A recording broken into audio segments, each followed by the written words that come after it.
Welcome to the Wayward One session 64. Wayward ones. Wayward.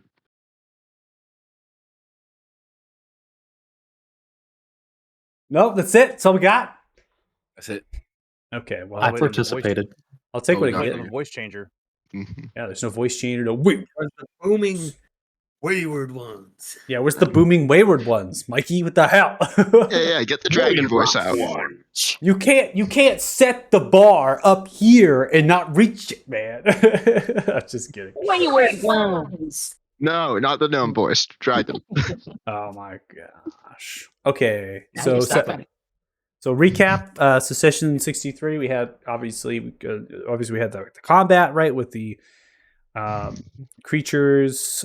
We had the Blood Knight, right, the Alpha leaving, departing, that kind of thing. So like, it's really just kind of what's the state right now? Well, the first thing is that the temple is cleared out. You've kind of went through the various areas that you can go. You're able to pocket a number of items you looted, right? The temple. And we had some information in terms of like lore. So we had the oldest in history, the oldest currently Matrix Alpha. So these both basically saying, okay, the Ulfarim lived really, really long, right? And that they're actually choosing to like die. So oftentimes, they basically choosing to end their own lives when they think that they've kind of fulfilled everything that they need to do and they want to pass on their lives to their offspring because they only bear like one child. So they pass that line directly to their one and only descendant. Now, as far as the chambers with the for lack of better, like planetary type, systems and designs, that would very much indicate that whoever constructed the temple was also constructing it to try to get some information on congruences. They were trying to figure out something, and that something is looking for perhaps where and how, and this is obviously from the legend lore, where could Corvos domain be, right? We know a little bit about we know quite a bit actually Corvos in terms of the deity, that they are someone who has been forsaken. So they have lost power, and yet they still exist in some domain.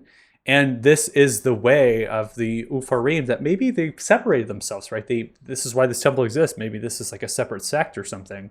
And they've been trying to research that. They've been trying to figure out where the domain of Corvos would be. After all, Alden, who's said that they don't, Corvos doesn't influence us. We don't seek Corvos out. We don't do any of that, right? Alden has already said that. And so those particular two chambers would be contrary to what Alden had said. And we have some more information, right, about the Ruglark, right, being taken to Strolgoth to do the science, that sort of thing. So now there might be, hatred by the dwarves, right, to the Ulfarim. And so it's just really painting a picture of how relations can be strained, they can be, hurt, and why the Ulfarim might be as so elusive and secretive and hidden as they are, and not wanting to be pulled out into the light, and that they're not exactly all in one cup of tea. So that's it. That's all we really got, right? We have a few days. I would say, like, in terms of time, we went back 4th day. It's going to take about 3 days of travel, 2 to 3 days of travel to get to Boss Cobb there. So it leaves you like a day, really. I mean, you have the day. So right now, in terms of time, this is fairly accurate. So you pretty much have the end of the day here. And then from there, in the morning, you're going to want to get going, unless you want to pretty much run to Boss Cobb and the boats that are going to take across the mighty river. And so you have the end of the day to think about what exactly you want to do. Now, if you're going to harvest the creatures, just know it takes an hour to harvest the creatures. And that's just a general thing that you're going to go through, and you're going to look at the materials of the creatures to try to kind of get at them. We have already seen that the Blood Knight was booby-trapped, so they are armed, but could potentially be things if they're disarmed, maybe weaponry you can get from them to salvage from them or something, because they were showing off with the gauntlets, right? Different types of mechanical things. Maybe we don't even want any part of that because they were like these cyborgs with sinew and tendon, armor attached to them. We don't want any part of that, but they could also have crafting materials, right? Which is part of the harvesting. So those can be can be useful. And so we're going to do this out of character. We're not going to be in character for this unless people want to have role play moments, the role play with themselves. And it's really just coming to a consensus of what we want to do for the last bit of our day before we head out on our next adventure. Do we just drink? Do we, drink and go to sleep, right? You could always do that too.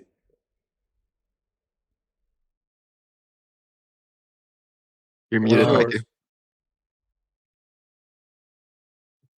I only have one few things. Dollar's just going to basically buy some components that he needs. Just a little statue, some material.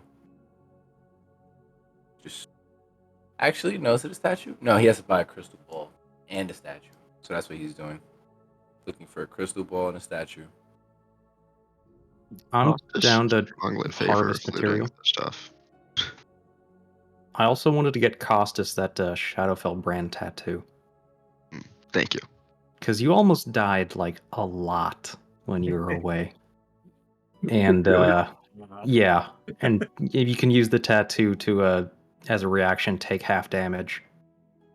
Which, seeing as you get hit a lot, would probably be good for you. Thank you. Thank you so much.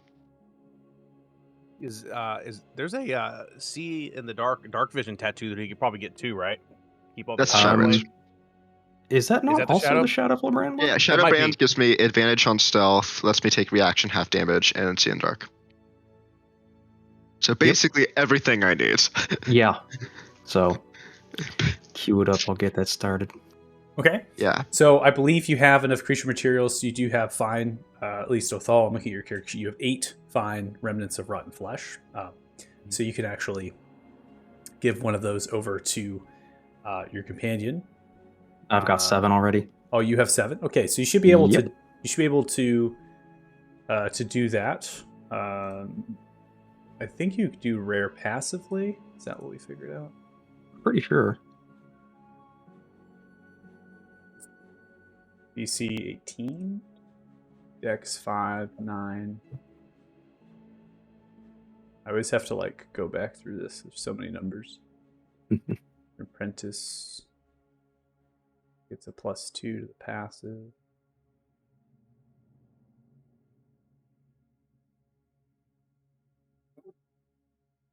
And your needles are not enchanted. They are. Yeah, you do it passively. Weren't they? Yeah. Yeah, I'm just making sure. Jeez, I gotta go through everything. My goodness gracious. Gotta keep you on your toes. I know, right? Go ahead and reduce 60 gold. I'm going to go ahead and put 6 KS score into your inventory. And then from there, you can actually just craft the item at the top right with the little hammer. You can find it in tattoos. For you, Othala, you should be able just to add the material components now. There's a compendia full of them. So, Yeah, I added it and I deleted the gold. sounds good. One more thing. This is Odala to Istriel. After the fight and everything that went on, Odala would just go up to Istriel and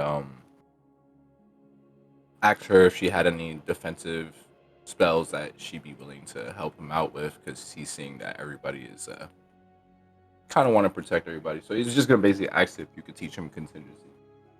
Contingency. Oh, I do not have that.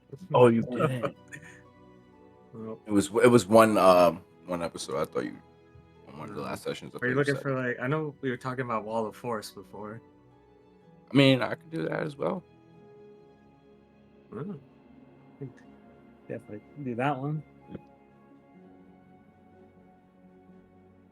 That actually, yeah. So I could do that in reverse then. That's good to me. So, are we gonna take a look at these blood knights and stuff? Or... Can we I'm harvest? down. Yeah, harvest the golems too for the. Hopefully, they have some metal scraps. Yeah, I mean, I want to see what I can make out of these golems. This other place you guys have to go, I don't know anything about that, so I'm all for spending as much time as we need to harvest, get whatever we need to out of the things that we killed down here. So So, I guess the agenda would be then harvest and then go up top and see what shopping we can do, and then like set up camp and do all the crafting. Mm-hmm.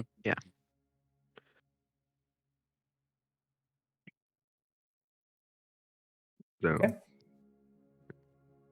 Lucas, I just sent you a trade request. right.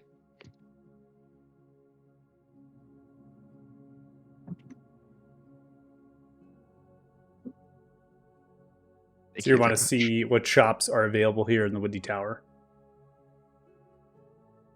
Yeah. Okay. Or is it possible if we know what we're looking for, we can just ask you if they have such and such materials available in this area? I have journals here. I'm gonna populate here. So Do you want me to describe what the tattoo looks like? Yes. Okay, I had this written down. So a radiant sun with a glowing eye located on Costas' right scapula with a mixture of reds and purples around the edge. Adjacent to it would be a black and gray moon. Anytime the effect of the tattoo kicks in, I'm figuring since it's a magical tattoo, it can probably move in various forms. The moon would kind of form an eclipse covering up the sun. And when the tattoo is used, the eye would be so basically, if he's actively trying to hide, the moon would cover up the sun. And if the tattoo has used its charge, then the moon will look as if it's been hit by a meteor. It'll begin to fragment, and then when it is moved out of the way of the sun, as if he is not hiding, you will notice the eye on the sun has been closed. Feels pretty cool. That's so not the best way of So- describing it, but not the best way reading off a whole paragraph of description. No, I think I got it. Yeah. Yeah, I can visualize it. Sounds cool.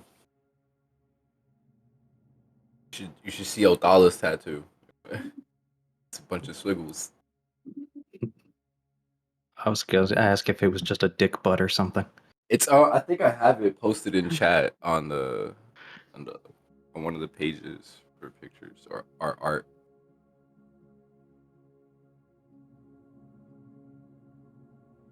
Oh yeah.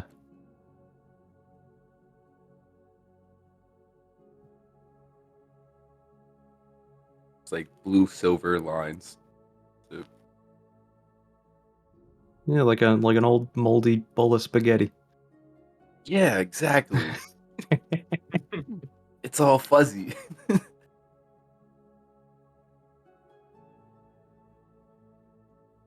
They say if you squint, it looks better. Yeah, it's abstract. Mm-hmm. These all lined up like in a line here. Oh no, that's the wrong one. it is not letting me equip it.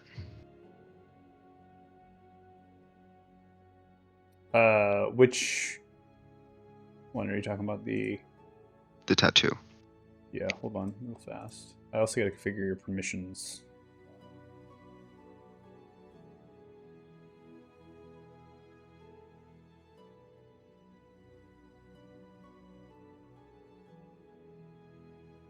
This is equipped. Oh, okay, my screen that's weird. I have the item is equipped in your inventory. Yeah, on my screen it wasn't showing that. Reload. Anyway.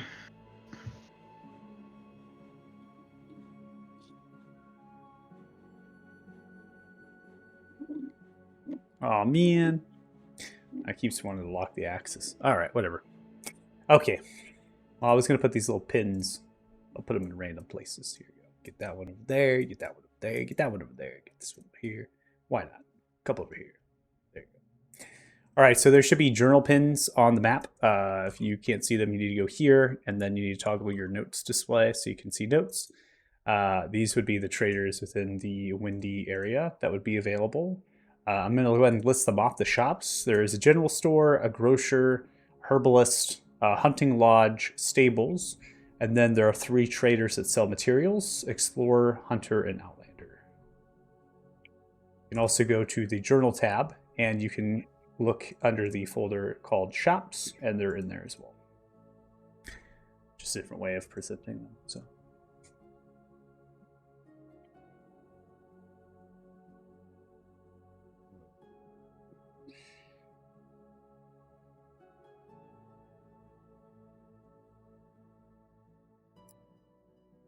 I know I'm not always the most perceptive person of the bunch, but I do not see any of the stuff you just described. Where am I looking for these? So on this map right here, you should see journal pins. If you don't see journal pins, you need to go click here to journal notes, and then you need to make sure that your toggle notes display is on so you can see journal pins.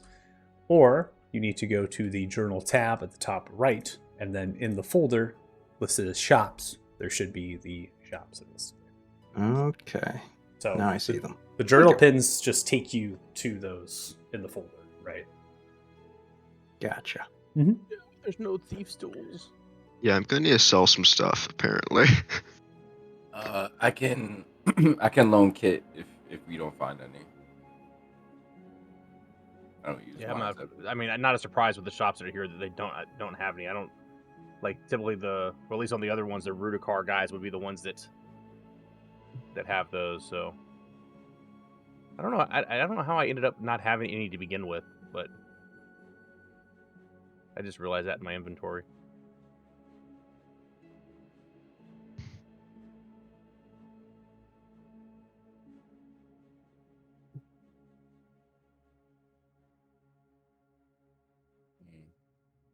I need a few chaos cores too.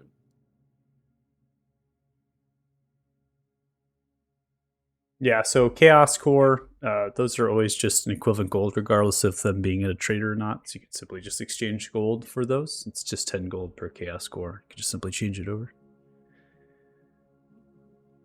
Gold beans. Mhm. And you can try to make these tools if you want. You do have a blacksmith here that is able to make these tools. I wouldn't imagine they're a high DC either, huh? Just 20 gold and an hour of your time costs. Yeah, I can probably do that. Okay. I'll give you 20 gold if you. No, don't worry about it. I mean, don't you still owe all that money to that vampire? I owe it to my family, not the vampire. And then are we enchanting Alright. those? Are we putting expertise on these tools? Is that what you want to do? I would like to, if we have the ability to do that. Yes, it was. Yeah, I can do that massively. Yeah. Construct pieces. I think we probably got, like you said, enough from down there. Yeah, and Hold is on. that we're harvesting as well? Yes. Okay, That's who the wants? first thing we did. Yes. So who wants all the materials for that? Can we put it in the Party. Party fund? party? Party. Yeah, because I'd like to look at some of the if we get some metal scrap for the transmogrifier. That would work. All right, I'll go ahead and put it into the group sheet, and then I'll reduce one of the handful of metal scrap for the expertise. Sounds good. And then just reduce 40 gold for the chaos score. I already have like 88 chaos salts, so I'm just subtract Yeah, some of just the- just reduce those. Yep. We're swimming in chaos salts. It's just supposed to be the currency, right? And you can't do gold into the master crafted, so. Are we able Yeah. to exchange money here from like 8,000 copper pieces all the way to gold if we? Yes, Want to you can gold do to any. platinum? Yeah, you can do Okay. any currency exchange. There's actually, I believe, a button in your character sheet that allows you to do that. Oh, really? It's that little top and the Convert all very. currency to the highest possible. Yeah. Yeah. That explains why I'm so heavy. I was like, why am I like 800 pounds? Like I was Yeah, like I running mean- math. I was like, this doesn't feel right. Like tallying up like my inventory weights. And I'm like, that's Like I know Michael doesn't play that encumbers you, but it just bothers the crap out of you having 8,000 copper pieces. You know. Yeah, who carries around copper? That's right, peasants. Electricians? Electricians. Disgusting. Yeah, so can I convert to highest possible coinage, please? Yeah. Okay. Yeah, the little button's handy. I was getting my calculator out and getting ready to do it. Yeah. And nobody get robbed. We all have a lot of platinum now. Yeah. Mhm. Very much so. Do you guys keep anything in the group gold fund, if you will? Platinum, Yeah, I guess you do. Holy usually. shit. Yeah. Yeah. Yeah, that's like for health potions or like kind of group necessities. Items and stuff like that. Mm-hmm. Um,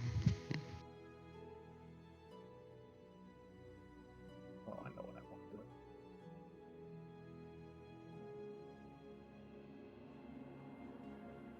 Actually, what do we have in there right now? Oh, yeah, okay, I see it at the top. We have 5 horses in there. would you guys mind if I put like a lot of rope and like I don't know, just some other random stuff in the group storage?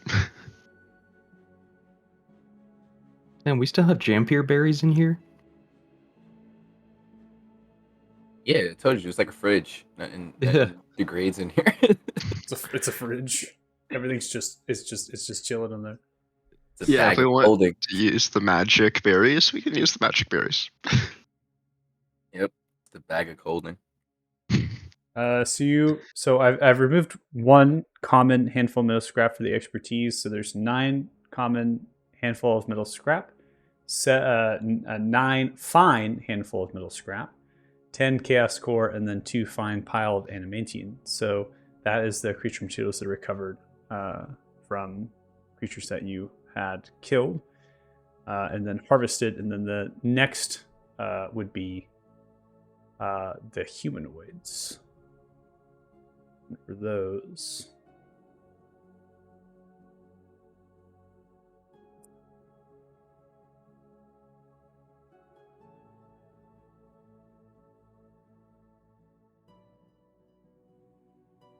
Cover 6 piles of mithril. Yes. So those are in the backpack for the creature materials that you're able to recover from the harvesting.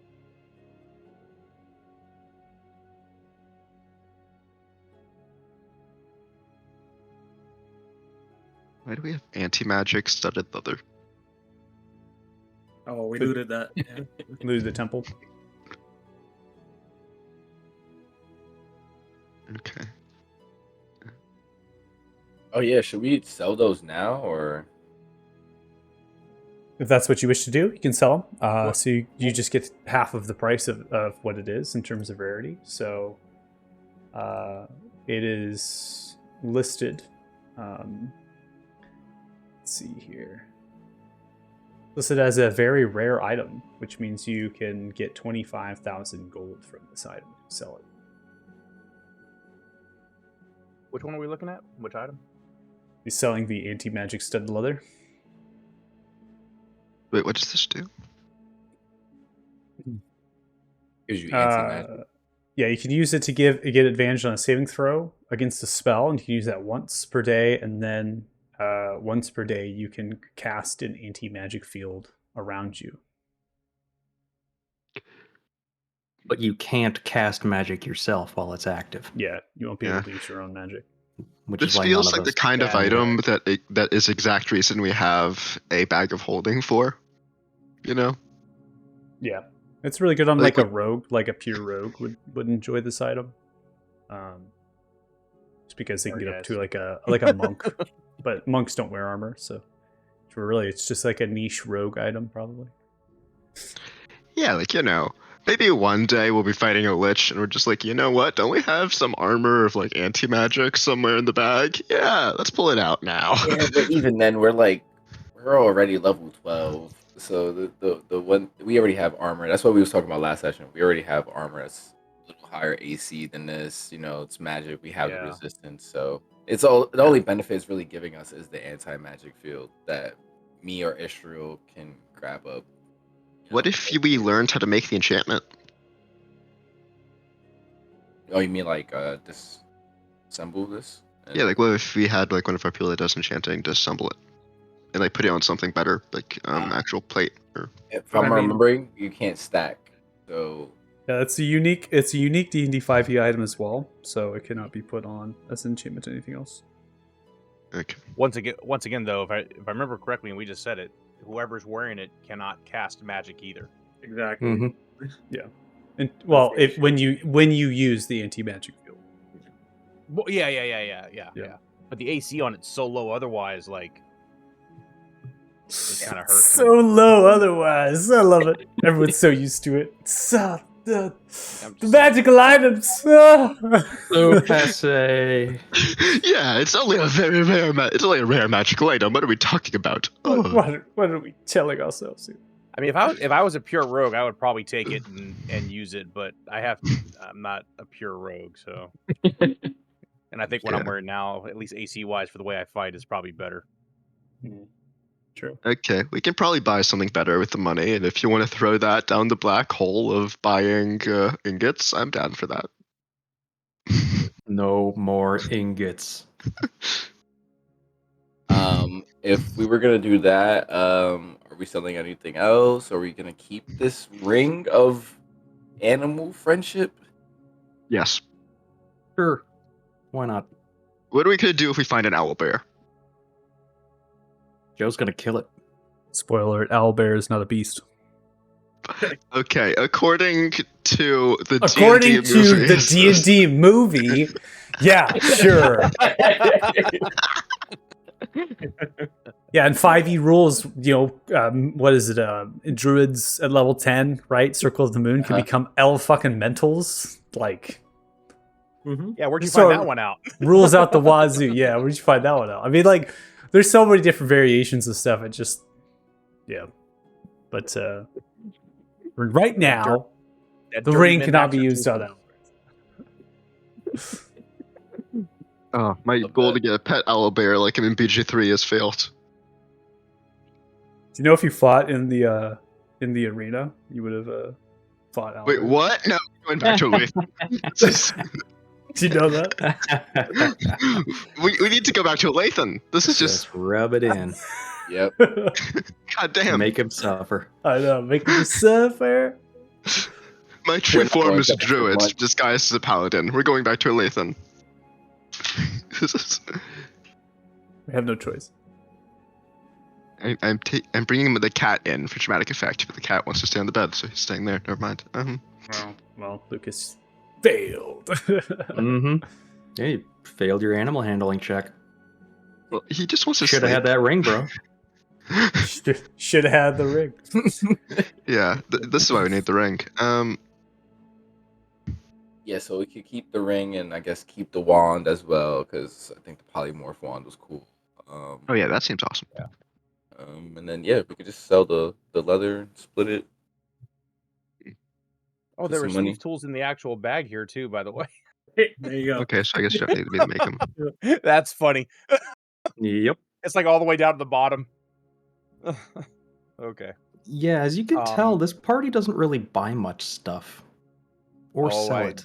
Our Friday party just- just as guilty. Accumulate tons of crap. It's just stores. Our How do I entire send session stuff last to night was the bag? shopping at the market, so I get it. Like for me, I don't like most of the stuff. I don't even have any kind of quote unquote play with because I wasn't here. But I mean, I don't know if we really need a ring of animal influence either. But if you guys want to keep it, we can. Might as well. The Wayward Hoarder ones. The wand of polymorph makes sense to me. only- because You've seen it's- if you see my inventory, you'd understand. But Oh, I've heard. yeah. So how do I send stuff into the bag of holding if I can't hold on to it? Because now that I've actually converted my currency, I actually don't need to sell like half my inventory anymore. You just drag it in. Just drag it. Okay, merci. Yeah, and then just delete from your. Just drag it over between the two sheets, and then just delete it from your own. So Yeah, just some random stuff that I took from Thea that's not making me. I don't think Go you for can it. open a trade with the bag. Yeah, I don't know how a bag would consent to a trade, so. I can't consent to this. Please don't do this to me. Bags can't give consent. Bags can't give consent. So you've gone through an hour of harvesting. 2 crafts have been performed, so that's like 3 hours in terms of stuff. Then the buying, so you still have some time if you want to get some more crafts out before the night falls. Does anybody else want a tattoo? I've still got materials. Is there what's that one tattoo that like lets you attack from range? Like, isn't there one like that? Oh, crap. Where's the That adds crafting onto your guy? I know which combat one you're distance. talking Yeah, it's Yeah. the Eldritch Foil. Claw. Yeah, that one. Yeah. Because that's the other one I want, so I have it written down.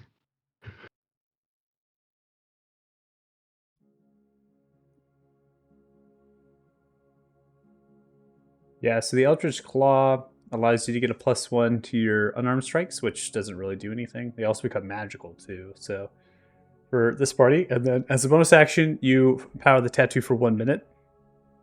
Each of your melee attacks with a weapon or an unarmed strike can reach a target up to 15 feet away from you. As inky tendrils launch toward the target, in addition, your melee attacks deal an extra 1d6 force damage on a hit. Once used, this bonus action can't be used until the next dawn. That's cool. Yeah, that's a cool one. I'm not gonna lie to you. I would love a Blood Fury tattoo. Oh my god, everybody wants the Blood Fury. It's a legendary. Blood Fury, it's yeah. Hey, he said he had Well, stuff. I don't know what it's you fucking guys. amazing. Have He you said seen he the has thing? stuff. I don't know what you guys have, so I figured I'd take a shot. Can't do the blood theory yet, unfortunately. Damn it! All right. But yes, once we gather up a shit ton of exquisite demonic eyes, everybody's getting one.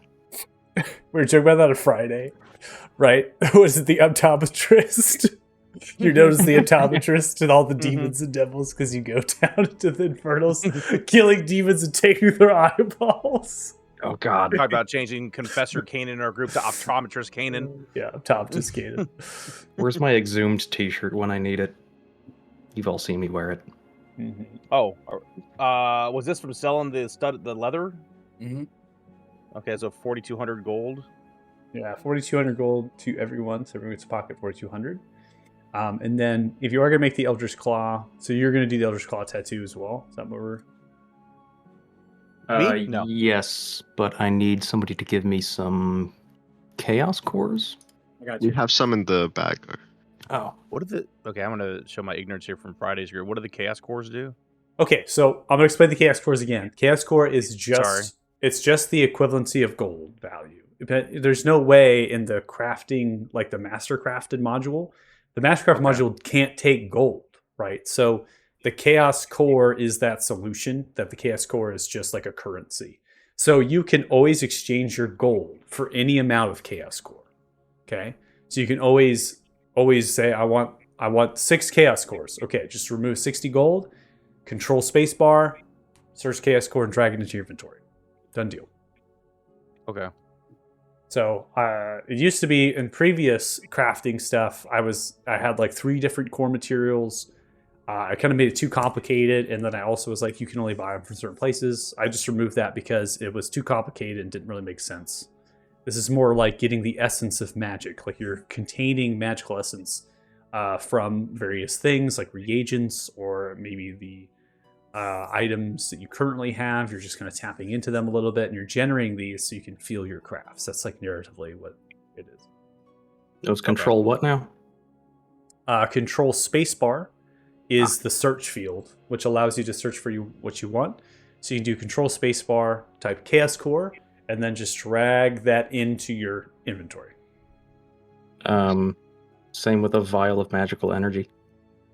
You have 8 fine vials, so we can just convert one of those to 10 common. So you can drag the common one over, and then we can change that to 10. Got it. And Michael, I would like to make the item we talked about name TBD. Oh, you want to do that now? I mean, if we have time. Okay. Well, you can't. And we just got some mithril.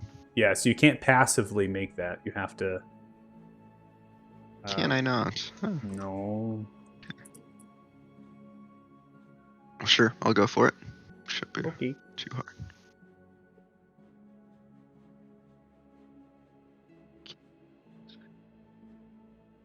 Should I just roll standard, or do I use the feature apprentice smith's tools? You're just gonna roll your smith's tools. Is what you're gonna do, Okay. and then we add in the modifiers. That's kind of how we're doing it. Yeah, I'm just trying to.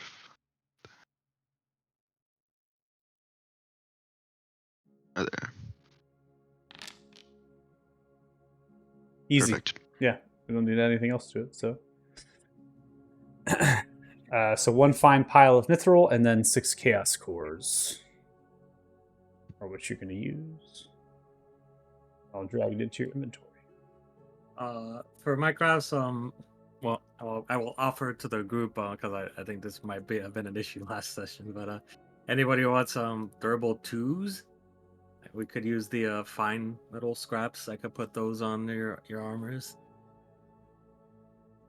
Did you do it to a shield? Durable two, yeah.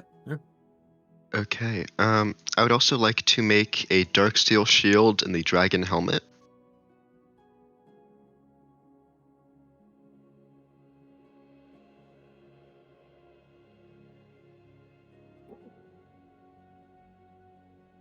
So that way I have a shield that he can enchant and the helmet. So that way I've been trying to make that for a while. Okay. Do those require passive? Do those require active rolls or? Let's see.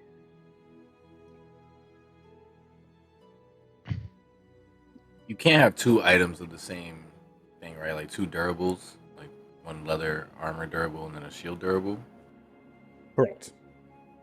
They do not stack.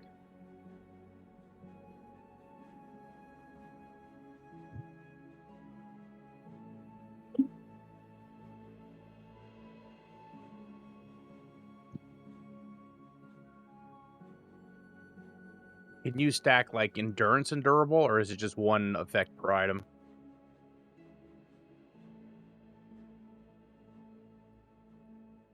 You cannot stack enchantments at all. At all, okay. So, All right. But if The you already only- have, yeah, Go ahead.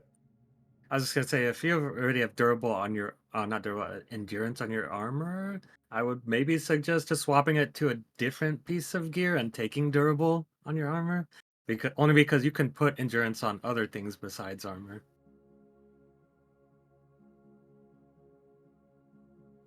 Yeah.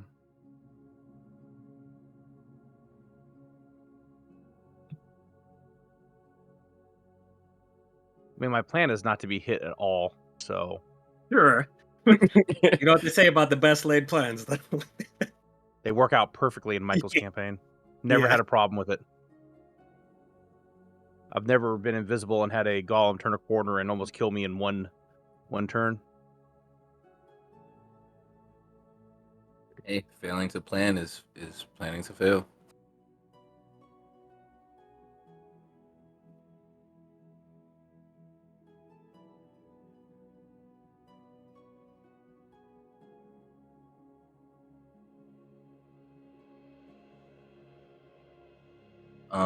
Yeah, I don't know. You could upgrade the durable to 2. You don't have to get a new piece of armor, or is that armor complete scrap? You can always put new enchantments on. You just wipe the other enchantment off. Okay. Eldritch Claw Tattoo is in your inventory, Joe. So you successfully crafted that. That's an uncommon, which you can do passively. And then I realized that the Dragon Helm wasn't actually in the recipe books, so I added it into the recipe book. So it's just one fine dragon hide is all it is, plus the Chaos Core. So, Cossus, you are more than welcome to craft those. The Darksteel Shield also is already in the books. So on your character sheet, you can actually hit that little hammer, and you can actually find those items. And the shield is actually, they're all labeled in their own books now, so it's a little bit easier to find them. And then the Dragon Helm I just put into custom, so because that's a custom item that we had introduced that was craftable. Who wanted the Eldritch Claw tattoo? I Ah, So So you're it's saying important. you can do durable 2 now? yeah, I could do that. So I'm looking at this. You're right. I could put endurance on a cloak, but I don't Mhm. have anything on a cloak. Am I able? I know. I'll get to Michael with the specifics here, but can I buy a cloak, put the endurance on the cloak, which is a common handful of metal scrap, which we should have, and then get the endurance 2 onto my mithril? Yeah. So The you could just breastplate? you basically just put the endurance enchantment onto a cloak and then put durable 2 Yeah. onto the armor that you currently have. Yeah. Yeah, that's what I was looking for. If we Mhm. can do it. Yeah, you guys So got all kinds of cool crafting stuff. Israel, I want you to do is just do an armor of durable 2 and then do the endurance enchantment in the crafting, and then you Ooh, can just trade those both over Let me try to that. trade All those right, being the new guy both over to sucks. Kit. And then the Eldritch Claw Tattoo doesn't have an effect. There's no way to really build that in because it's very specific on some things, but I'm going to work on that and see if I can't get it to automate a little bit better. At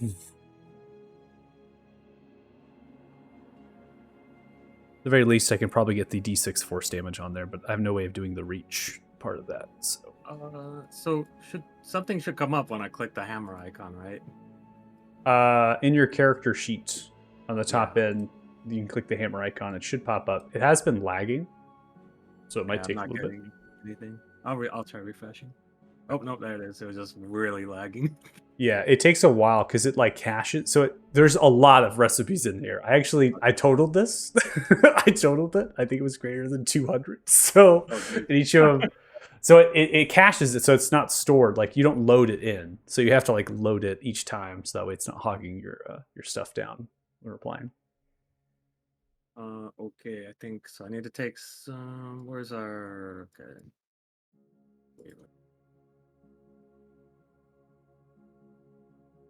All right, so I need to convert some fine metal scraps to common. Oh no, we have some in there. All right, let me just. Is there a way to just take one thing out of the inventory, like the party inventory?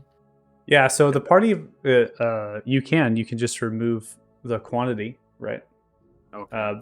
But it's very manual, right? Because you can't trade between the backpack, unfortunately. Uh,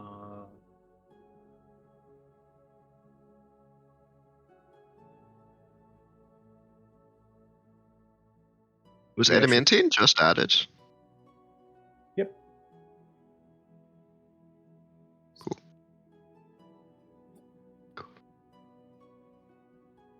and then is Chaos Core the same as Chaos Salt?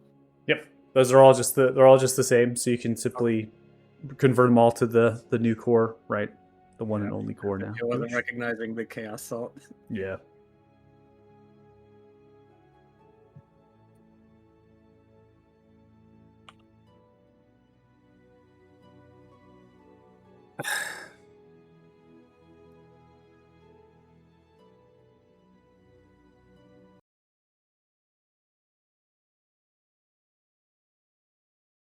Oh, wait, that was 60 each for the Chaos Cores, right?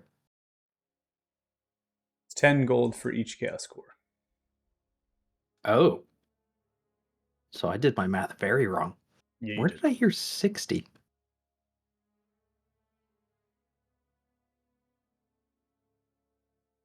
Don't know. My brain breaks all the time, as you guys are well aware. So I'm having a problem with the crafter. In my inventory, I have a precursor that's just dark steel, and it's asking for a pile of dark steel. Yeah, you just have an old thing, so just change it over.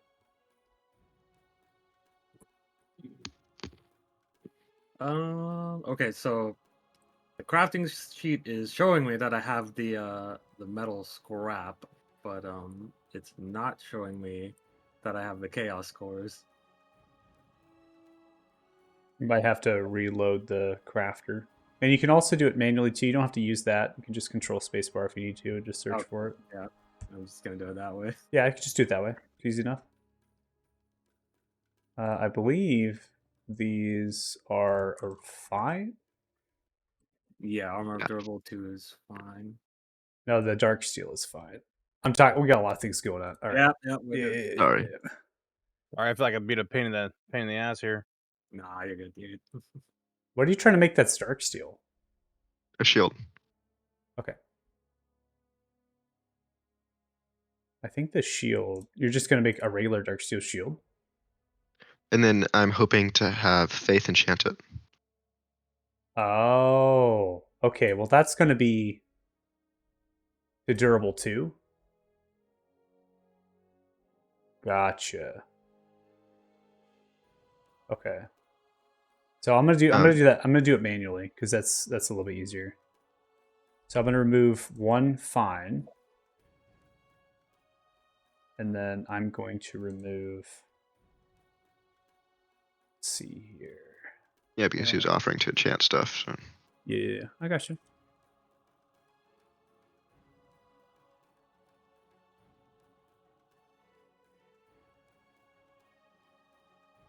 And let's all collectively take this moment to reflect on how, Lucas, after a year and a half, you have managed to flatten our resolve and beat us into submission to where we are voluntarily crafting during a Yeah, session. it's great.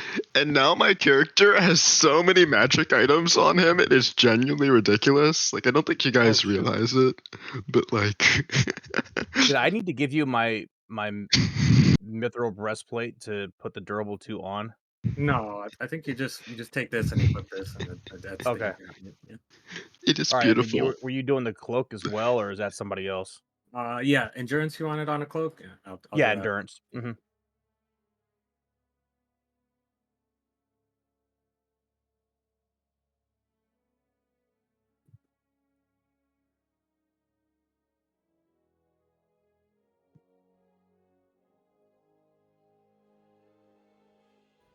Yeah, I finally have that helmet that lets me sense when dragons are near, so that's gonna be cool.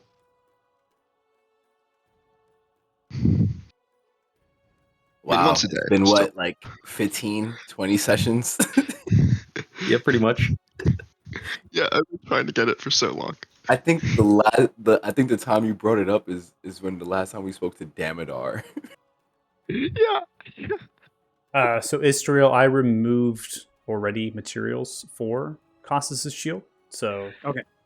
there's no worries there. Just keep track of that you successfully crafted that item. Got it. For the intents of magical discovery or artisan rank. That's taken care of for you. And now you're trading both of those off to Kit, it seems. Awesome. Yep. Oh yeah, are you keeping track of our crafts or are we? Because it seems like you're keeping track of it, but I also have my own like separate individual thing where I'm keeping track. I'm expecting you to keep track of it. You should see in Features tab, there's an actual feature that allows you to keep track of it. Oh, I didn't actually know there was a thing. I've been using like my journal. Mm-hmm. So do we have time to do like the downtime, like the discovery crafts? Yep. Did I understand correct? We were doing. Okay. Mikey, I hear you have some fine magical energies. Could I borrow a few? Maybe. What's in it for me? What kind of interest rate would you like? Nah, dude, don't worry about it. You can have them.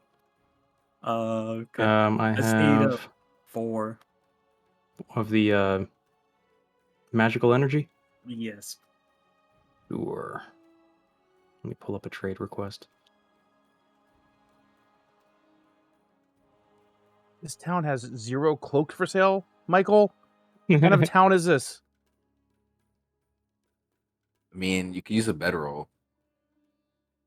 That's fair. I probably could. You're 7 feet tall, you know.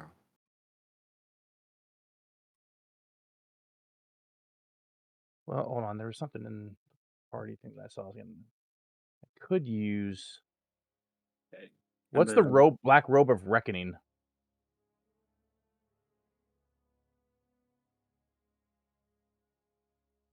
You probably that's rope used by evil wizards. So I mean, you can use it. Oh, the one we have. Yeah, it's in the party bag. Forgot about that. I So- mean, What about all this shit? he technically could use the black robe, and we could turn it into something else, or he can make it his own, because Othala does carry their staff around all the time. True. I mean, honestly, we could probably tear it up a bit. Maybe like do some graffiti and just call it a day. Like, Oh, so you're trying to go full gutter punk with it? yeah, Yeah, go I full- mean, I'm on board. Do you remember with crafting, with the new system, armor does constitute a robe? So any enchantment that oh says shit. so any enchantment that says for armor, it also can be put to a robe. So this is something that Faith was talking about. It's like, well, can I take advantage? Can I get durable on my robe? And you can. So you can make a robe of durable, right? So you can make whatever it is for the armor onto a robe that allows those non-casters to still get some bonus in terms of AC from their robe if they're not having any other magical robe or something like that. Michael, help me out though, guys. How much do I owe for the cloak, Michael? You don't owe anything. Oh, okay. Works for me. Yeah, Faith took care of all that stuff already. Reduced the Yep. stuff. Very Oh, rare is okay. 25 DC, so for active I would need that. So I have plus 24, so I just need to avoid a natural one. Correct.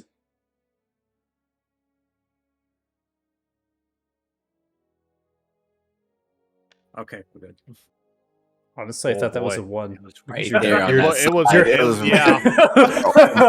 I saw. I was like, wait. Was it a one there? I was like, kind of looking at it. So which item is it you're Echo discovering? Blade.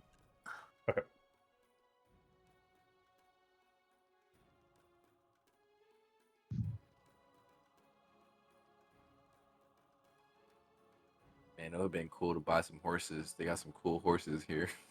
You guys have horses. I mean, do we? They're in the bag of holding, but I feel like we don't have them. I mean, okay, that They might be probably fair. like died by now. I feel like we left them somewhere. Horse corpses. We don't remember. All right, Where so- the hell did those even come from? Costas, you've made a magical discovery. Your magical discovery, right, is as a TBD in terms of name. I've just wait, Mithril Guardian's Reach, is that the name? Yeah, that's the name.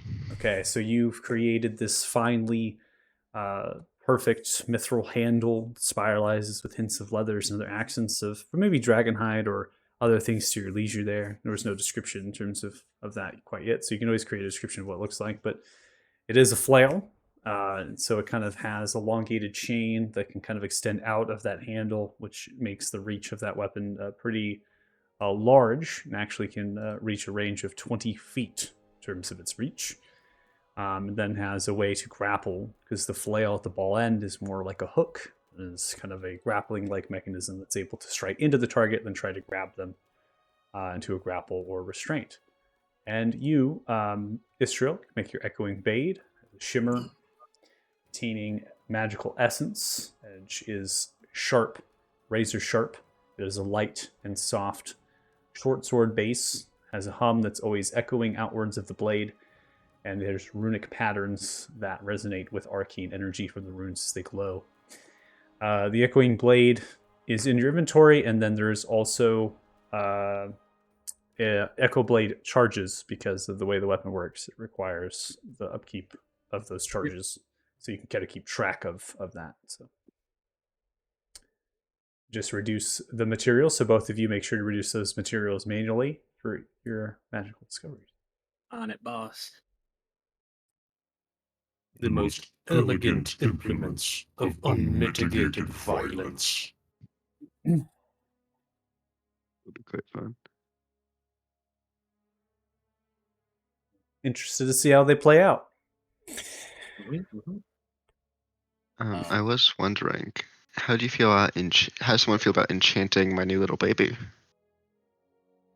What your bait? Your weapon? Yes. Your weapon is enchanted. You can't enchant a magical discovery. Ah, I dang. thought it was enchanted, but maybe I'm wrong. No, because I made it with smithing, so I was like, ooh, can I enchant this further? No, Can't add fire. It's a magical discovery. It's already a +1 weapon, and it can 20-foot reach. It grapples things whenever it hits it. Are you serious? It needs to be long. What? Lucas is like, this needs to kill a god instantly. I think you encapsulated the entire idea of me when crafting. I'm Can I generally put a tattoo on it somewhere? Yes, let's tattoo the metal. I think we're onto something. So your weapon Metal cost stamping. is coming in at a rare. If you have another magical discovery point and we have an opportunity to do another magical discovery craft, you may make the argument of saying, right, I do my magical discovery, I can boost this up to something else. But that would increase its rarity from here. I got a question. If is silver dipping considered a craft or no? Yeah, it is a craft. It just takes 20 gold, so it's just something you do. Okay, just so I know, I keep track of that to the magic discovery. Mhm. All right. Yep. So it's a success. Yeah. Cool beans. One more thing. Did I have time to learn a 4th level spell from while Istriel was crafting? Can I just sit next to her? Her spell book. Well, have her. You're learning it from Istriel though. Yeah. So that would Is be it a no. copying or is it all right? Yeah, because Istriel would still have to demonstrate certain things, and based on how much Istriel has crafted, that's pretty much going to take the whole afternoon, evening here. And so, God, now I feel real bad because I just took all the time. It's all cool. I have so many spells.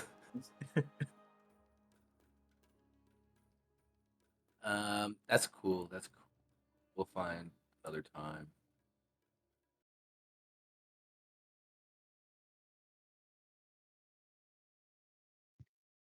all right, is everyone sated? Sated. I will never be sadist. Faith was like, that use of word, man. Are you serious? delicious magical have ignored items. I use words so randomly, man, sometimes, but sometimes they work quite well. No, it was very apropos. Mhm. Do you have any more time for extra crafts, or is that it? I think you're good. How many crafts can we get in a day? Because So for Istriel, you're maxed out at that point. I've counted. The rest of you do have some room to do crafts, if that's your choice. I don't know how many it would be, but I mean, I've done 2 tattoos. Do I have time for another? Does anybody else want one? I mean, since we're going to have to stay here anyways for as long as the longest person's here, I'm just going to make some plate armor and sell it immediately for money. okay. I'll give you a loan if you're hurting that bad for money. Oh no, I just forget the profit margins on plate armor are insane. 15-20% APR, no big deal. So you want to sell plate around here? Yeah, just make it. It takes me like 2 hours, like 20 gold, to then sell it for I think it's like 1,500 for plate. Okay. You want to take 2 hours and make 2 sets of plate? Yeah. Okay. So you're able to pocket that coin from the 2 sets of plate? Sure. Go ahead and make a perception check. Oh no.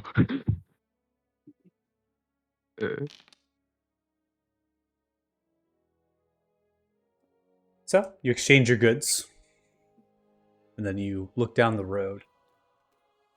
So you pocket the heavy leather purse, and there are 3 dwarfs on war rams that are pointed by a villager that is pointing the direction of you. They begin to make way over to you, pushing through the people along the road. Oh shit.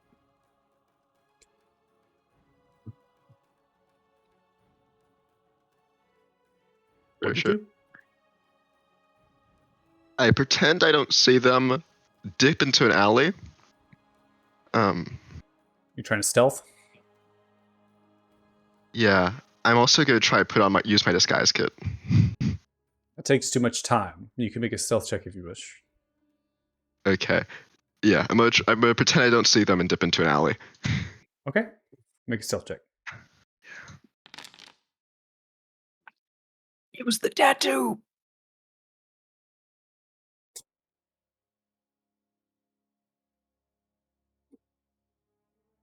All right. So you dip into the alley, making way. The war rams up at the road, bleating. They then begin to fan out looking for you. One of which has a natural 20. Begins to course down the alleyway. Intercedes you on either side between two buildings of an upraised terrace. You're kind of just standing there, looking from left to right as the war rams come on either side of the alley. The dwarf looks towards you. Why are you running? What do you mean running? Don't lie to us. We know you're running. We're looking for you. I'm out for a stroll. What are you talking about? Have you never heard of strolling? That's not I'm accurate. new to this city. Are you the one selling take a look armor? around. Is there a law against it? Yes, there is. Oh. Then why was I not? I assumed I'd be informed and I was trying to sell it. That's why we're informing you. Oh, okay. Thank you. You're welcome. Don't make it happen again. We don't have to come and arrest you. Pull themselves. Then you get to trot out. Oh, out of curiosity, like, is this like a all of Ismar thing or just this place? Like, what's? Clan Gilgal forbids it. No weapons or armor to be sold to anyone. Period. Can I sell to Clan Gilgal?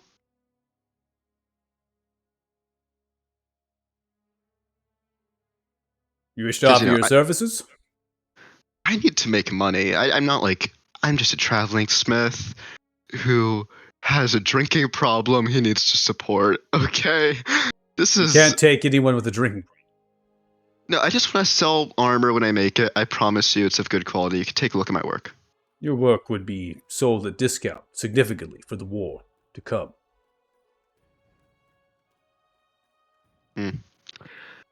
Half Then the price. Well, actually, how much?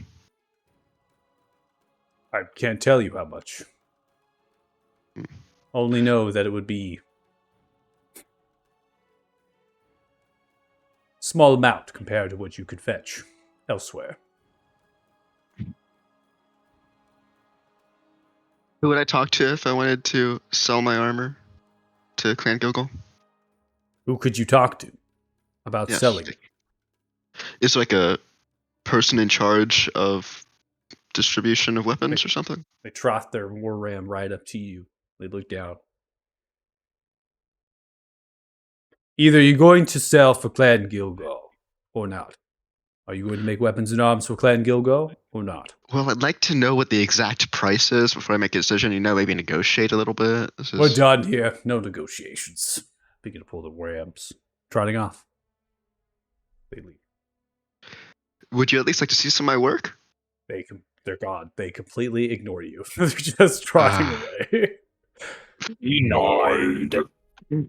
They're already alarmed by selling of the anti-magic armor, and now you're wit to sell 2 additional plate armors to people that are buying them. So they just wanted to tell you that Clan Gilgal is forbidding it, selling any weapons or armors to anybody. I need to start a weapon and armor black market. This is what's going on.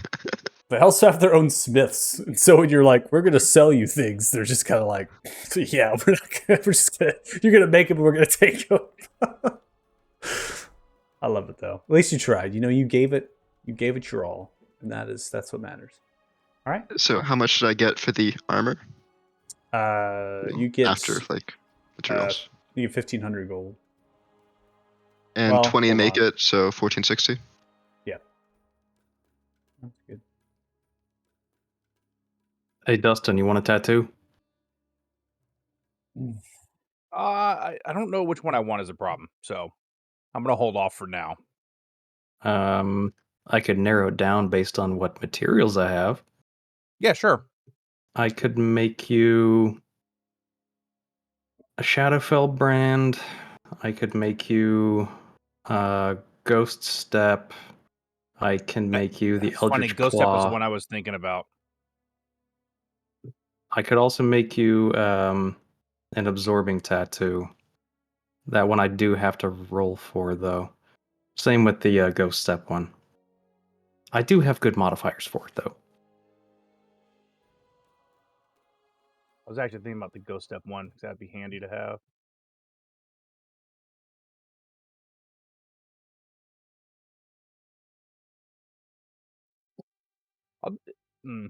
How much is it going to hurt you to do the Ghost Step one material wise? That is. Hold on, let me pull that up. One exquisite remnant of rotten Exquisite. flesh, which Yep. I have 6 left. Let's try it. See what we get here. All right. Michael, what do I have to roll for that again? I believe you have. It's not a natural 1. Let me see. Your active is +5, +10, +5, 15, +19. So you have a +19 at the current moment. 6 or higher. Come on, baby. So 6 or higher. Oh, hold on. Let me help. I'm gonna take my tomahawk out and shave my hair, my fur, where the tattoo's going. Nice. That has to be worth something. Clean it off a little bit.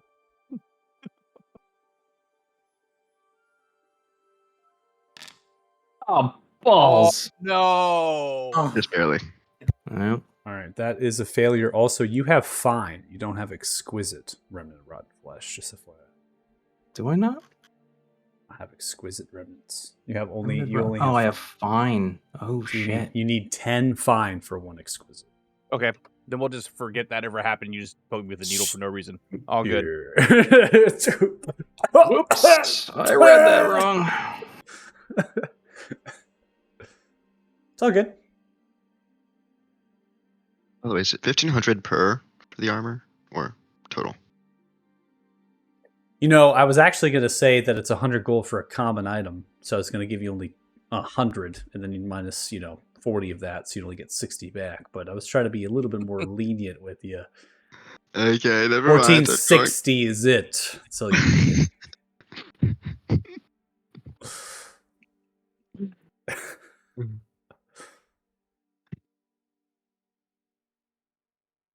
looking at you. Crafting guys, no more. No, please. Nothing. No crafts. Everything good? I'm good. Okay. I wanted to do one thing besides the craft, and Okay. we're going to travel after. Since we were finding everything about the congruence and everything that was happening, Odala, after learning a new spell, is going to. He knows he can't scry on Ezekiel, so he's going to try and scry on the egg and see where that has ended up. Okay.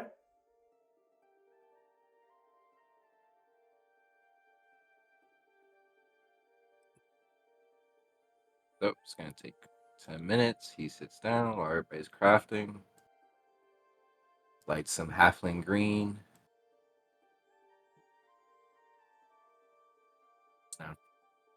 So as you attempt to scry, there is resistance. There seems to be some anti-divination applied to the egg at the present moment.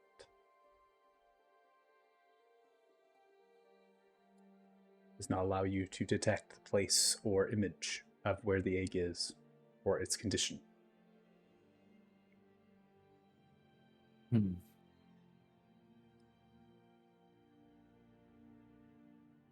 Yeah, I'm not gonna ask you this. I think Odala would just think to himself, maybe Ezekiel found a way to hide it, or he's keeping close proximity of it so that it's battling the divination. All right. Yeah, think about it like if Damodar was trying to find the egg. Yeah. I get that. I get that completely. It was just a shot in the dark, anyway. So I think it was great. Yeah, at least you know, it's right? You're like, reassuring. okay, It's that's reassuring, reassuring. definitely. Yeah, exactly. You're Yeah, like, yeah. okay, the egg is okay. Okay. All right. Yeah. So I think Othala will just, watch everybody craft, just see Costas leave alone. No, that's not gonna go well. Comes back with a lump of coin over his shoulder. Yeah. Wow, that's interesting. So as we finish our crafting, we'll get kind of to the role play, right? So this is the evening of the 4th of Volt. This is after the temple. This is after your crafting. You're tired. You're in the lodge, which is what you spoke about. You wanted to kind of get out there and start going through some crafts and things. Upon that happening, there is not any sort of disturbance. There is just a lack of presence. So there is a lack of Alden in terms of characters.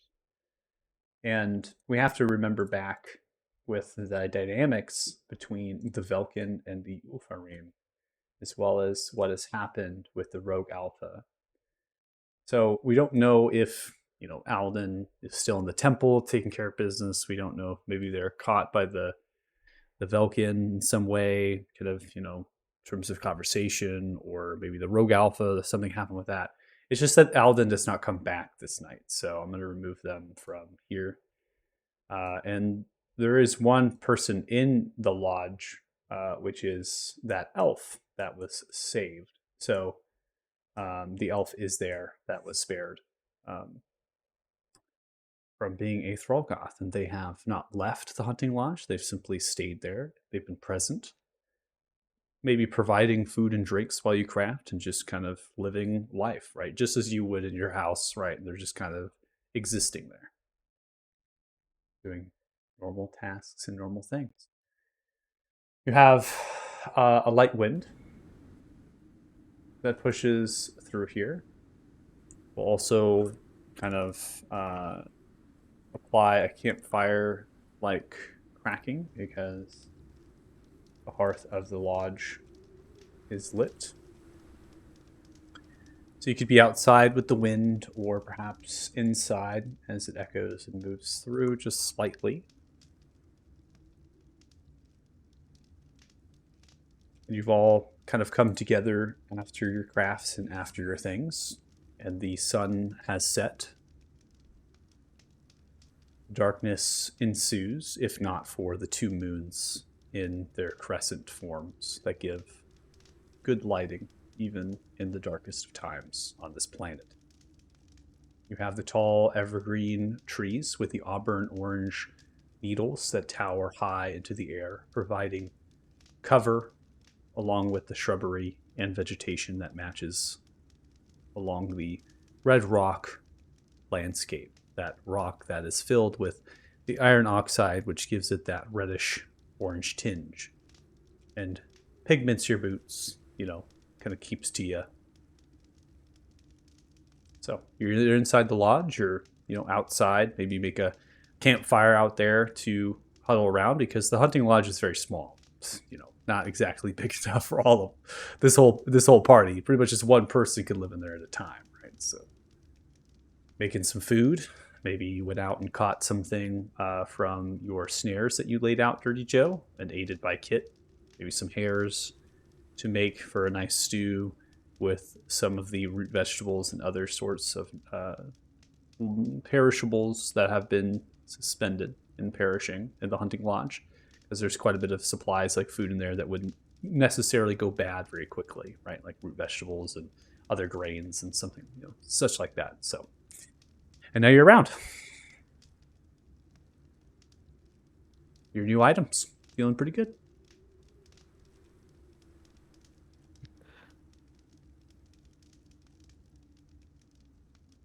Ossis is going to use the dragon helmet.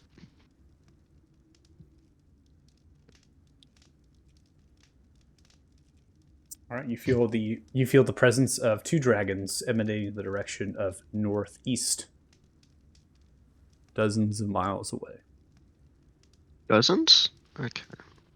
Yeah, dozens. I will. Okay.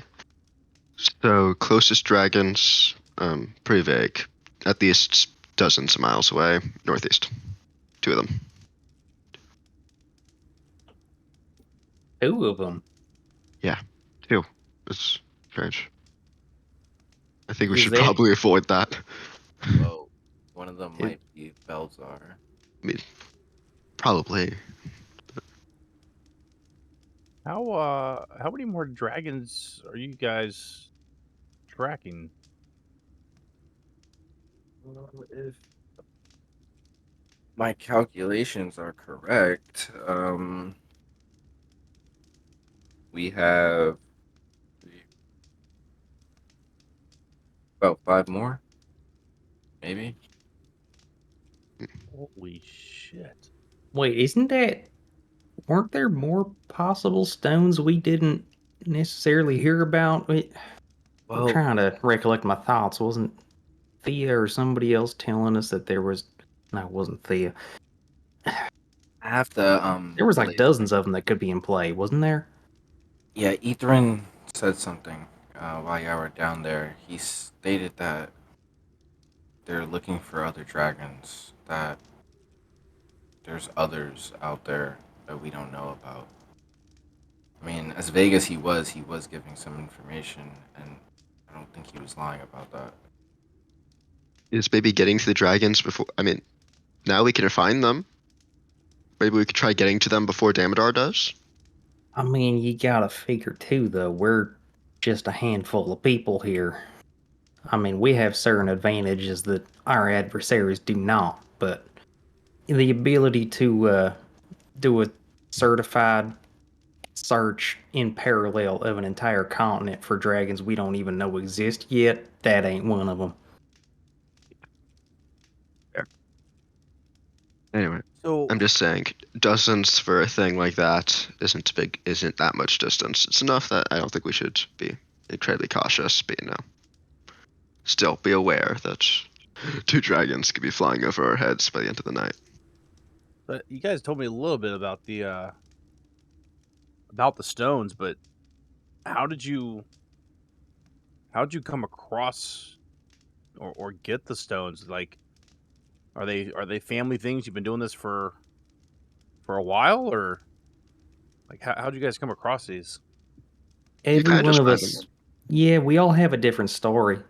Um, it, the basic gist of what this whole thing is through some weird manipulation of fate, destiny, and just messing with us mere mortals. The people in charge of this whole shindig will kind of manipulate people into stumbling across them, and as part of that, they become embroiled in this whole like grand wizard battle spanning across multiple realities where if you happen to be one of the people that's channeling these stones, we aren't able to be spied upon with divination magic, and we can somehow tap into them where, yeah, I don't know if this is confirmed or not. I don't know if we went over this in depth, but I don't know if other people can or cannot use these things. It's more to the point where if you just kind of find one through some weird circumstances out of your control, you are now locked into this weird narrative where, hey, we are now people who are unseen from the far reaches of magic and have the ability to throw kind of a kink in the works of the timelines other people are trying to bring about for their own benefits. Kind of the wild cards, so to speak. We are that little X factor at the end of prophecy, the stuff that prophecies can't see. As you're you make a point there. Very, very, very good point. Kit, don't be alarmed. This is just for your protection. You don't carry a stone, and I'm gonna cast non-detection on Kit because Tinkerer just said he's seen us. Is it Oh, that's a fair good to point, us? yeah. typically when people get embroiled in this, sometimes don't they have the protection even if they don't have the stone, or is it the moment they pick one up? I don't know how that works. I'm not sure. I tried to scry on the egg, but last time I seen Ezekiel, he was touching the egg. So I don't know if he maintains contact with the egg. I don't know what his plan is. I couldn't detect it though, but I don't want to take any chances. It'll last for the night. Kit doesn't carry an egg, nor do I know if he's chosen or not right now. But I mean, I'll just like you guys have been nothing but kind to me. I'll tell you that I don't have, or nor have I ever come across these stones that you talk about.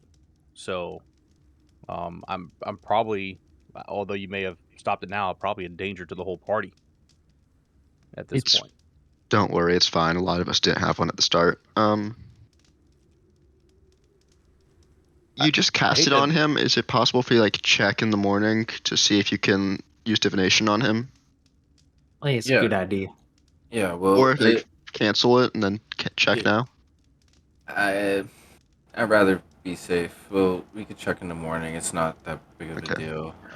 Any I divination magic would work. And then we have hate to- spares, right? Yeah, So we can just yeah. give him one if he. I can do this every day. Well, I hate to bring this up, but I do believe you guys told me somehow this helps you defeat dragons, and I know, um, and I'll kind of look at the ground with like a very solemn expression that you guys have recently lost a couple of party members. Were their stones dragons that you've already taken care of, or would it benefit everybody to see if one of the stones takes, I don't know, a liking to me? I don't know how else to put it. I'm not familiar with any of this stuff. It's not a bad idea. And to answer your question, no, the people we lost, they had stones pertaining to dragons that we have not yet come up against. But yeah, I mean, if you want to give it a shot, just take one and just kind of stare into it, try to feel it with all your senses, and if you feel yourself zooming out and being like located into another place and time, well, that means it's working, so don't freak out. Oh yeah, and if you end up talking with a dragon, just say the most funny shit you can think of. It'll be hilarious. But this is not going to be the Tater universe. This is just like straight to the dragon. We have no idea. It could be very well you just surrounded by taters. Oh, I forgot to add.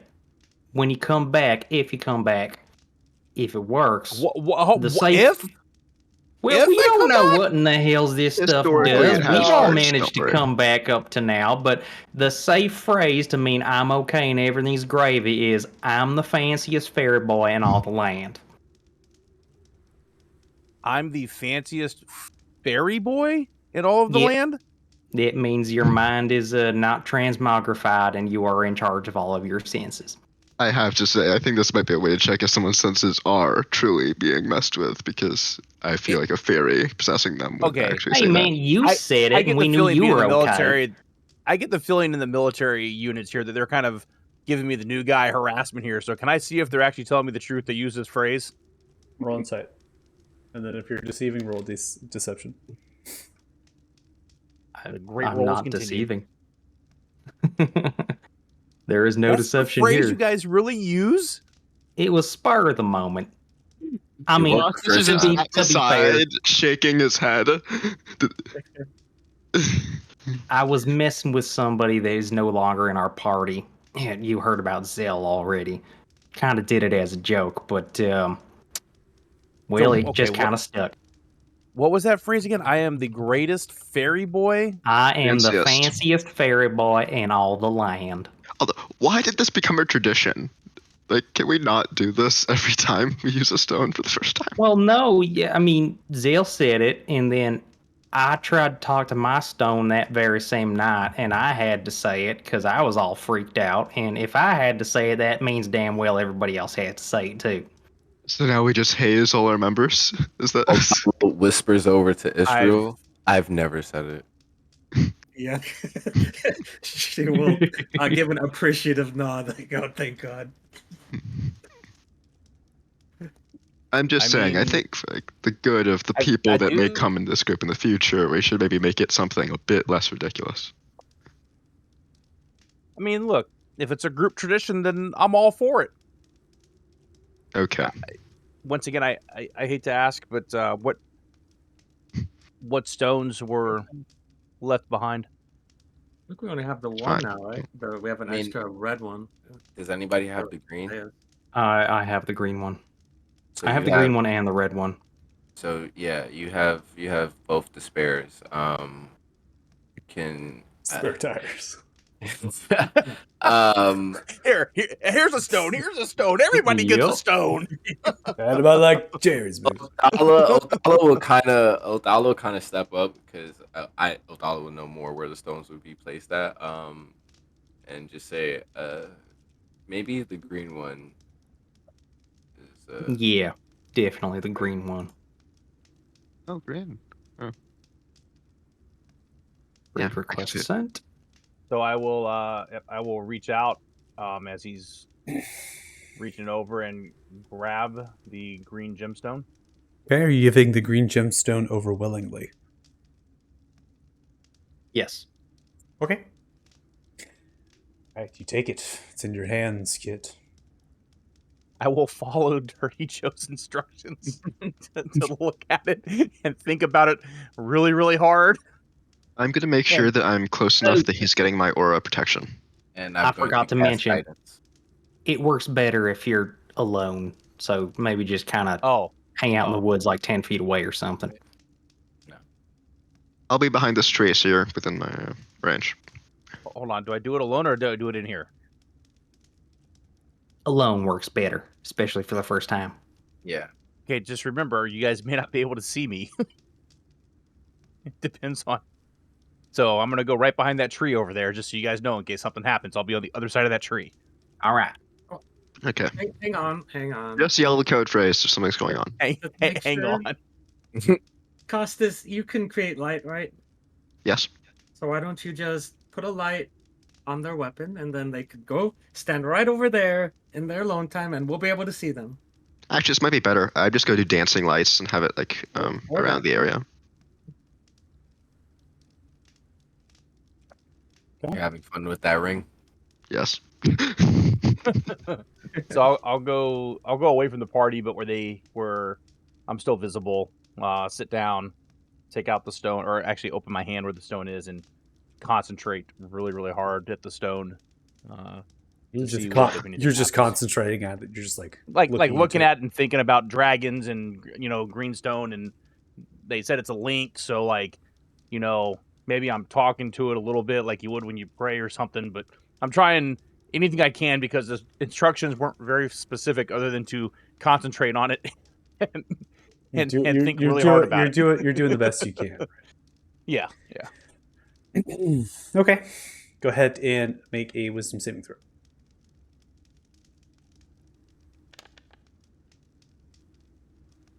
Okay.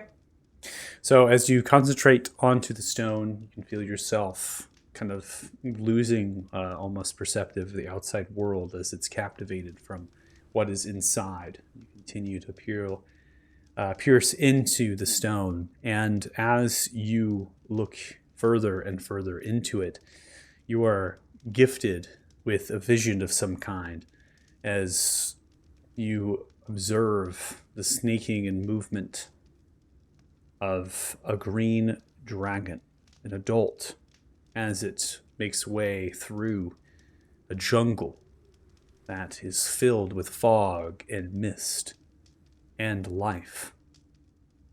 Its striking resemblance that of the Cylindal. It has mushrooms growing in flora. And in this circle, druids reveal themselves from the mushrooms in perfect camouflage. The green dragon curls itself around in the circle and looks towards those druids. And they speak very softly, very subtly. A conversation. The green dragon is referred to as Ramana or Romina. And in the conversation, the druids are really listening rather than talking, beyond asking the occasional question. It is Ramana bringing forth a request. Request for the Master of Dragons. Yes, the lettuce dragon.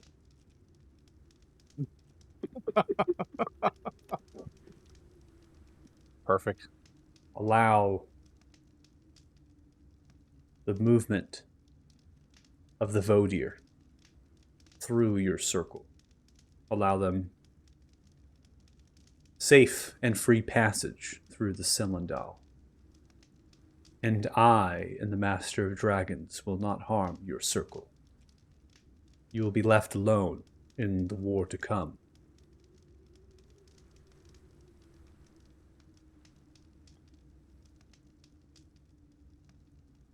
And as the vision begins to conclude,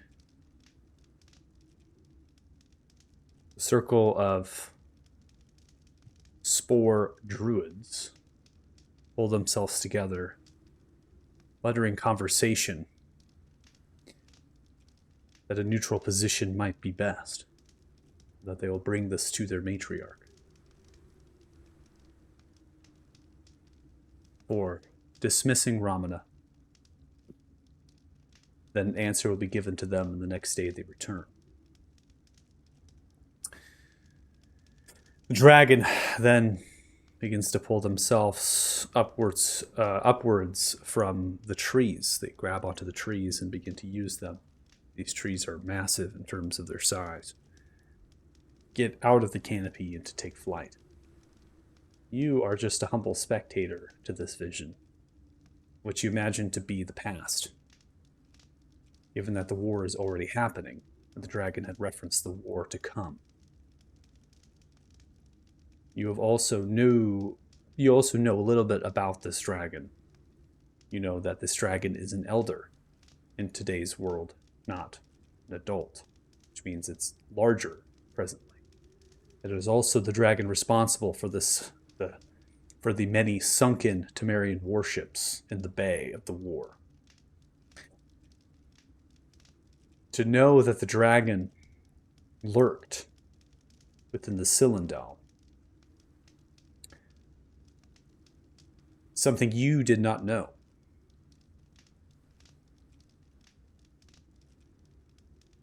And may put some pieces together for you of adventurers and hunters that went into the Cylindal that did not return. Could it have been the dragon that hunted them? Or, perhaps, it was other monstrous creatures. There are many that plague that jungle.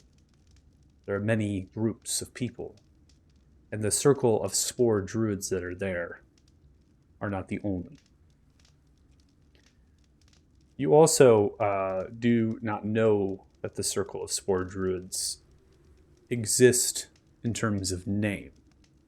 But you do know that they exist and the region that they hold. Generally, the southern part of the Cylindal jungle, there is particular areas that are filled with these vibrant mushrooms.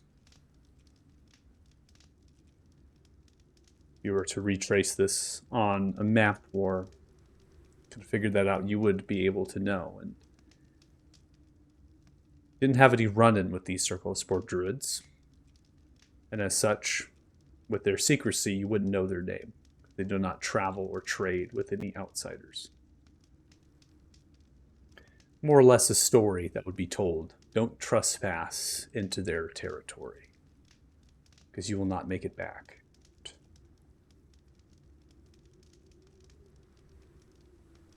Okay? When the vision fades, you're brought back to the sights and the sounds of your present world. with the newfound knowledge. When it when it fades, you'll hear Kit shout, "What the fuck?" And he'll take off running toward the woods where there is no light. Safe phrase! Safe phrase! Are you all right? The lights are chasing him, and I'm getting a javelin ready. The fuck? As I get a little bit out, I manage to practice some of the breathing techniques that I was taught, calm myself, realize it was all an image or a dream, turn back around and look at, I assume, the party who's either has their weapons out ready to kill me or is yelling, "Safe phrase! Safe phrase!" And I will utter something about, "I'm fancy fairies boy in all the land." I can't remember the damn thing. How do you expect somebody to remember that long phrase through something like that? Yeah, I think he's all right. All right, Yeah, dude, he's good. hey, He's good. calm down. You're good. Come over here, have a drink, have a nibble. You're okay. And, well, shit, guys, that worked. All right, well done. Wow. We got this down to a science. Now then, I'm gonna go play dragon therapist. Oh, gals, here we go. That's okay, right? I will, Never. yeah, as we're talking here, I'll start, like, guys, there's, like, I can't even explain, like, this wasn't even from this time. Like, I saw in the past, it was like history. What did it look like? Green? So you were seeking information? What do you mean, see? I looked at the damn stone and I concentrated on it.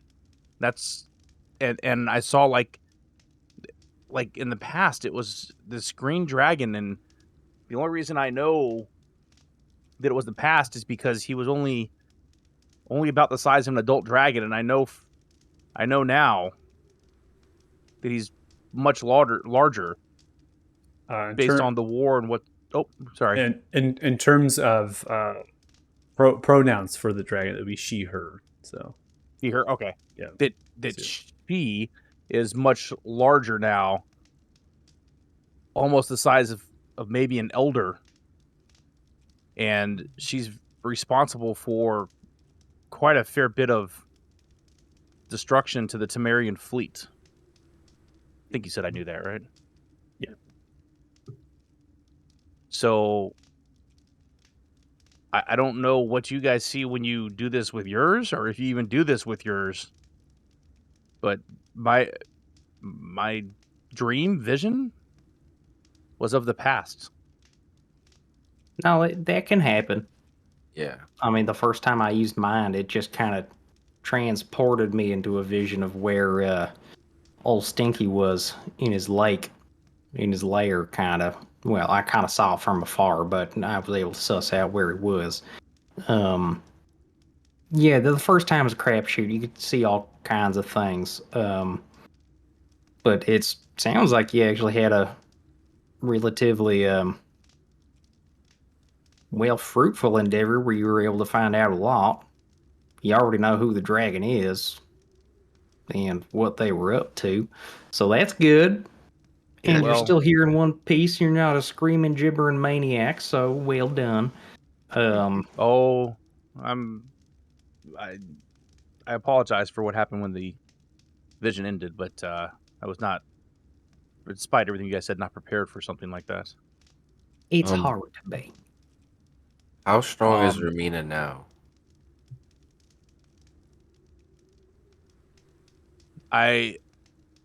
All I can tell you is what I saw was her negotiating with, I don't know, to me, fairy tale or story druids that nobody or I don't know where they actually are in the Cylindel forest negotiating. I'll call it free passage, but no combat passage for Damodar's armies.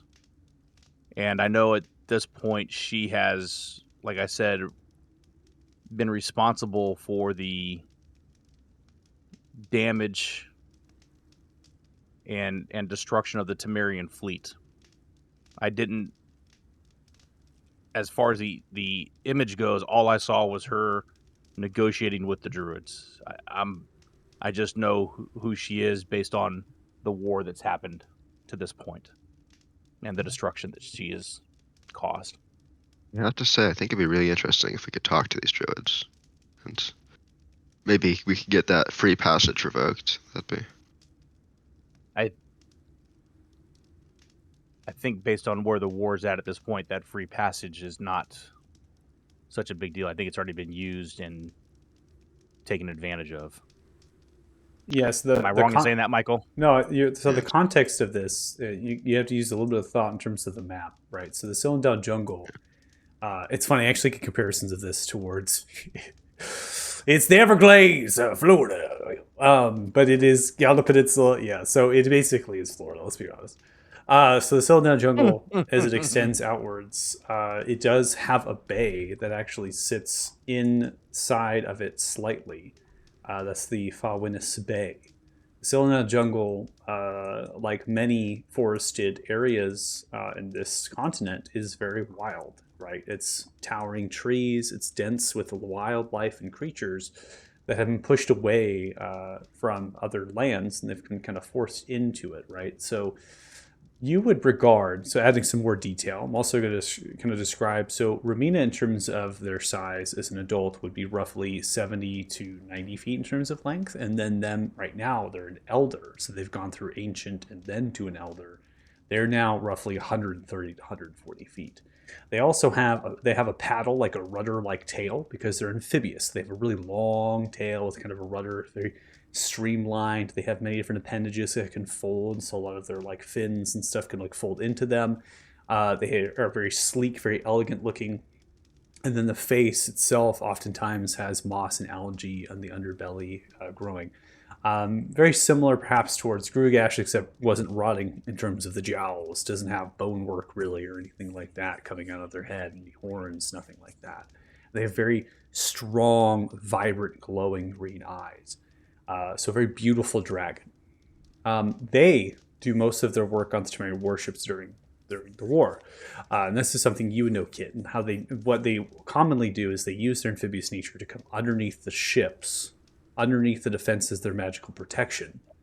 And then they rip holes in the hull of the ship and breathe their poison, noxious gas into the lower decks of the ship, killing people trapped underneath. The ships of the Temerian, they have magical protections. They have cannons that can fire many miles offshore. They are very much a tinkering type, of boat, right? They're, a lot of magic goes into the construction of these ships, and they have detection systems. They have mines that are deployed, right? So they try to negate the dragon, but right, what can you do against a dragon that is that large, that powerful, has those kind of protections? And so as an adult, what you saw in the vision was they went into what you would say is the territory of spores, right? You would say this is the territory of spores. This is spore territory. You don't know what this, they're druids, right? They're a circle of druids, but they do not tell you their name. They don't tell you the name of their circle. They don't, if you're trespassing their territory, is more than likely that you either die or your mind is like you soak in the spores, right? And they change your perceptive of the mind, right? So it's like a hallucinogenic, exactly. You think type thing. Exactly. You're like tripping. You're like tripping balls. You storm out of the Cylindel and you're like, where was I? I don't understand. And so these are like fables. They say, oh, my cousin trespassed into the territory of spores, came out.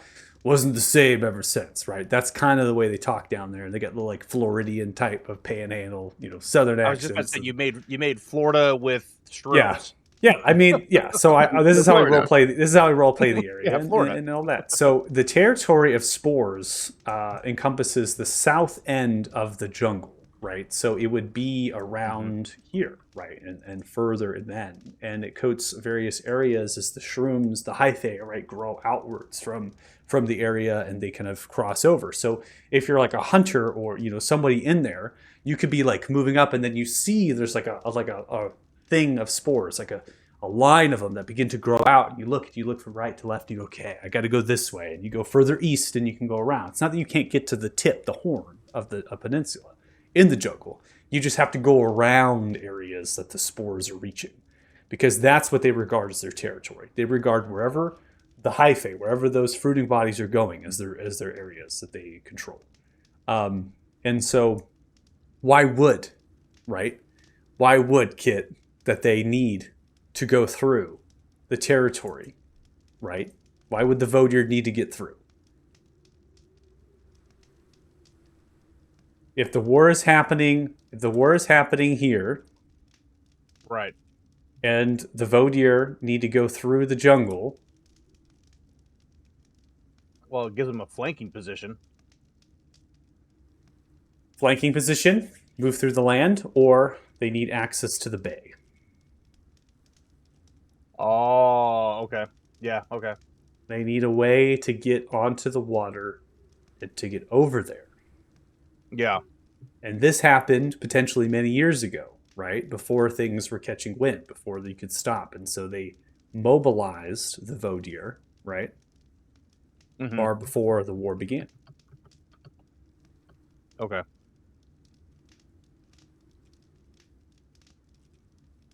I think This as could- the Yep. go ahead.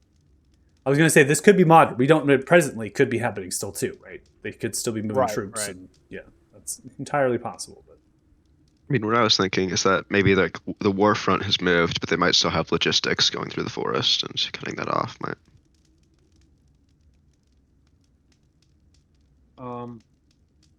As this talk of like Green Dragon sinking warships, like there's this kind of like grim look that passes over Shield's face, and kind of chuckles a bit, and it's like, so that's where the bitch has been hiding the whole time.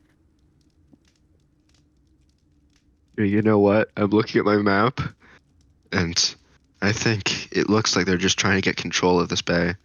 Maybe they're stationed on Penn Island. I think we need to go to Penn Island.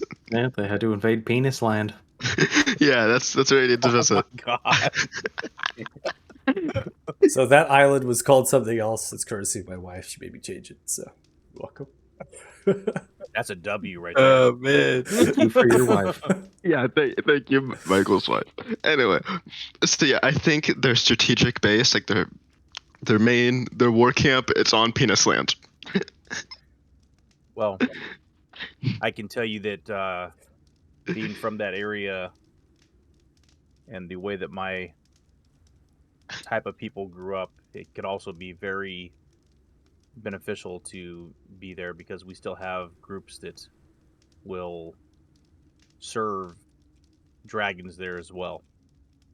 So there's many different things they can get, from getting the bay to a flanking position to getting supplies in, base of operations established, to also forced loyalty down in that area.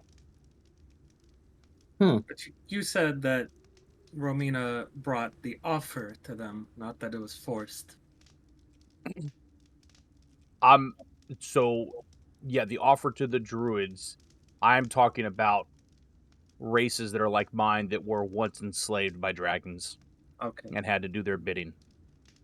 There are some there that are probably not so strong-willed, and if a dragon were to come back and push out these settlers, then they might choose to serve that dragon again. Or I say that dragon, any dragon, doesn't matter which one, just for their, it's like trading one master for another, right? You're Yeah. enslaved by dragons, then you're getting pushed out and or moved or forcibly have to change your ways because of the Talthars. Yeah. So The 3 towns of Cinderella, Redden, and Pelantoul, Kit, has quite the population of Vodier goblin. yeah, Well, if we ever make our way down there, perhaps we do some liberating and extermination of druids. Yeah. And maybe we'll have to kill the sexy dragon. Grab the napalm and flamethrowers, boys. Did you just say sexy dragon? I'm quoting the lightning guy. Sexy dragon. You've been spending too much time talking with your dragon, Costas. I mean, yeah, I know there's some of us here that have some kind of weird dragon ancestry going on, but from what I understood, there wasn't any direct copulation involved. You might be fixing to set a continental first here. Yeah, it wasn't relationship I'm. that we were kind of, Don't worry, that's not the direction I'm going in. It's you remember it was what the lightning lit what was it was the lightning dragon. I mean, I don't know if we can really call him a dragon anymore. He's more of like a skeleton. The I mean, undead guy, Trezgol? yeah. Yeah, He has a he had name. quite a thing for romaine. He had quite a thing for romaine Did, lettuce. Yeah, did have it. I forgot He about did. that. I You do could always go remember back there and ask Trezgol some more questions. Yeah, like he spent a lot of time describing her eyes. Like, But I don't know if Trezgol is going to take you all too nicely now that you just left them there. Yeah, it's been. I mean, it hasn't been that long. It's been like 3 weeks, 2 weeks. Maybe In 2 game months, time. but still, if he's In been game locked time. underground in that dungeon for God knows how many years, Hmm. he'd probably might just even be notice. happy to see us again. Yeah, we did You have to came like back. run from something else. We were possibly gonna die if we stood down there. So we had reasons. yeah, we can go back to being dragon Hey. therapists again. I am no lover of dragons, so however you had to deal with it is none of my concern. I just want to make sure we can get the rest of them gone. um, Don't worry, this one was like a kind of already dead. I mean, which, to be honest, kind of freaked me out even more, but... Yeah. And we Yeah, were it was- still kind of relatively early into this adventure at that time, didn't know what in the hells we were dealing with. Might actually be, come to think of it, might be a good idea to free that son bitch. Actually, Kit, yeah, if we can. yeah, Kit is I have a question for you. You seem pretty adamant about basically the annihilation of these dragons. Is there any way that you don't see some of these dragons past like saving, and what Costas would usually say is redemption? You don't see any redeeming quality or anything that can possibly be a good path to take rather than killing them.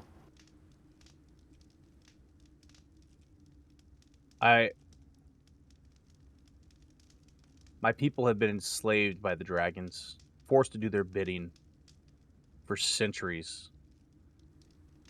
The dragons are single-handedly responsible for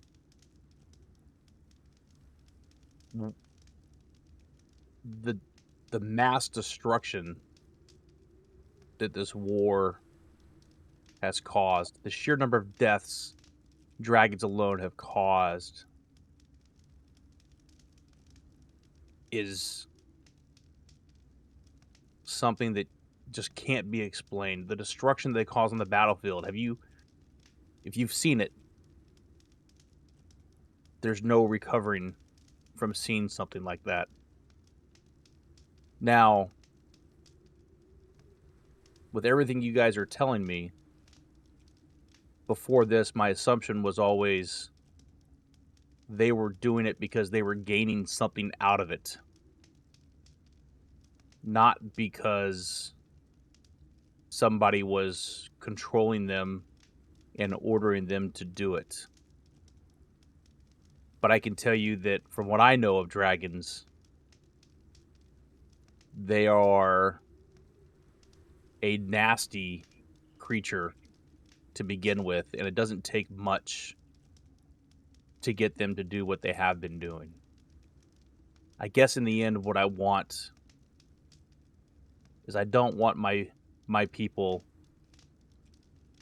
to be enslaved, killed, herded like sheep into areas by anyone. And right now, the only thing I can see that can make that happen is by getting rid of the dragons who have tipped the balance in the war.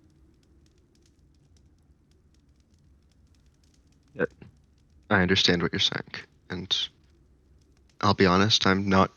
I might have agreed with you if you talked to me a few months ago. But dragons, like people, are individuals, and you can't say that everything you just said hasn't been done by humans or elves or orcs at some point or another. I mean, causing damage in war, we do that practically every month. Enslaving other species, I mean, hey, that's basically our jam. I mean, don't get me wrong, I'm not saying dragons are perfect. That's far from it. In fact, many of them would probably have done it without Damodar asking them to. Just saying, not all of them did it willingly, and quite a few of them are actually incredibly regretful of their actions. Othala, can you do the memory thing from one person that's not you to someone else? Yeah, I'll quickly just cast Detect Thoughts. Costas will allow me to dive into his thoughts, retrace it of what the conversation, I guess, with Belzar, right? Yeah. All my conversations with Belzar. Yeah, okay. So I'll take all the conversations with Belzar, and then I'll put it into a ribbon and I'll hand it to Kit. What is this? This is Costas's memories, his conversations with the Silver Dragon. And what is this supposed to prove? Just use it. Just a different point of view. It's just his own experiences. And to be fair, you're mostly exactly right.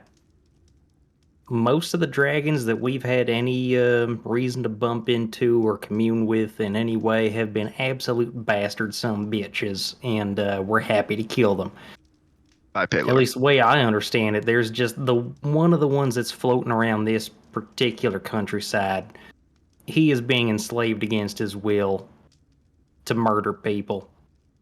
Like, very forcibly. He's being tortured to try to, flame towns and stuff like that. But from what we've seen, he's actually kind of an okay guy.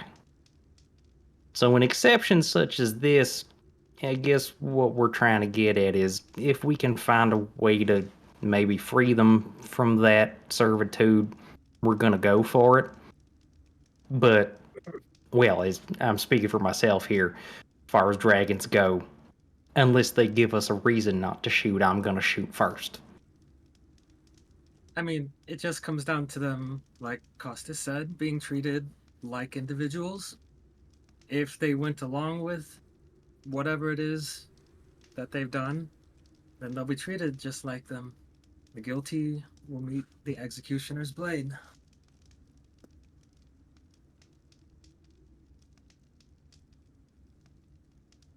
You'll see Kit put the ribbon away for now. He'll look at you and say, while I appreciate this, I've been through and have to think about quite a bit tonight. At this point, I'm not sure learning or seeing anything else right now is going to be met with clear thought. I understand. I just hope you don't dehumanize your enemy, or in this case, I suppose, de-dragonize. Is that the correct word? De-dragonize. Are- It's not a are word you at all, but we'll make it being one. Are you accusing me of being a speciesist? I'm just hoping you won't be. No, man, it's again, I have to stress this. Your own experiences have been copacetic with my own. From what I've seen, most of these dragons are kind of awful people. I mean, And yeah, we're out here to defeat them. We happen to run across one exception, and we're not really sure what to do with it yet. But I know there's a lot to take in, so just mull it over. And it seems like, through whatever kind of crazy forces are at play, you're now kind of in this group, whatever weird magical subterfuge that entails. But yeah, this is something you're going to have to deal with as well.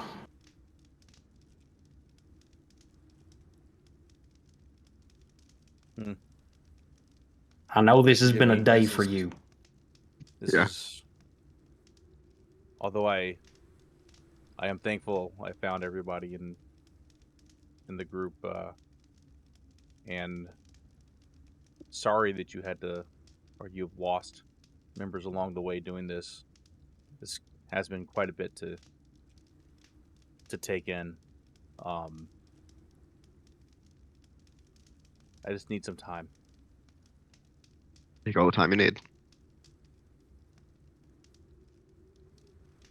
And hey, I don't know if you smoke. I still got some halfling green here I got from Felix before he left. Want a couple Do I bowls? smoke?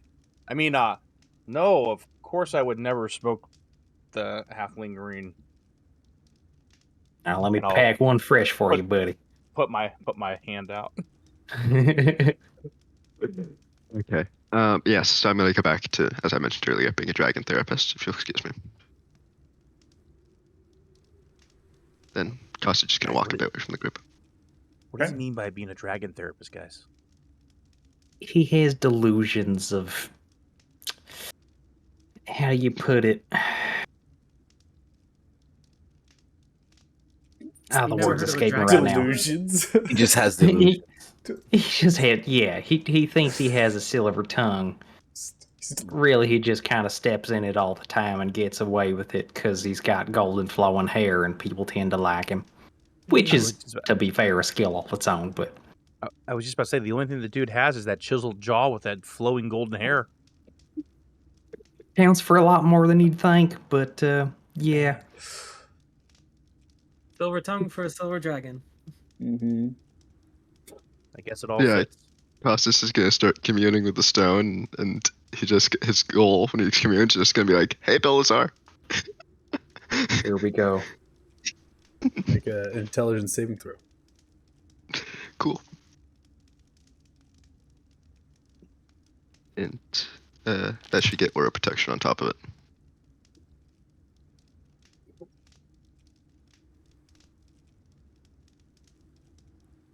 Focus on your stone connecting to Beldzar. It is a familiar connection. You're able to grab at it. And you feel connected.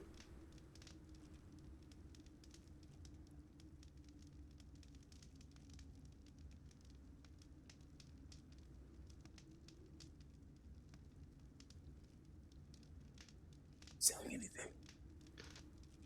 Hello?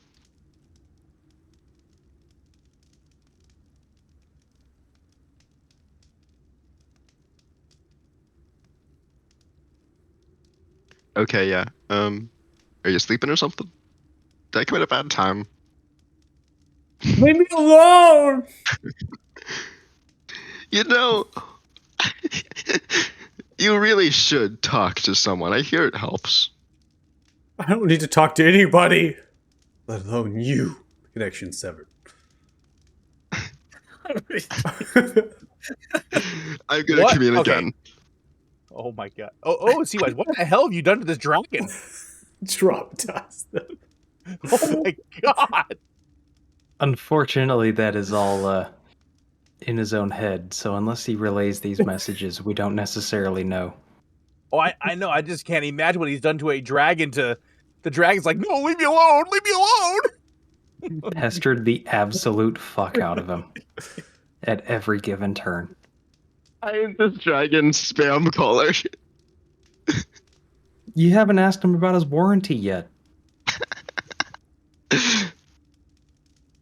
I I'd like to commune again.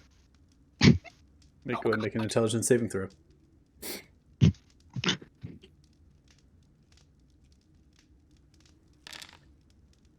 The number that you have dialed is not connected.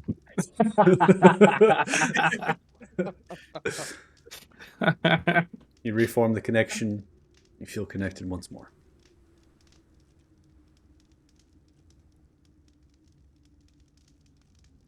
I'm sorry for anything I've done that might have pestered you.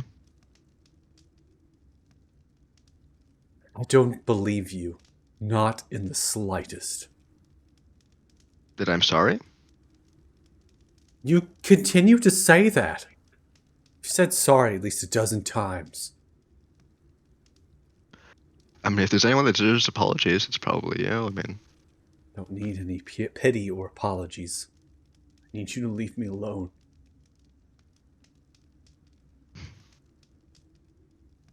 why do you want to be left alone? For what I will do to you if I find you. So you're afraid of yourself? I'm afraid of many things. Myself is the top of that list. That's the thing. It's got to be hard. That's why you need to understand that I don't need talking to me will not kill me. understand anything. I don't need to understand anything. Yes, you're right. You don't understand anything, No. and some even say ignorance is bliss. But You need to understand something. Continued conversations. Your pestering. It's relentless. And I I am not call you like once every alone. like 5 days. There are others. They are listening. And it's not like I'm giving you anything. I'll try not to give you anything that would get me killed, okay? I can promise that. Don't worry, I do a fine job at getting myself killed.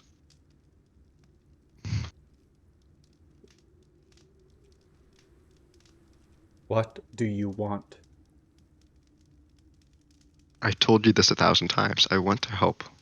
There's nothing you can do to help me, and I have responded in kind 100 times, but yet you continue. You really are stupid. I'm not stupid. I'm persistent. There's a difference. You're like a car salesman. Not one of those really low-end blocks that just continues to tell you this is the car that you bought, but it's really not the one you want. And then somehow I walk out with that car in a loan I can't afford. This 2006 Mercury Sable was a great deal. Oh my god. No.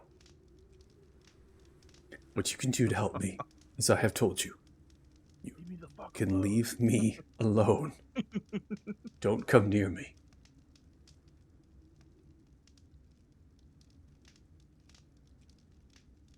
Fine. But I promise the next time that I do come near you, I'll be getting rid of your chain. And then I end the call.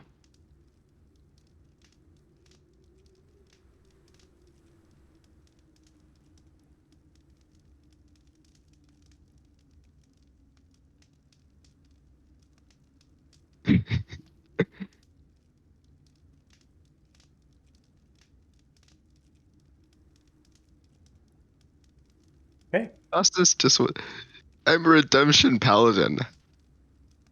This is basically my job. It's my job. I'm a therapist, okay? Come on. You hate me? I get paid for this. So is I it get just paid for this. is it just Istriel, Joe, and Othala like in like the living space? I would probably say Costas has moved off at this point, so Kid is also a little bit far off, unless Kid has returned. So I think, Kid, you said you're still kind of off in the forested area, right? So, Yeah, I'm kind of walking around, processing Kinda. everything away from everybody, and then I'll do something whenever he's done. Sure. So it's just Israel, Dirty Joe, and then Othala. You three are around the campfire right now, or in the hunting lodge.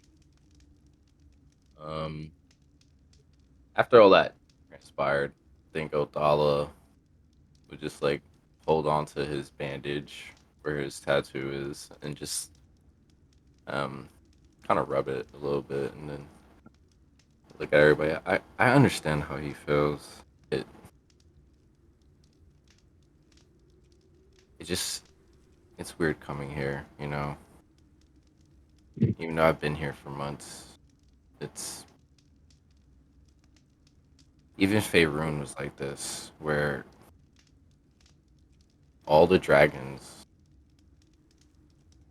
it was the same. They hunted dragons there. They hunt dragons here. Where I'm from, it's not like that. It's just really difficult. Man, at least you have a frame of reference for this shit. I mean, I ain't complaining. I came here seeking adventure, and adventure I found. But again, I came to this continent just to see the world and hunt for some nice fancy trophies.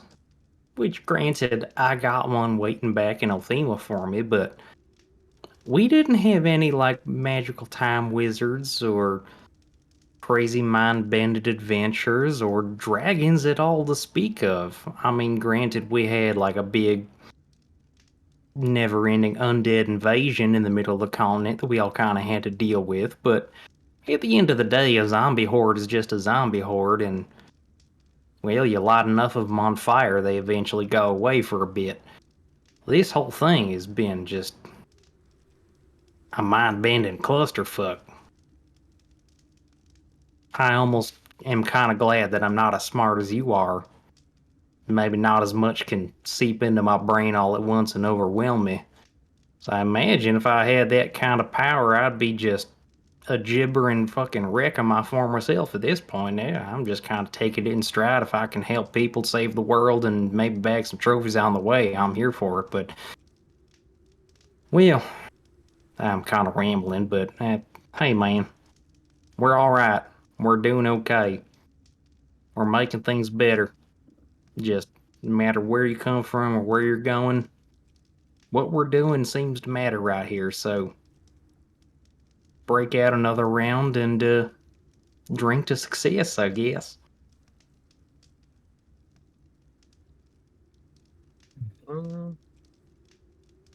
Yeah, she kind of looks over towards Costas's and then back to where Othala was rubbing the bandage. It's kind of musing. Well, we all have our scars. Some more visceral than others. I suppose. For being chosen ones, isn't it kind of weird how flawed we all are? I think it'd be weird if we weren't flawed. You're not here. Oh. I mean, it takes like 2 seconds. Oh, okay. But I figured it takes 2 seconds to do that. This is a private moment. Give them the moment, Lucas. Give them the moment. I thought it was there. Sorry. But perhaps that's what makes us capable. Maybe that's why the deities themselves can't interact in this one. They just don't have it within themselves to accept the flaws and grow from them.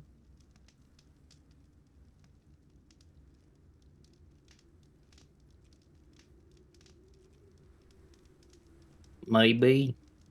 I mean, from what we've seen, like, a lot of the gods is kind of powerless to even touch any of the goings on around here. Nah, I still don't pretend to know why. I mean, seeing as the fact that we're just kind of normal folks and the gods themselves is just them magical rutabagas and is kind of normal folks with extra powers because they grew out of the right firmament. They should be able to just kind of throw themselves into this here melee, but for whatever reason they can't. Them's the rules we came into. And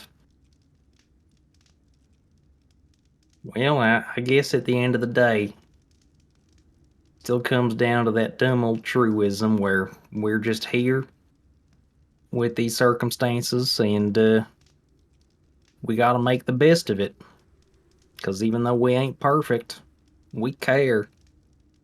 And if we Right. don't, who else will? I've been thinking about that though.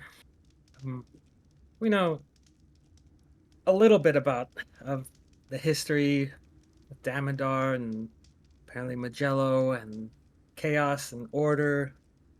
We know before Damodar that this thing it repeated.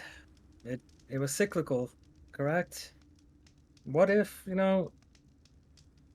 there were thousands and thousands of lives lost however many years ago? What if this is all bound to repeat and Damodar is actually the hero of this story trying to break the cycle? I mean, I hear what you're saying, and we have kind of seen evidence of that sort of thing ourselves, where, yeah, this is a repeating cycle where different sides are pitting different forces against each other to try to bring out their own weird version of the greater good. But we happen to be these common folk that are caught in the middle of this. And just based on my own judgment, all I can use are the things that I myself have seen. And from what I've seen, the people we're fighting against are the people that are willing to do any nasty, some bitchin', garbage human being tactic to get their own weird, perfect way. And they're willing to grind thousands and millions of people into the dust to get it. And I don't know what kind of vision of the future they see, but the people they're grinding in the dust are real people here and now.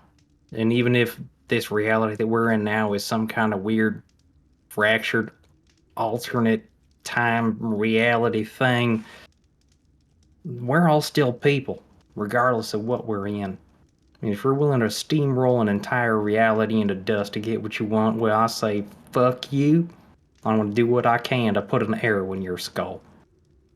Right. So I think we're doing okay right now. But that's the issue, Joe. Back in Elathan, Mathala and we did some reading. We're not the first chosen. We're not the first everyday common people.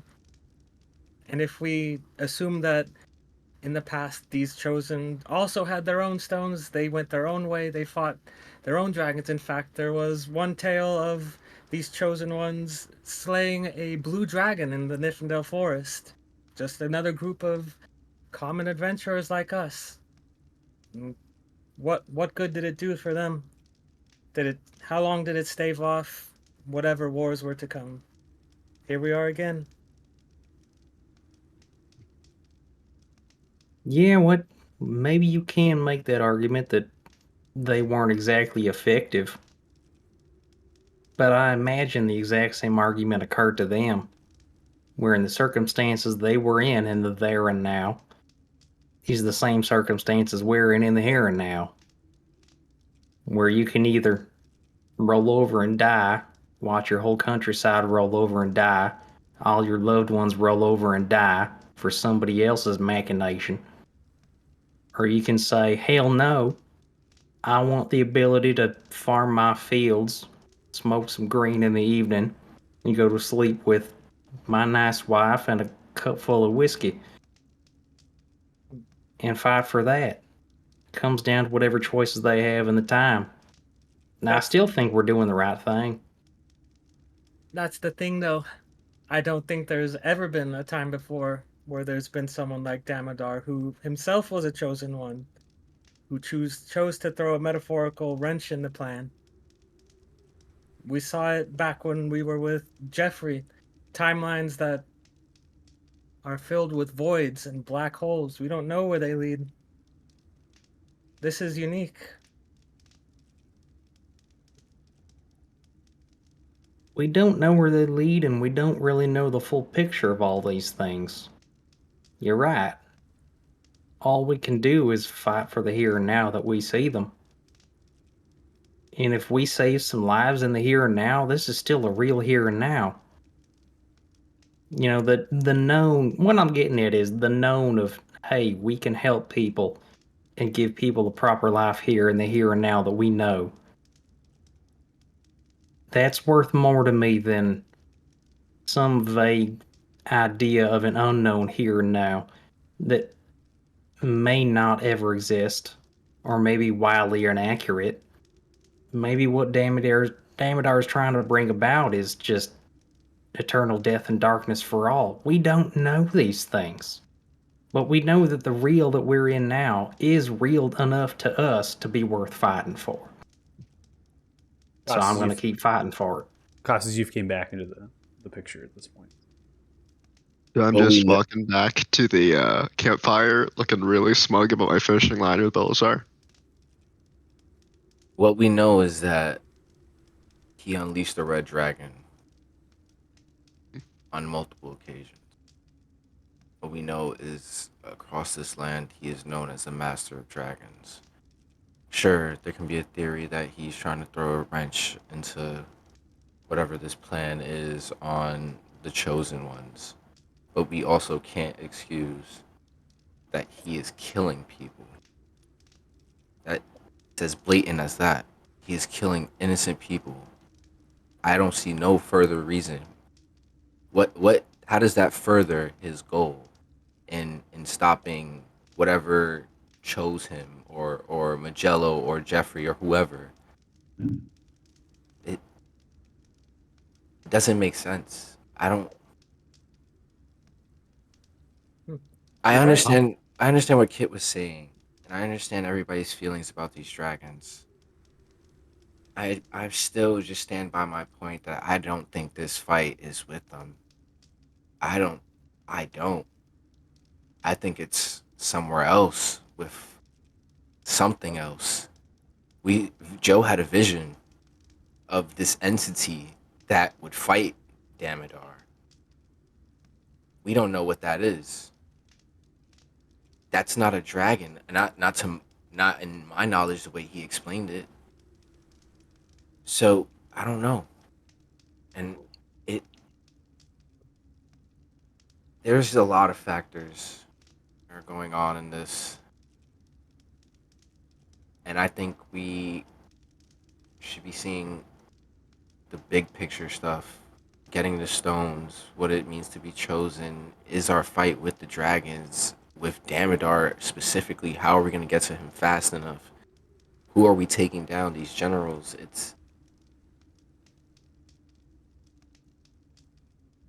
It's just conflicting a lot with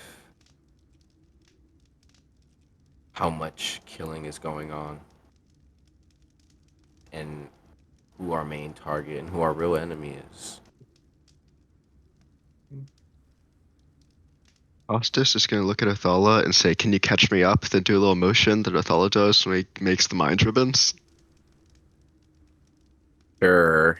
I'm gonna give him a ribbon. Okay. And Kit, you can come back to the fire, to the launch anytime you feel it's necessary. What I'm looking for is an opportunity outside where nobody's around. Yeah, I mean, you got the opportunity. I didn't want to interrupt everybody else's RP going on, so I'll walk off into the shadows. Okay. And disappear. Yeah, go invisible. And I'll pull out the sending stone that I Okay. have to talk to Tom. Mhm. And send a very simple message. I found them. They're chaotic at best, maybe a little loopy, and I'm in. We'll continue travels and report later. I think that's probably about 25 words or so. Okay. Get a message back. Affirmative. Check in when you can. And then I'll make my way back into the into the lodge. Okay. The plot thickens. It thickens very much so. It's as thick as porridge. Sludge pouring out of my arteries.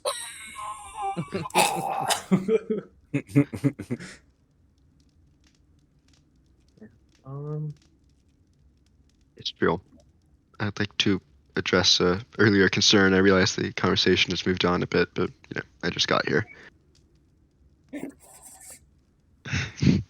I'm kidding. No. You say previous chosen have already tread our path and they didn't accomplish anything. But we are not gods. We are we call ourselves chosen, but we don't even know what we're chosen by. Fate, some random fucking stone that happens to be tied to a dragon.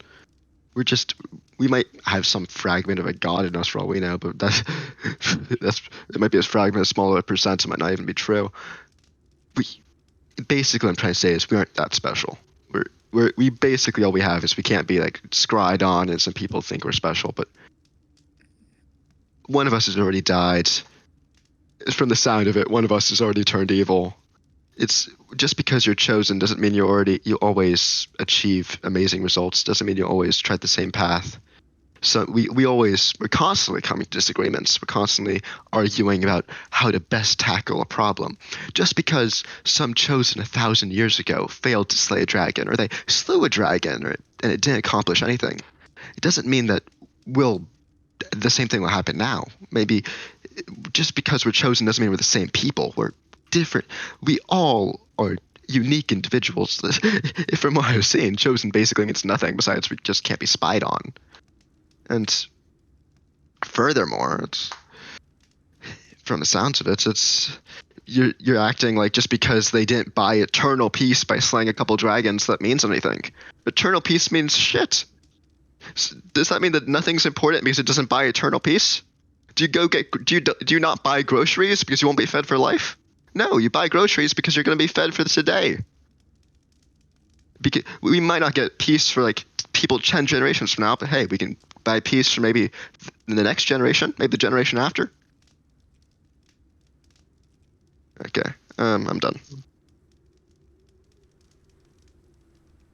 We might not be gods, we might not be commoners, but we're as capable as the carpenters who are hired to build castles, as the cooks who prepare chefs. We're the ones given the tools to change. And if we have those tools, then why would we keep repeating the same things as everyone who came before us? The lives that we save, they're basically being fertilizer for the lives that are lost in 1,000 years. That's the nature of life. Life is cyclical. Have you never? Plants die and we eat the plants. We die and we feed the plants. Nature. None of us are gonna live 1,000 years unless you're fucking Magello or some shit. It doesn't matter if dragons come back 1,000 years from now. All that matters is that we save the people now and they can die comfortably of old age and see their little kids playing on the playground. Yeah, let the women speak. Okay. I disagree. Life has an author, and there are sparks within us. I think that's what Damodar himself has seen, that gives us the capability to at least try and impact the future in ways that so many people can't. There are people even more idealistic than you, Costas. I know that's hard to believe, but they don't have the gifts that you do. They don't have that connection to Belzar the Silver Dragon. They don't have the spark of divine order in them. You can make a difference. They can't. And for us to keep on troping about, we're taking out dragons, we're fighting, again, this goes to Athala's point, against an enemy that we don't even know of. Like, there's too many uncertainties to just assume Damodar is the ultimate enemy and not actually take the time to engage and learn more. I'll not argue with you on that. I'm simply arguing their actions are not futile. If we can buy even another day for the people of Arthuria, then it's worth it. But you're right. Maybe engaging in Damodar's scenario is not entirely crazy, I'll admit. But I will say, from what I've seen so far, the guy's a mad fucking motherfucker. Maybe he's got some sense somewhere behind his plan. But the ends do not justify the means. At least when the means are destroying cities. That's the issue. I mean, though. how do you know somebody's not controlling Damodar? We don't And know. forcing Yeah. him to do this. Well, you know what? We'll cross that bridge when we get to it. If we figure that out, that someone's controlling Damodar, then we'll try. Then we have a whole new set of problems. But until then, we cannot assume so. We do not I mean- assume everyone is being controlled.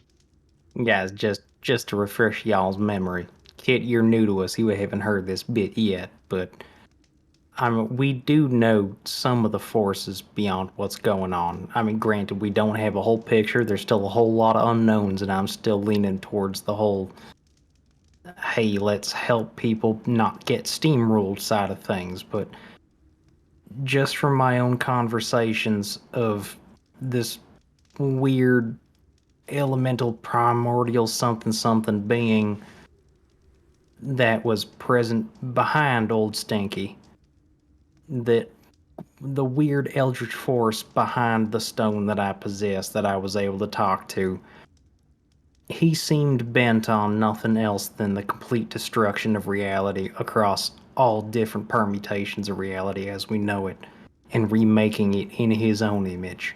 This was a creature, this was a being that existed before the gods themselves. And he somehow lost the fight that he had with the upstart taters and rutabagas that developed and kind of helped shape the world that we now live in. And he hates us. He hates all of us. He wants to see us all a broken pile of corpses so that he can bring about his own reign through his own minions, the dragons being some of them. And I don't know if Damodar is aware of this, or I don't know if he thinks he can outsmart him, but a force such as this cannot be reasoned with, at least as far as I see. And a force such as this means nothing but ill towards every living thing that we are interacting with on a day-to-day basis. And I know we don't have the full picture yet, and I get all y'all's points. Where, yeah, maybe we've been making a mistake, but from what we've seen, which, from what I understand, is more than even most of the other chosen ones have seen, the forces at play here mostly mean nothing but ill. And I just, for one, think that we need to be fighting them, rather than think that they have some kind of golden nugget of truth, because they're a bunch of bastards. I yield the floor.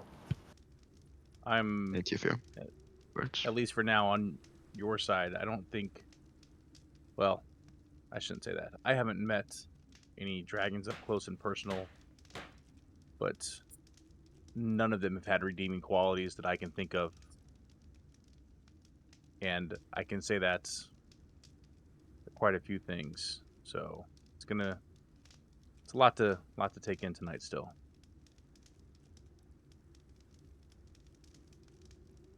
Well, what we do know about the dragons is that their strength basically forced those prime elementals Joe is referring to off of this plane. And so by taking them out, we are indirectly helping in other ways causes that we might not be so fond of. We indirectly help causes they're not fond of every day. You buy a damn potato and you help the rich merchant that you don't like down the street get 1 gold richer. Well, not 1 gold, probably like 1 copper. But still, I'm just saying, it's... Those you were be- different you need- circumstances in the past, though, man. Like, yes, the dragons seem to have rebelled against these primordials in the past. But now Damodar is making a pact with these primordials, and they're exerting their influence once again to hold the dragons as slaves. Yeah, the dragons ain't the one in charge anymore, but the ones that are holding the reins here, they just want to kill the rest of us. Based on the knowledge we have, that's the only conclusion I can make. So I think we must fight. Well, we don't know anything about Damodar forging contracts with the prime elementals. We know that he's grouping up all the dragons. What if, in a hypothetical scenario, he's preparing for some sort of invasion? What if in a hypothetical scenario I am Palor? Are you? In a He's hypothetical definitely scenario, I am. Look, killing us, based on what I know of history of my people, would be the absolute best thing they could do.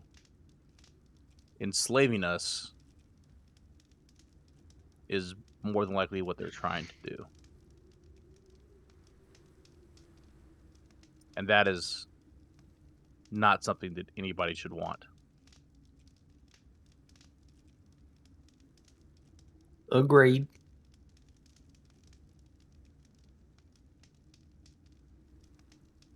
You could say that, but I mean, this whole continent was founded on the basis of slavery, wasn't it? With the foundation of the Telthars? Overwhelmed by force, subjugation. Make a history check.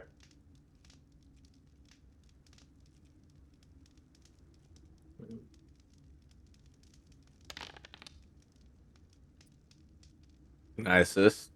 -4.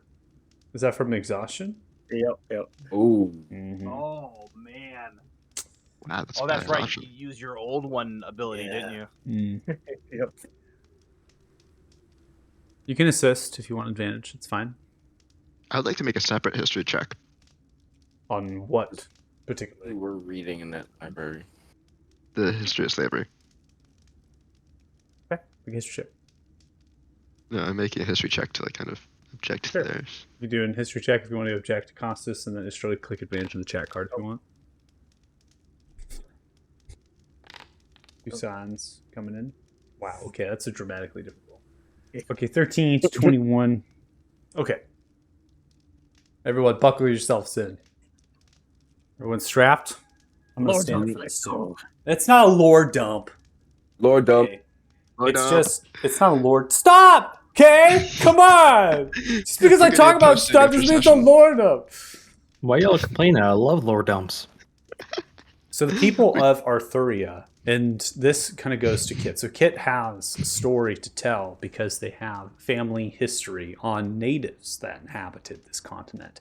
Natives that inhabited this continent would either A, be goblinoids that were thralls to dragons, or B, they would be halflings and gnomes known as Fae, almost. They natives from Fae, right? So basically you're having different varieties of these whimsical populations of people that wouldn't otherwise exist if they didn't cross over or have some connection with creations to that of the Feywild.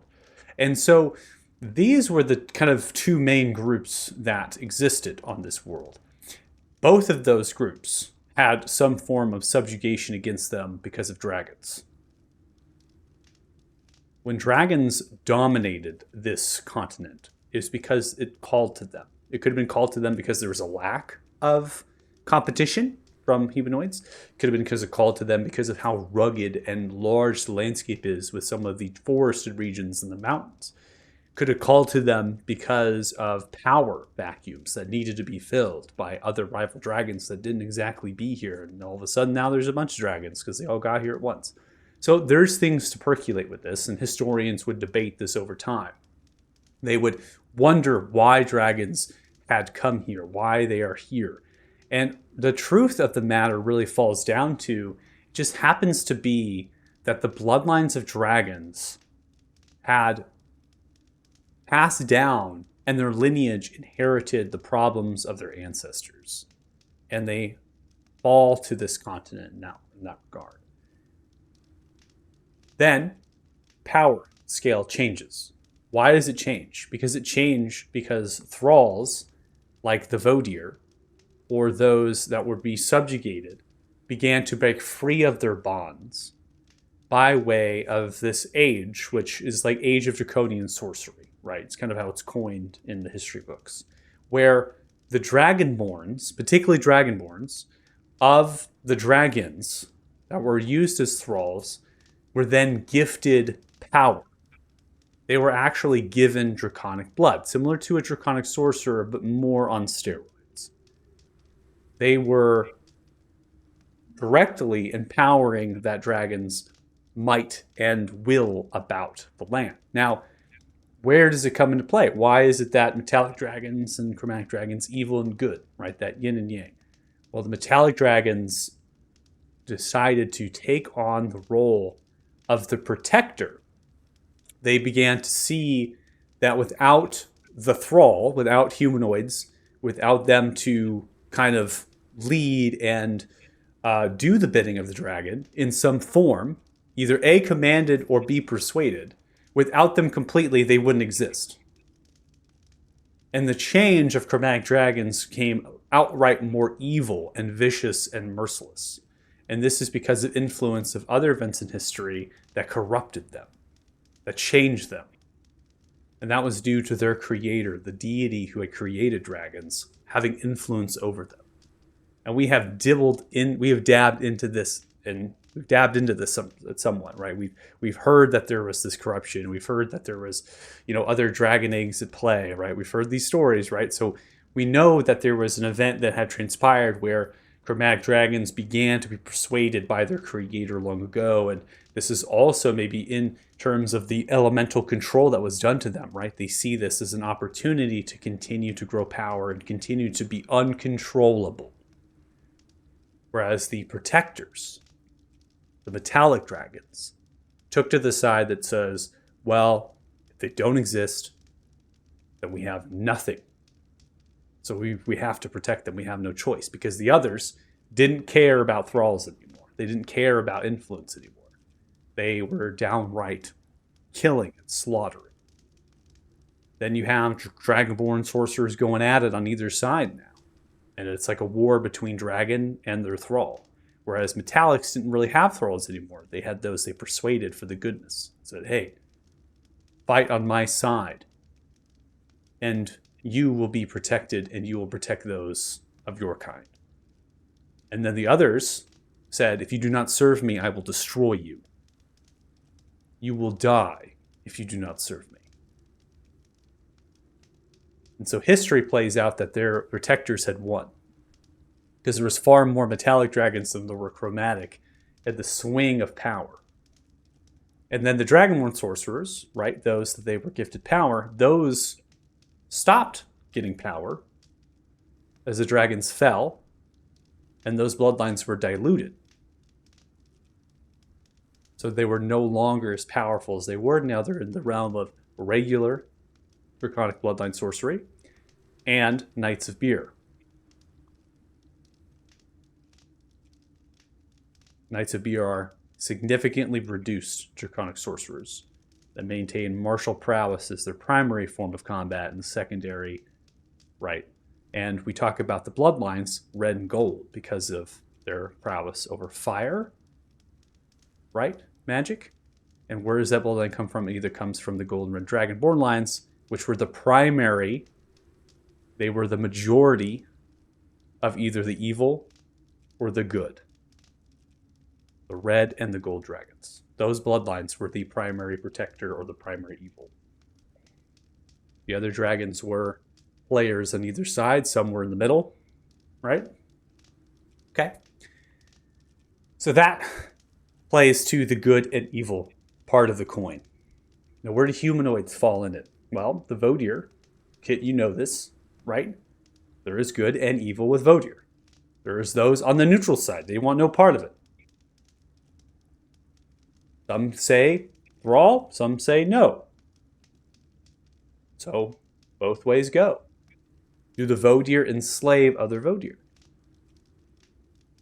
You don't see them walking in, right, in certain regards. But what they are slave to, if you think about ethically or morals or whatever, they're a slave to their lineage. A slave to the family's lineage, right? Those ancestors who have said, if you don't do this, you don't do that, right? I mean, it's typical modern day, right? Where, dad comes down to you. We did this for generations. Tradition, you have to do it. So that's what we're saying is like that form of control. And then the Vodier implicate that upon their people. And that is a form of slavery in a way. It's this form of control.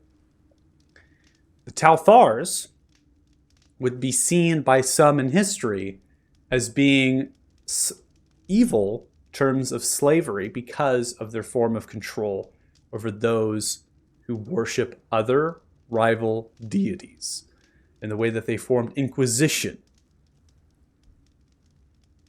in terms of the Sular kingdom and their predecessors, right? How they formed the Inquisition fighting the Black Hand, the Crusades, right? That whole history and transpired and how it fought over the Sun Tree and all that stuff, right?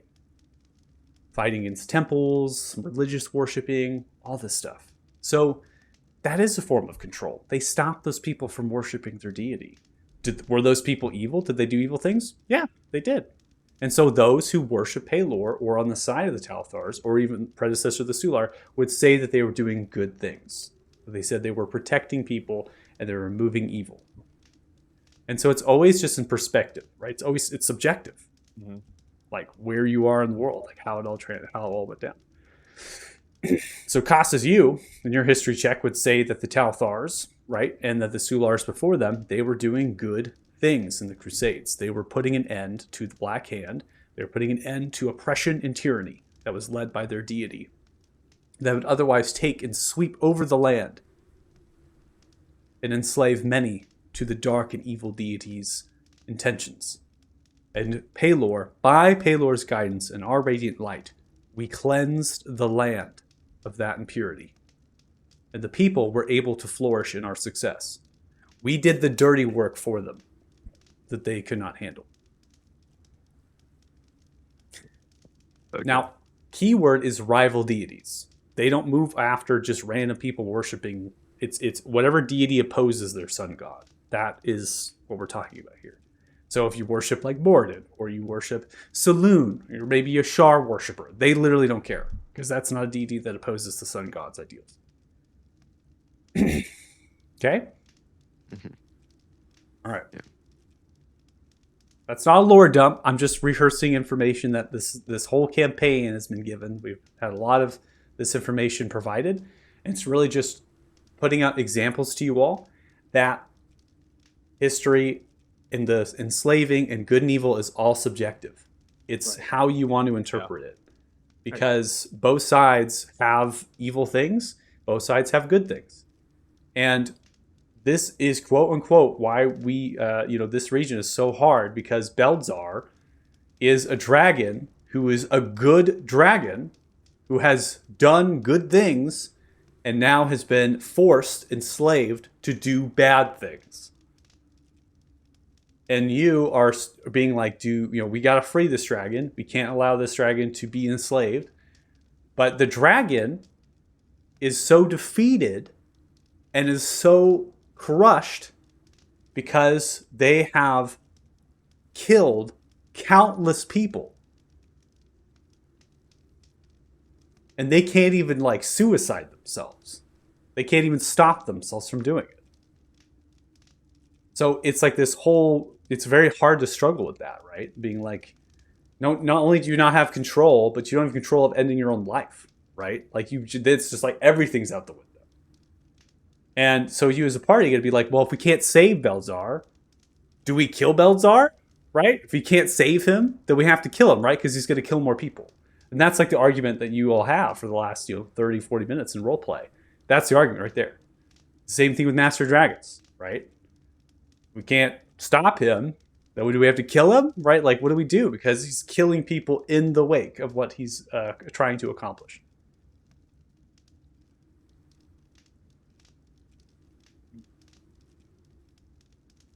So, correct me if I'm wrong, but what I have written for Pern Thalthar is that he was a fanatic that came to Etheria. He was welcomed by the Sular, eventually given an army, marched on the City of Stone, and then ultimately became a kingslayer and assumed control by military might using Paylor as a cover for what he was doing. Yeah, you can look at history like that. Yep. Sir Thurn Talthar came from faraway land. They were a noble knight that was in worship to the sun god. They were after particular religious artifact, and so they were a little bit of a zealot, saying that they were guided by Paylor in their might to enact on its will upon the land. And from there, they were welcomed in open arms to the Sular kingdom, who had begun to fight in the Crusades, which was a religious war and needed all those as religious and zealous as possible. So Sir Thurn also came. Think about how many people come with Sir Thurn, because this is a knight. We're talking nobility. It's not like they just solely land on the shore like by themselves, right? They're coming with their own entourage, their own people, and many more other ships of people, right? So they're bringing with themselves a little bit of an army, you could say, right, in terms of landing on the shores. So they rose up in ranks. They did that through their success in the Crusades. And the Crusades ended, right, at that juncture. So, because the Crusades period that I have referenced in history for your group and through all that, that is just one subject in terms of the Sun Tree, right? And so the Sun Tree, that had ended, and then you have all of this aftermath for hundreds and hundreds and hundreds of years, right, of the Battle of the Sun Tree and all of that. So I always say the Crusades is this period because that's what is the majority of the Crusades, right? That one specific point in history. But after that point, it's just echoes, right? And so the Sular at that point look towards Sir Thurn, what they're bringing forth, right? And they have those echoes of the Crusades. They don't want a resurgence of the Black Hand. They've already destroyed a number of temples. They believe the Sun Tree, it's buried, it's spared, but it could go to disaster, right? They could try to target again. And then the Sular is dealing with dwarfs who are causing all sorts of ruckus and just fighting over each other in the land and causing, countless house lords and ladies, that sort of thing, being, help us, And so that is where Sir Thurn kind of stepped into and rose in rank with their success, dealing with those echoes of the Crusades, right? And dealing with the dwarfs. They were the ones who established in Herwig. The Thurn Talthar is responsible for the Democratic Union to bridge peace between the dwarfs. And they did it by taking over Aluda by force. Establishing the Stone Council, saying, bringing the dwarven leaders to the table and saying, this is what's going to happen. While they were there in the City of Stone, Beelder was attacked. And instead of marching the army back to Beelder to defend it, to retake the capital, Sir Thurn Talthar kept the army in Aluda and allowed the dwarf rebellion to take the capital city. And from that, the royal family of the Sular was slain. History on Costa's side would say that Sir Thurn Talthar would not make it back in time to do anything about it. And so they spared and saved countless lives by not laying siege to the capital that would otherwise have full supplies and resources. Those on the other side would say that Sir Thurn Talthar did have enough army to be able to siege it, and they chose not to.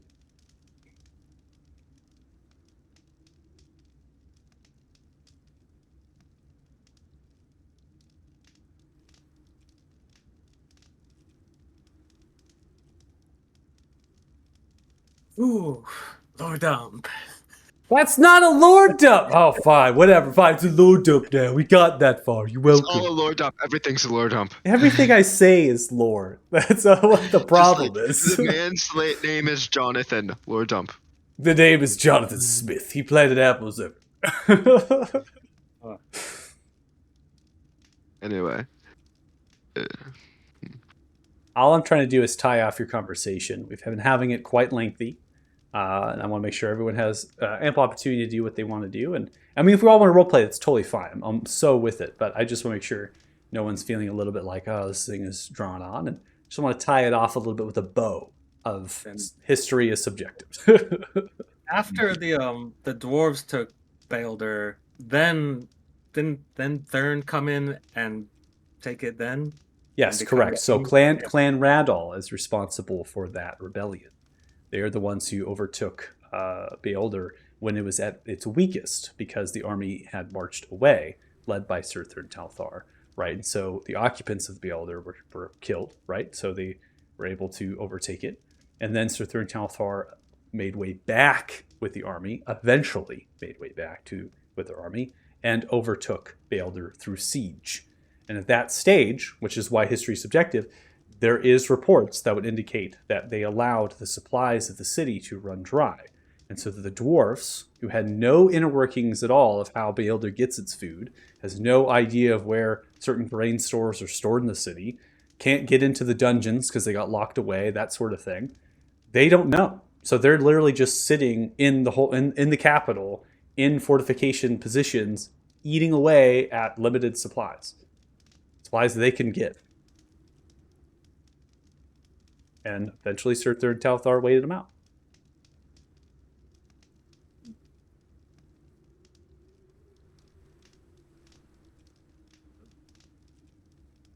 Yep.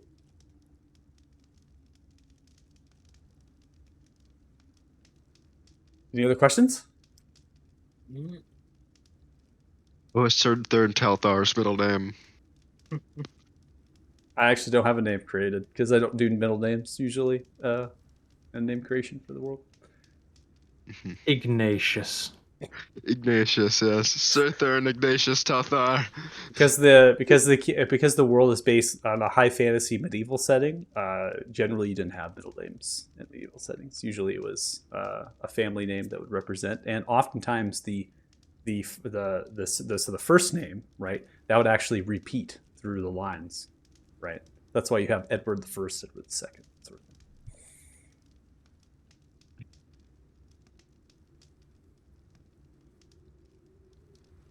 And on that note, it might be time for a snack break. Yeah, we're gonna take a break. Yeah. We're almost done with the session. We haven't taken a break. Okay. All right. How's everyone feel? Everyone feel okay? Yeah. Okay. Oh, yeah. Is this session going to be an extra Hungry. 35 or 40 minutes longer than usual? Because of the thing. We're gonna add on 15 to 30 minutes past 8 o'clock to make up for. Yeah, that's starting now. So, and I think last week we played extra like 45, 50 minutes for the level up. Too, Yeah, stuff because like usually that, we play extra anyways. Yeah, we definitely do. We definitely. So, if you're watching the stream, thanks so much. We're gonna take a quick break, so we'll come back at about 7:20 p.m. PDT. And we'll get back and hopefully see where we are at. More role play for sure. Transition if the party wants to, that sort of thing. So, thanks so much for watching, and we'll be right back. So, bye. Bye. Bye-bye.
All right, welcome back. Thanks so much. As we get back to the campfire, after the 2 history checks, both of you given information that I thought pertinent to help direct the conversation as it proceeds forward, or perhaps round it out, right? That both of you would have some view that is not trumping the other, right? You don't have superior views to each other, you just have opposing views at equal ground and footing.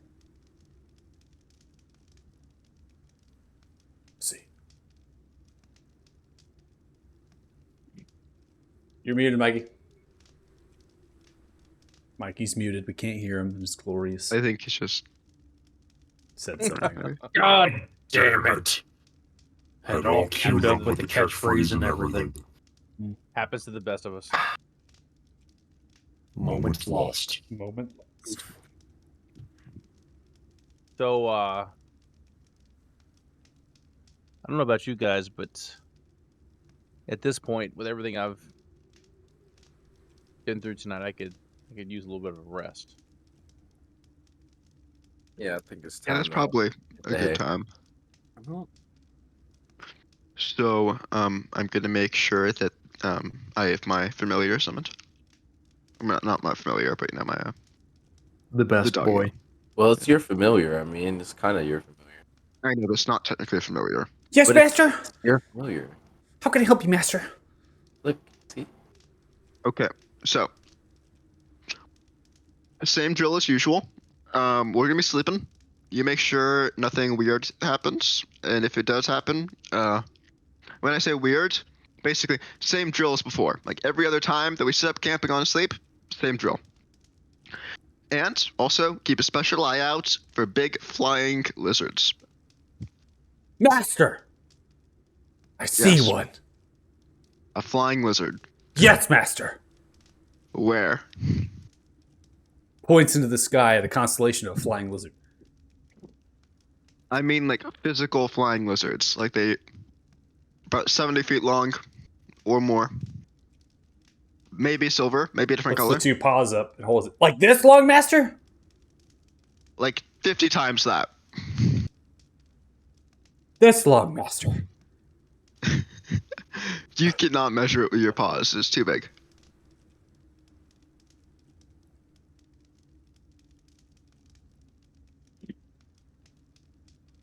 Do you guys go through this every time he pulls this out? Yeah. You see, as Just Fido go with runs, grabs a large branch, and begins to pull it out. Like this long, master? How long is the branch? It's about, I would say, 13 feet long.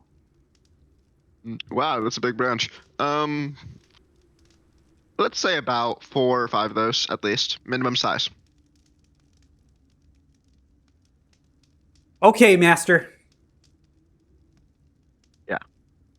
If you see something that is anywhere near 4 or 5 of those, minimum size, like a living being, just wake us all up.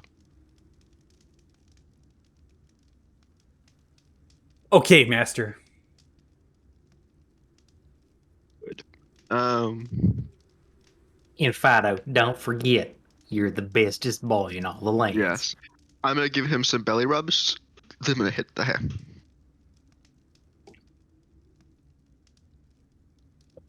Okay. Yeah. Israel set up a tiny hut. Pop a tiny hut outside of the hunting lodge. Okay. Hey guys, I'll take first watch tonight. Cool. And as anybody else is drifting off to sleep, the narrator will see Joe take out the Thixian teddy bear and just stare into it behind the fire with a small, crease on his brow and an unfalling tear in the corner of his eye.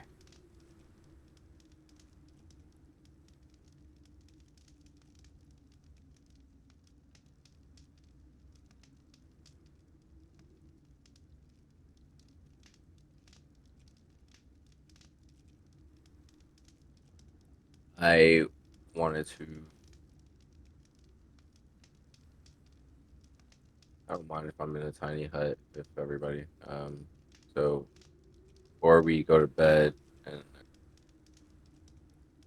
after everybody lays down, Thalo will cast the last spell of the night, cast Ascending. Since he couldn't cure in on them, he's gonna just try to reach out, see if Ezekiel be, you know, tell, let him know everything. So Thalo will just new information again. This time seems more important. I think we might have to meet. Can you tell me your location?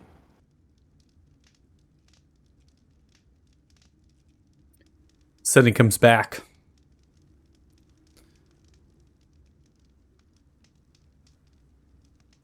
I'm due south of the oasis in the Crystal Desert with the bell knock.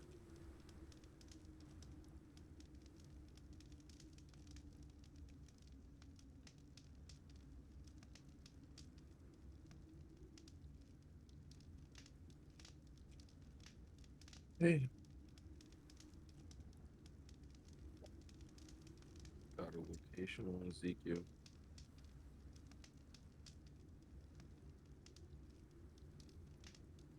Yeah, and then I'll just head to bed after that. Okay. Anybody else doing anything at all? I'll take second watch though if as we're arranging all this. Okay. I'll kind of just go wherever I'm needed for the watch. Okay.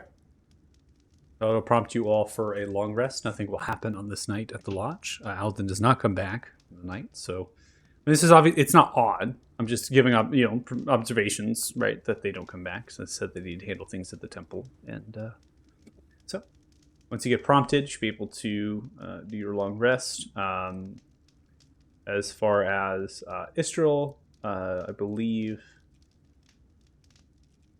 you'll go to exhaustion 3 in terms of the long rest.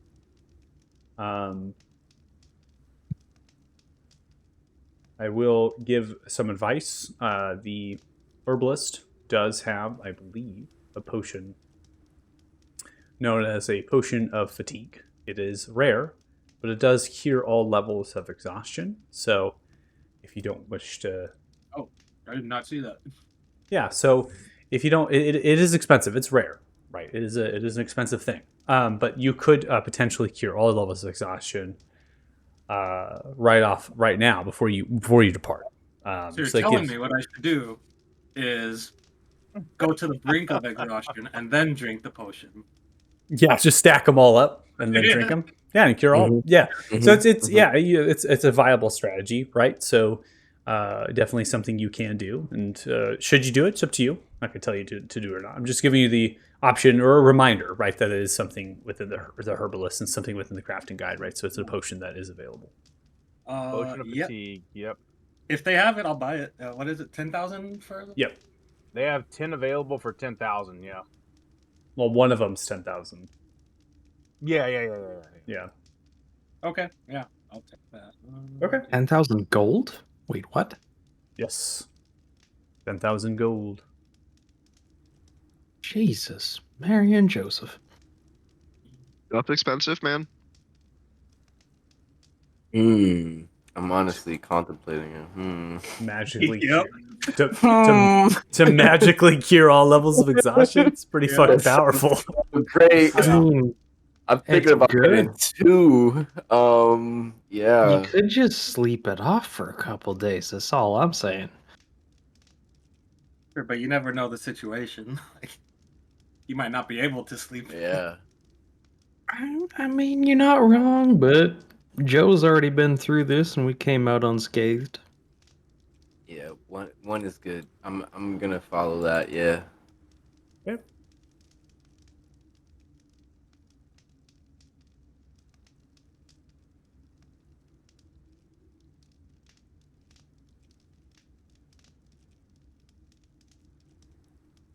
Sounds like a nice backup plan. It's an action to use.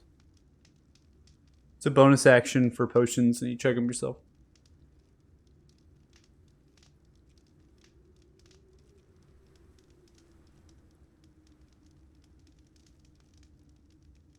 So you can use the GIF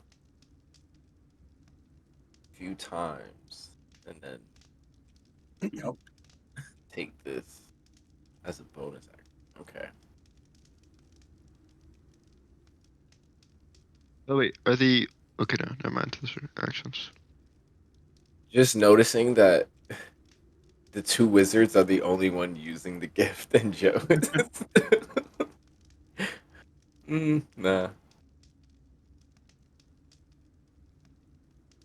Okay, so now that we have the potions purchased, is there anything else that you all wish to accomplish in the Windy Tower area?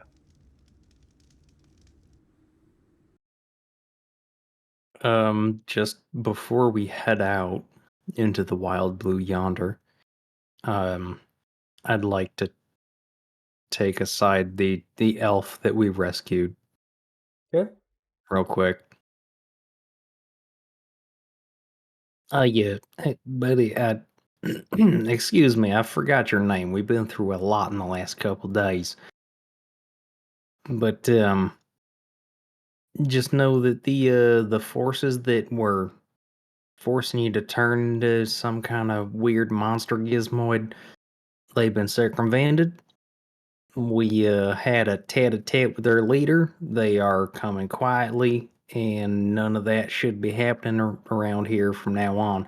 Now, I don't know where you're from or what you're used to doing, but, well, I'm real appreciative of the fact that you were helping out around the house and helping to cook for us and all, but, you can just go on home and continue your life now. Nobody's going to come after you. Just wanted to make sure you knew that. Thank you so much. I appreciate that. I've just been taking some time, and you all told me to wait until things were safe. I appreciate you and everything that your party has done for the people here. I'll make sure to pass around to my friends and family that you have done a good service to these people. And I've overheard your name as far as conversation, but I will make sure to keep some secrecy, as it seems that your business tends to be quite large and could be in need of some secrecy. General. Yes. Thank you. Is a Yeah, like, yeah, and yes, you're absolutely right about that. Like, mum's the word. We're up to, trying to help as many people in weird ways as we see fit. And, yeah, if you could just prevent that word from spreading out. But, like, yeah, just, pass that on. Just, help your neighbors as you see fit and go about living your peaceful lives here. This is kind of a nice countryside. I like it here. I might set up some kind of country home at some point. But, yeah, you're mighty welcome, and thank you for your help, and have a real nice day now. say grab a backpack from inside, fill it with a variety of supplies that they might have picked from the forest, or perhaps were just here and they're kind of taking them so they can sustain themselves, and throw it over their shoulder, pat you on the shoulder as well. Upon passing out, begin to walk away.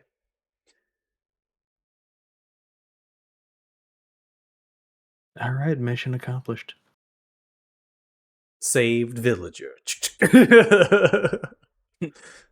Plus 50 experience. plus 50 experience. Get rested XP on top of that. Yeah.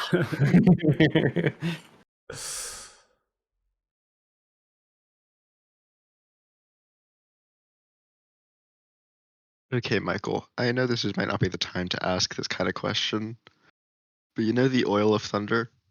Yeah. If I were to apply that to ball bearings, what would happen?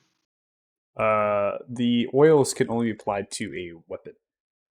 Okay, my cheesy plan did not work. Ammunition. So they can be applied to 20 pieces of ammunition or a weapon. They can't be applied to another consumable like that where it's thrown out. Because I saw the knockback effect, and I was like, I think I really want to just pour this oil on the ground. And Yeah, I could. Yeah, I could see the synergy you're building there. All right, so we are going to get to a transition period here where we're going to kind of go into a new area. So I'm going to do some narration. So I'm going to stand up, get the bones limber as we leave the Windy Courtyard and the Windy Tower.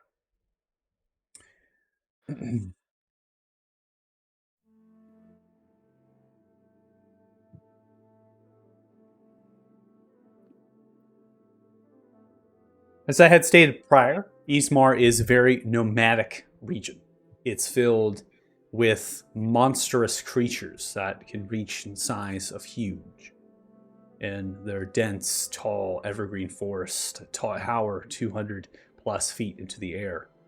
You, leaving this, will eventually wind down the switchbacks of steps of cobbled roads through the many people and villagers that live here around, forming their community known as the Windy Tower. As you reach the courtyard, there's a little bit of a memory, right, as you pass, just of everything that has happened here. Remember the shenanigans that brought us, right, in that situation, the shenanigans of the Rada rulership and the stealing, right, Baxter and all these things, right? We came into this area with companions and we're leaving this area without companions, with a new companion, right? So a lot of things have happened here in the Windy Tower, right? And so when we leave the courtyard, we go down the switchbacks, we go down the cobbled path, and we get to the crossroads. At that point, you kind of turn around, you look back at the mountain, you look back where the tower stands, right? You look back up at that, and you realize as you turn and look to where you're attempting to go is wild, untamed, and it's far, far away from here. You set out. You grab some supplies like rations, some food products. You don't need to put that into your inventory, right? We're just kind of narratively saying that's what you do. So you have enough to be able to take on the wild here. And you have a choice to go through the rugged hills and mountains to get to where Boscom had said, which Boscom had said is over here, roughly, where they're going to cross the mighty river, as they coin it.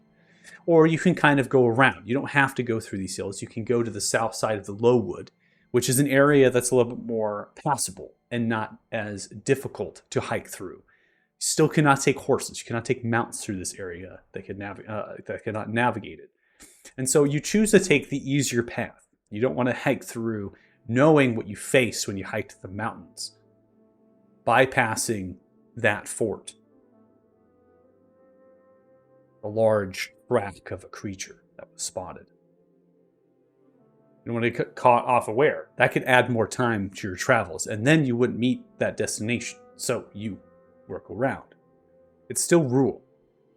But on occasion, you see a lodge, maybe anchored to the south side in those hills, the opposite of the low wood in like that miniature valley as it moves through between.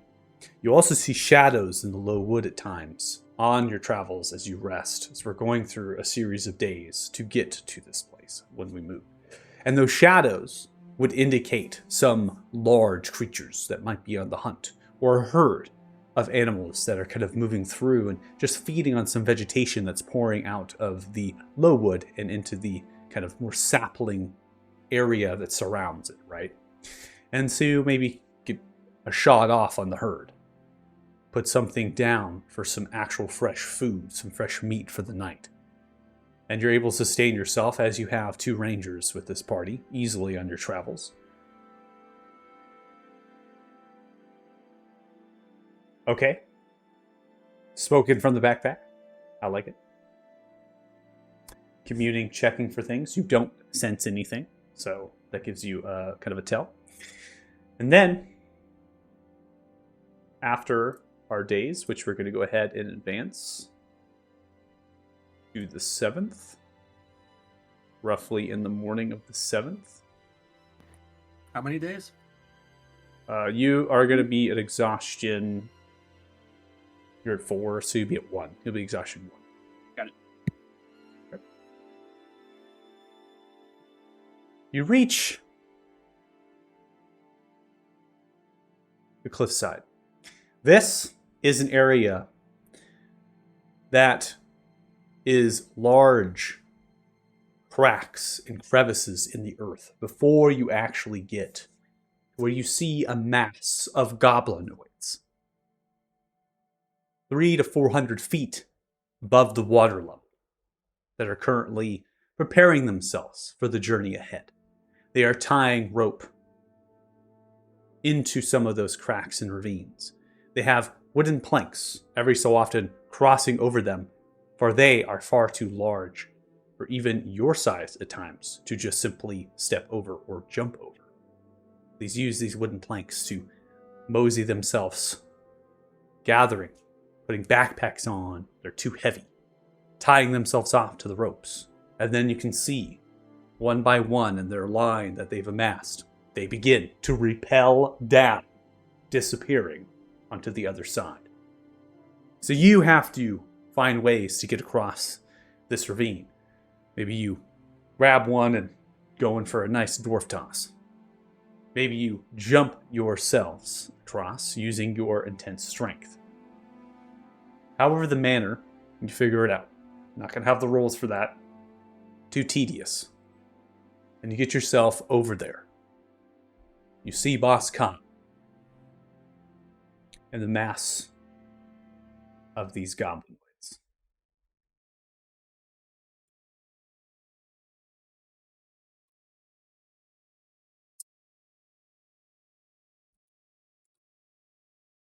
So do we see Boss Cobb kind of in the mass anywhere near us? They're coming directly towards you. Ah.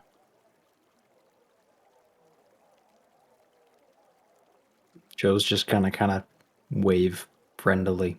Lay there. Ah! Well, hello. Hey, how's it going, man? Here to join us on the journey. It's going quite well. We're all here. I found a great number for the great Chief Ukar. Are you all ready to take the journey? Across the mighty river. Yeah, that's why we're here, man. All right. Well, strap on. Come on. Begins to lead you through the crowd. Move my whip. Get out of the way.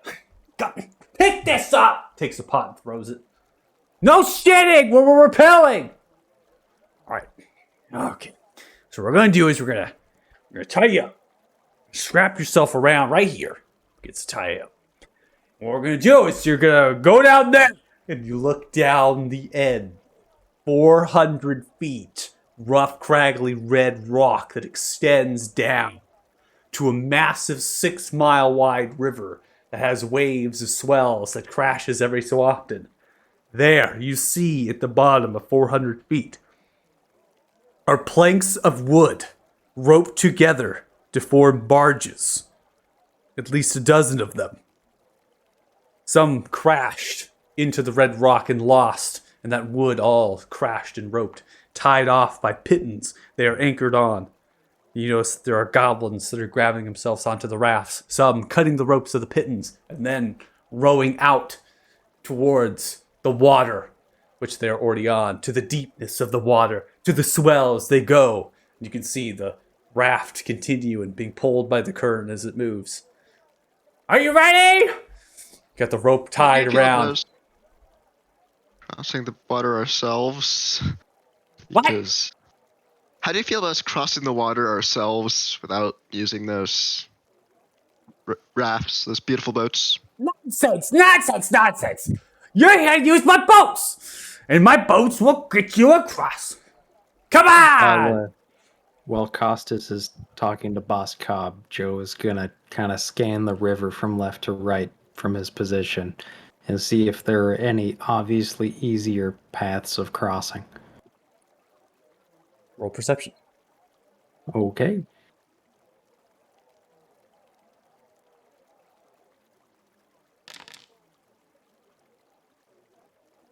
$19.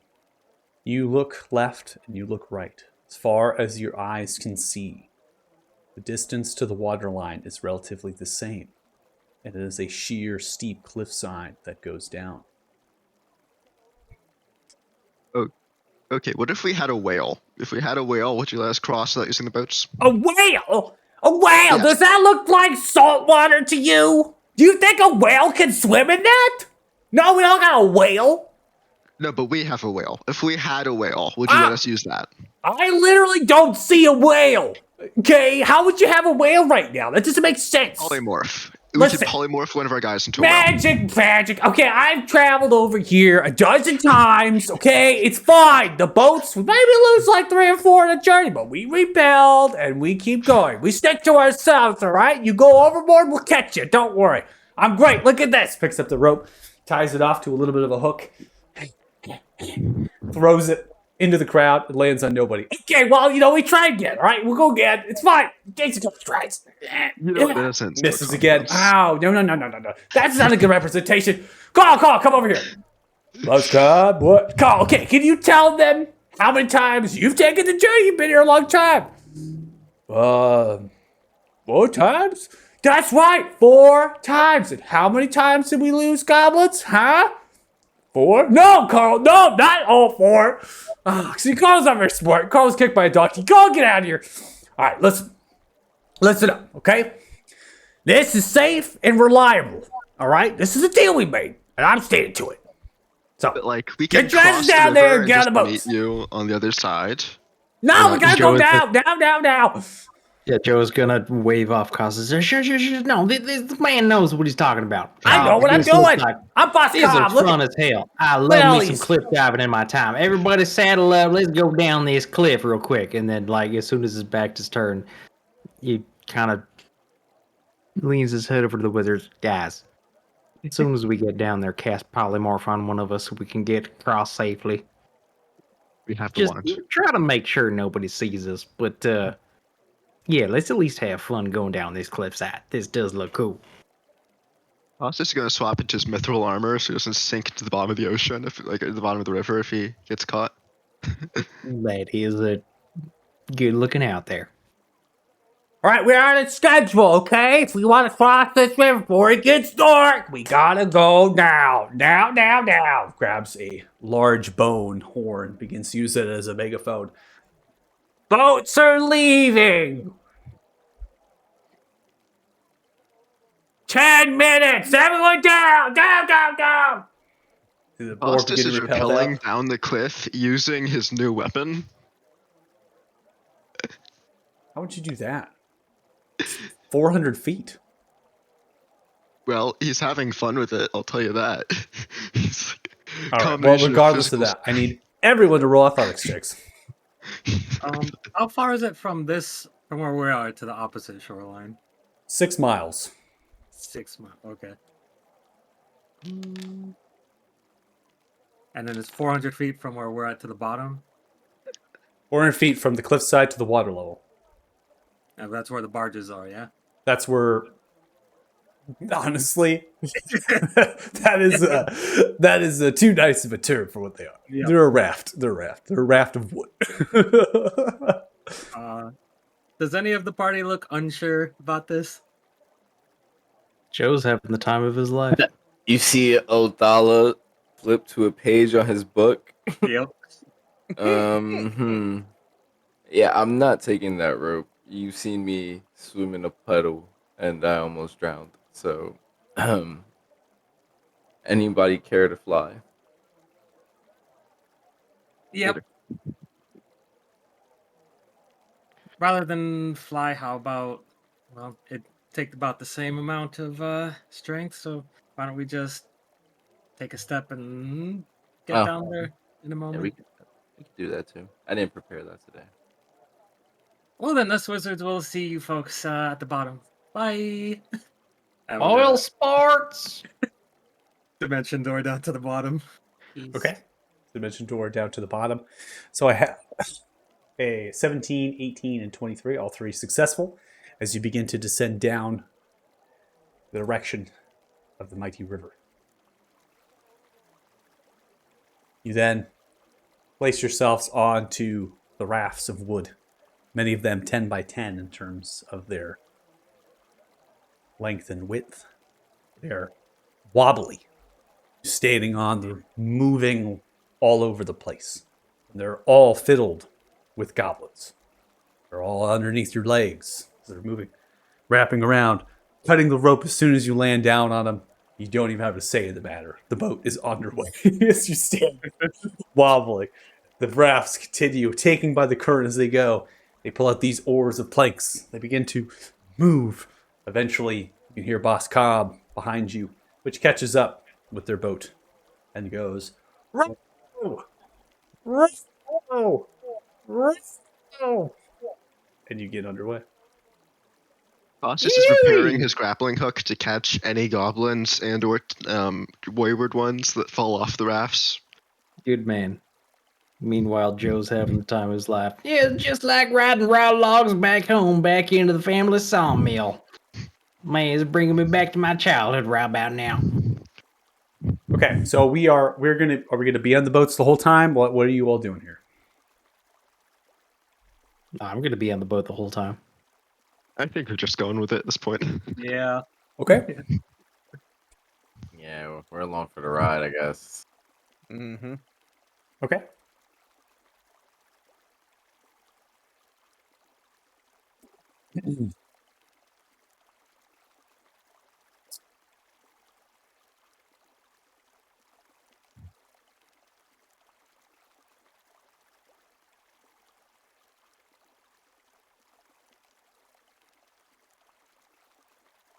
Is there going to be a Kraken attack?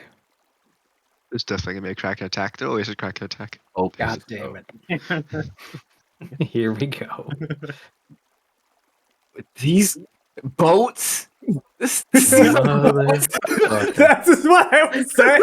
They're literally a piece of like wood roped together. You These didn't are believe basically me? as seaworthy as like You didn't believe me when I said this? Finish Fun yourself. fact, we're gonna get attacked. back in the day when I was a kid, my extended family used to get together at my uncle's house for 4th of July, and we would have improvised family raft racing, where every family would get together and lash together their own, like, podunk bullshit raft and try to get, like, 3 lengths of the pool back and forth. Whoever won, like, a basket of fruit or something. Mm-hmm. This actually works. I mean, there's swells in Not the too water. far off. It's not so bad. You're kind of moving. It's difficult. It's rigorous. There's like rain falling down. The clouds, kind of move but the river is a very slow moving river. It is just kind of coasting, and you're really going with it. If it wasn't for the wind, you actually would just be just gliding across. The rafts are also manned by a number of goblins who are just rowing like absolutely crazy right now, just continuously moving.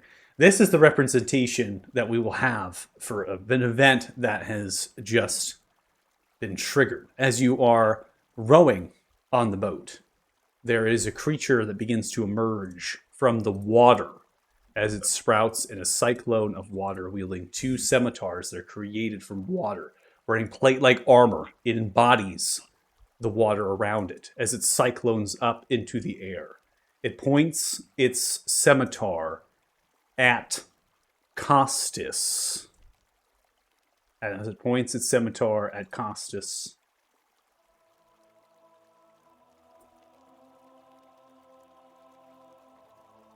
bear of Aquina's essence, give it to me, or die. As the voice ripples from its water-like flesh, it sends water waves that kind of spark. Then, behind you, Othala, another one appears, wielding a trident. You as well. Points towards you. What do you both do?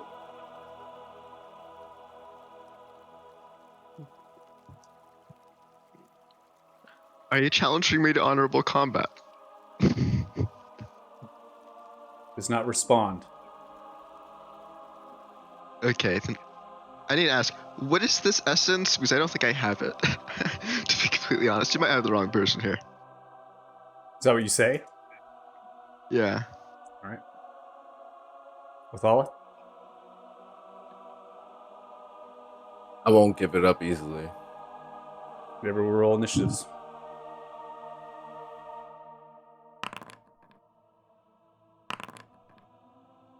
You gotta be kidding me.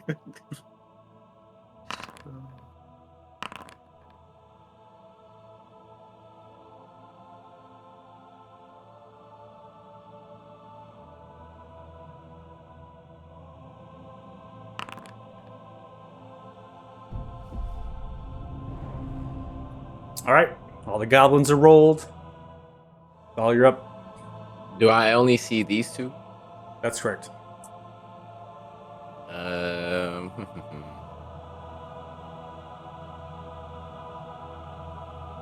So yeah,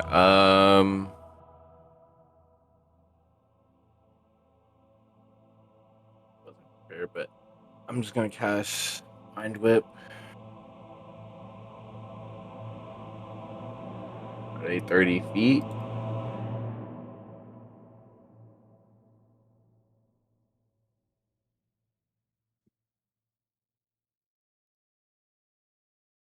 I don't know why my ruler isn't working. I see something over here. Yeah, I don't know why it came out. Could be lagging. All right. Yeah, okay. Is that the template? Gotcha. Yeah, I wasn't trying to put that, but I was just trying to see range. Yeah, this creature is 15 feet from you, and then the other creature is 40 feet. Yeah, I don't think I could catch both of them. That's what I was trying to do. So yeah, I'll just cast Mind Whip first level, second level.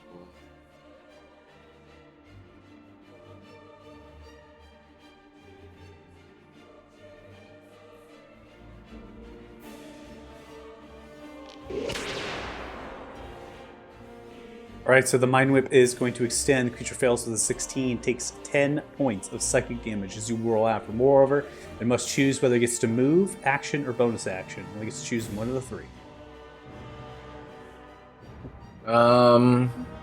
Bonus action. Heavy comes out. Well, End of turn. all right, end of turn. You can see the psychic lance coming through to the elemental creature as it extends outwards towards them, and it just kind of takes the blow, and some water drips off of it. Istral, you're up. Istral will look towards the one that first appeared Mhm. and take a step this way and say, I don't know who you are, but it's quite rude to make demands of those you just met, and I would advise you to reconsider. And we'll step off and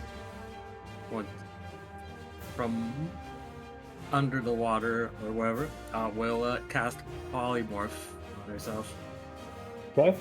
So as you step off of the water, are you going further than this?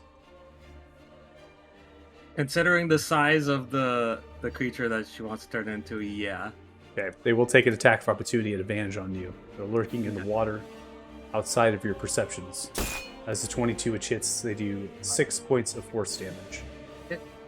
You resist that to 3. Continue. She'll go down about probably this. Yeah, this far is Okay. probably safe. And then, yeah, we'll bonus action Polymorph into a sperm whale.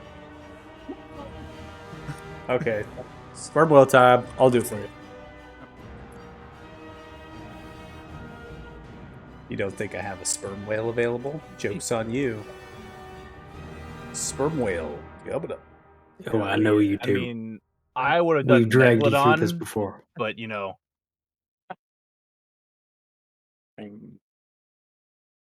That's so majestic in the turn order. My God. Yeah, the portrait for the sperm whale is so good. Grabs a short bow, firing off. 10 is a miss. Listen, we can talk about this. This is Boss God, just so. Come on, we mean no harm. Right? Grabs the horn. Okay. So they blow the horn. You see, is this one prompted for the reaction? Take a commander ability. They reach into their satchel and they pull out a grenade. let's go. They fire the grenade with large explosion. It sends out only 1 point of force damage to the creature who succeeds on their throw. Solid choices. This one looks The one who's just appeared begins to shake outwards its totem and cast heat metal. The creature's plate armor.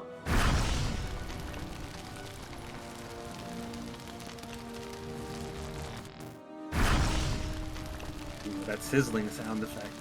Creature takes 3 points of fire damage as the armor is targeted with the heat metal. It's the end of the shaman's turn. Another one appears, spiraling up with the trident raised. It reaches forward in its cyclone, looks towards the innocent goblin, and comes in with a stab of its trident.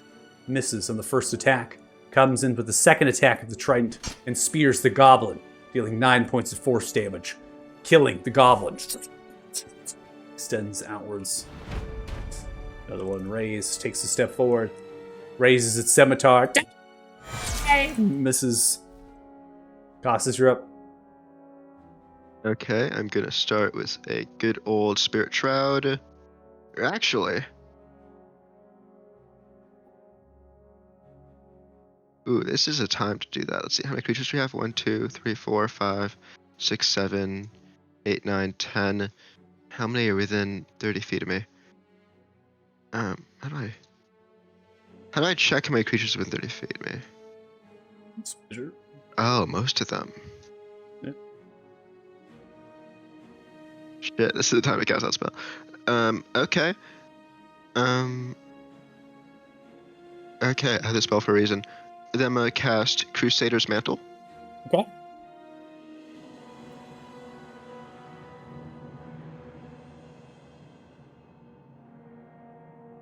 Alright, so Crusader's Mantle extends. Holy power radiates from you in an aura with a 30-foot radius, awakening boldness in friendly creatures. Until the spell ends, the aura moves with you, centered on you, while in store, each non-hostile creature in the aura, including you, deals an extra d4 radiant damage when it hits with a weapon attack. Okay. And then, I'll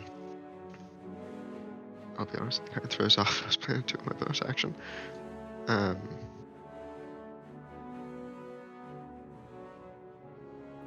Yeah, I'll just end turn. Okay. Ending turn. Dirty Joe, you're up.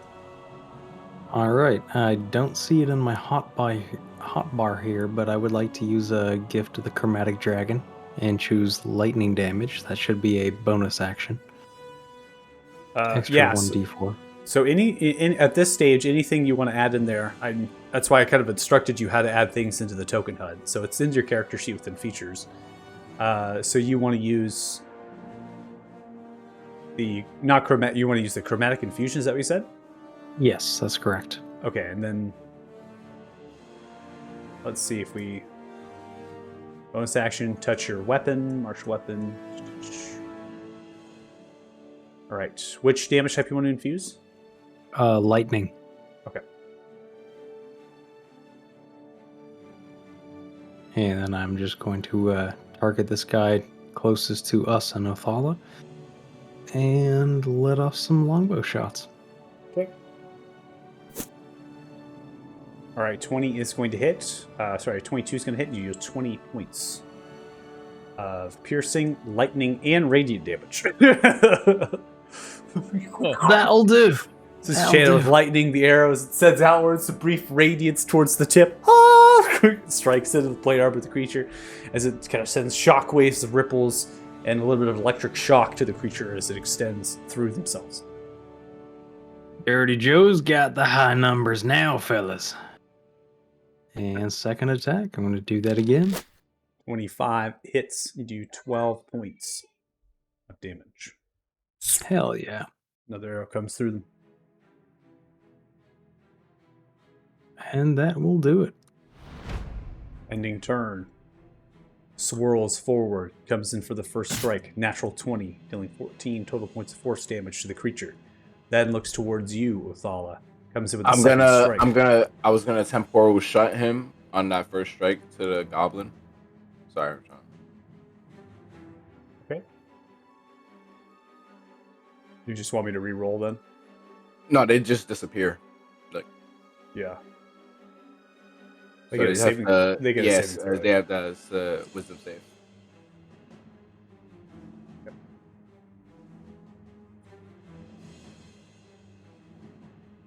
All right, it's a fail.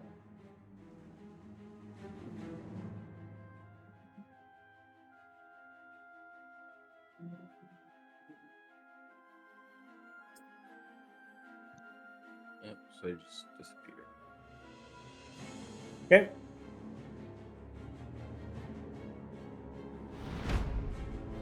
All right, we come along with the two scimitars.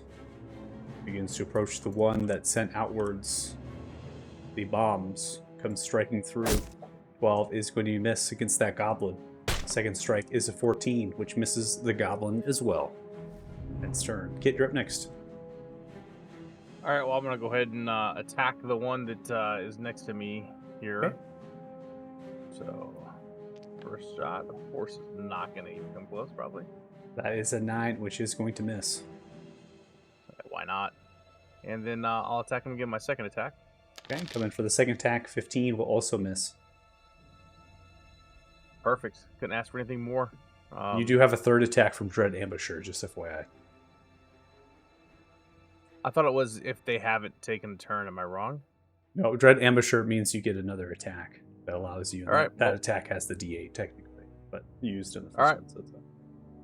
Well, I will attack him again with a third attack then. Okay, coming for the third attack. Oh 23 my god, is I going might to have be a hit him. And you hit with 16 points of slashing, cold, and radiant damage as you cut through. Extends, continues to rise with a trident plate, the cyclone underneath it. Oh shit, that's an action. All right, and I will end my turn there. Ending turn, another one, cyclones revealing itself. Comes up, two scimitars raised, conjured. It then begins to move forward, passing through in space. Does not look towards the goblin, no, it looks towards the boat, the raft. Strikes into it, dealing 7 points of force damage to it. Oh no. Second attack, natural 1, misses the raft as it strikes wildly. The raft takes hits. The rafts each have 30 hit points, just FYI. As the cake cracks backwards and shakes and ripples. What do we do? What do we do? He looks towards you, Athala. No! Fight! Grabs the short bow and fires. 6 is a miss. More short bow action. 6 is a miss. Another reveals itself. Whirling, the trident raised, begins to approach. Looks towards the goblin. Comes in for an attack. 11 misses. Next attack, 10 misses. Ending turn. The goblin then turns, retaliates with the scimitar. 22 hits, dealing 2 points of slashing damage. Was that with my extra D4? Is that with your extra D4? Yes. That goblin is not considered friendly, which is probably why it's not registering. So I'll roll a D4. Is one. That's the only reason. Okay. The only reason I did this is because I knew there was a lot of NPC goblins around. Yeah, so I That's think fair. I'll try to change him to friendly, and it should trigger.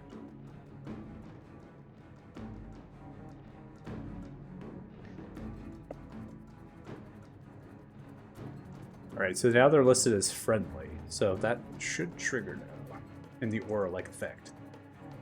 This one is heated. As it does, turns for a trident strike towards this one at disadvantage, misses. Second attack is a 17, spearing the goblin and killing it. Then cyclones forwards, so looks towards the shaman and ends its turn. This one turns, charges forward. 12 is a miss. Charges forward, comes in for a strike. 11 is a miss as well. This one raised, sends out another bomb. Point blank. 3 points of force damage as it explodes. We now come to the top of round 2. Athala, you are up.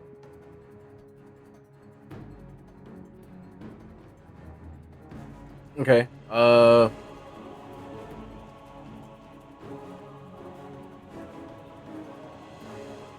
Okay.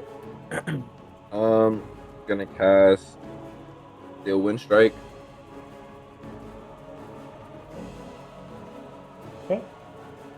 5th level. That one's coming back too. That's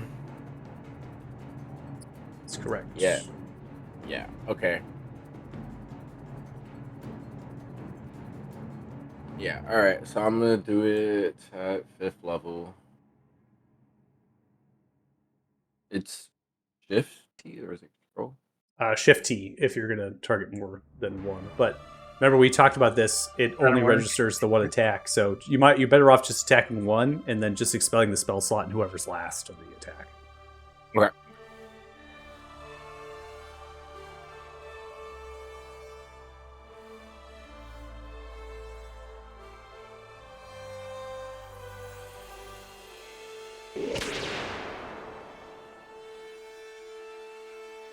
Are you just going for a Mind Whip now? Oh, I pressed the wrong spell. Sorry. There you go. The Steel Wind Strike comes through 30, is going to hit your upcasting. Yeah. You do 36 points of force damage. I got a target. I don't know why I didn't roll all of them. No, it's not going to roll. It can't roll all of them. That's what I was saying is that you have to make each individual one because it is just going to roll once for all 5 or whatever. So we need to do separate attack rolls for each one, right? Okay. But the 5d12 is accurate for the one target, correct? Yeah. Okay, so just target the next one, whoever you want next.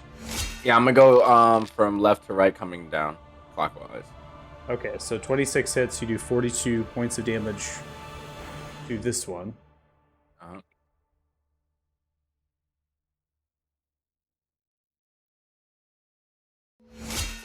All right, so 26 hits. You do 35 total points. This one. 15 is going to be a miss on this one.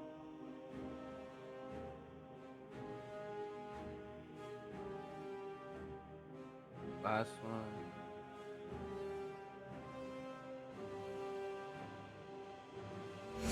And then 30 hits, and you do 35 total points of force damage to this one. Nice. All right, so then I'll be teleported. I gotta be 5 feet, so I'll be here. Okay. And I'll yell out to the goblins. Jump off of that raft. It's gonna come back. Share the space here. Bonus action. Have heavy fly over to Kit. Give him the help action. Okay. Turn. All right, so landing onto the shoulder, providing the help action towards Kit, and then ending turn, okay? Sperm whale. Hey. God, the thing is so massive. Come over here and take a chomp out of this one. All right, 27 is going to hit. You do 21 points of piercing, radiant, and then 3 points of acid damage. The creature is the piercing damage considered magical from the sperm whale? Don't think so. It is not. So the creature has resistance to non-magical physical damage. It is going to take only 12 points of that total. And then the dexterity saving throw, I believe. I was going to remind myself. The bite, basically, you swallow it, right? Yep. Yeah. Oh, boy.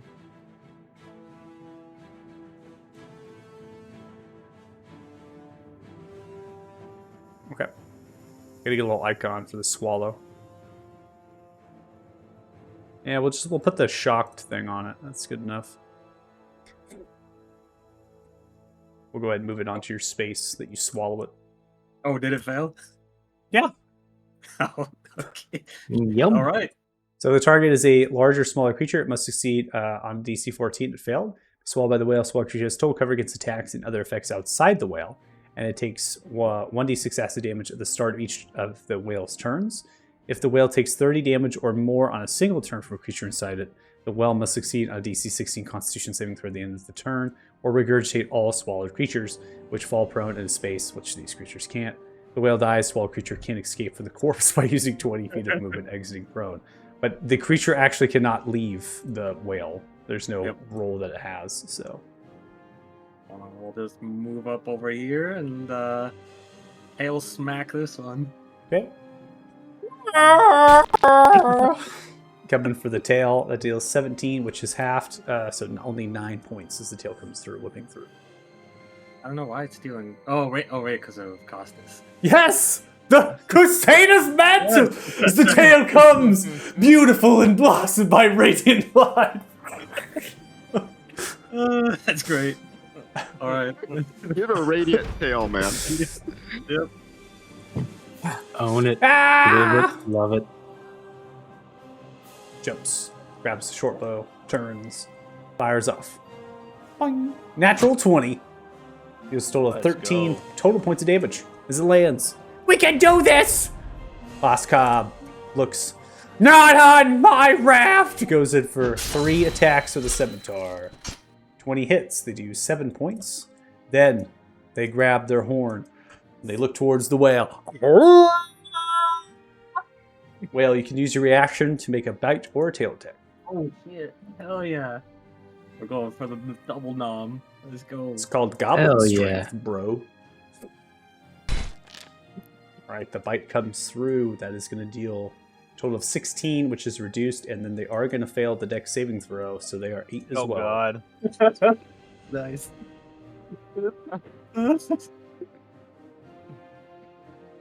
Chomp chomp. What do they taste like? They taste like water. So oysters. So the shaman, so the one you ate here, that was the one that had heated metal on. So Yeah. Oh God. Holy mother of heartburn. the shaman is going to pulse their heat metal as a bonus action, which is going to deal 3 points of fire damage to the creature, and then is going to turn and look and is going to fire off a produce flame. With a natural 1 is going to be a miss at one of the others with its action. This one is going to sidestep, look towards the other goblin, and on the one that is just killed, 15 hits, deals 6 points of force damage to the goblin, then 10 is going to be a miss. Ending turn. Costas, you're up next. Okay, let's just take an attack with my new weapon. Okay. Yeah. 15 is going to be a miss as you swing. Scimitars parry the blow. Send 4. Okay, second attack. Second attack is going to be a hit based on flank rules, as the 2 goblins contributing into it give you a flank of +1, so 18 hits. You're going to do 24 total points of bludgeoning and radiant damage because it is a magical weapon. And then I'm going to roll manually, based on work order, a saving throw.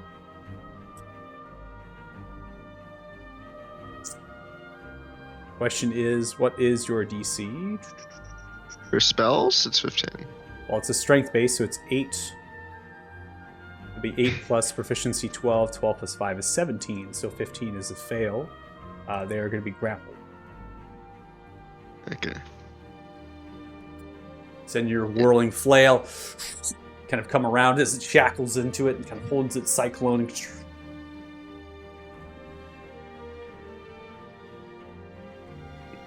Then just end turn. Okay. No smite. I'm surprised. Dirty Joe, you're up. I don't think we need it here. Don't think we need it here. Wow, what the confidence, man. All the goblins died. Redemption Paladin, you all are saved. I can Lucas, save it my might divine be- spots.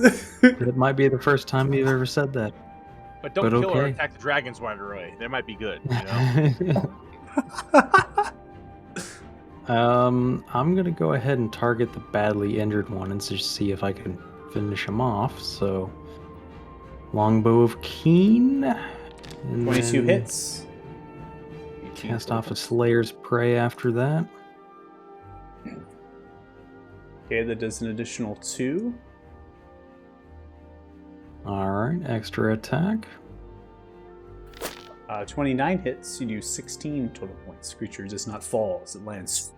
Water sloshes off it, clanking. Wow. Creature whirls, holding itself to as it ripples back and forth. The scimitars on either side. All right, Joe's just gonna call out, "Target that one! He's almost down!" And end turn. Ending turn. This one, start of its turn, pops into existence.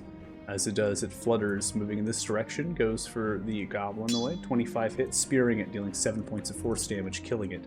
Then continues its pursuit. Secondary attack towards you. 26 will hit you, Dirty Joe. And then on this hit, it activates its freezing strikes as it strikes into you and deals a total of 13 points of damage. And you are hit with the same condition as a ray of frost, so your movement speed is just reduced by 10 feet. And it's turn. Well, it's a good thing I'm on a boat then. Istral, roll acid damage. Nice. Right. Nice. Creature is going to take 6 points of acid damage, and then it's going to take both of its strikes, being inside of the whale towards you. Natural 20. Damn. It deals 15 total points of force damage. It also is going to activate its freezing strikes on that critical hit.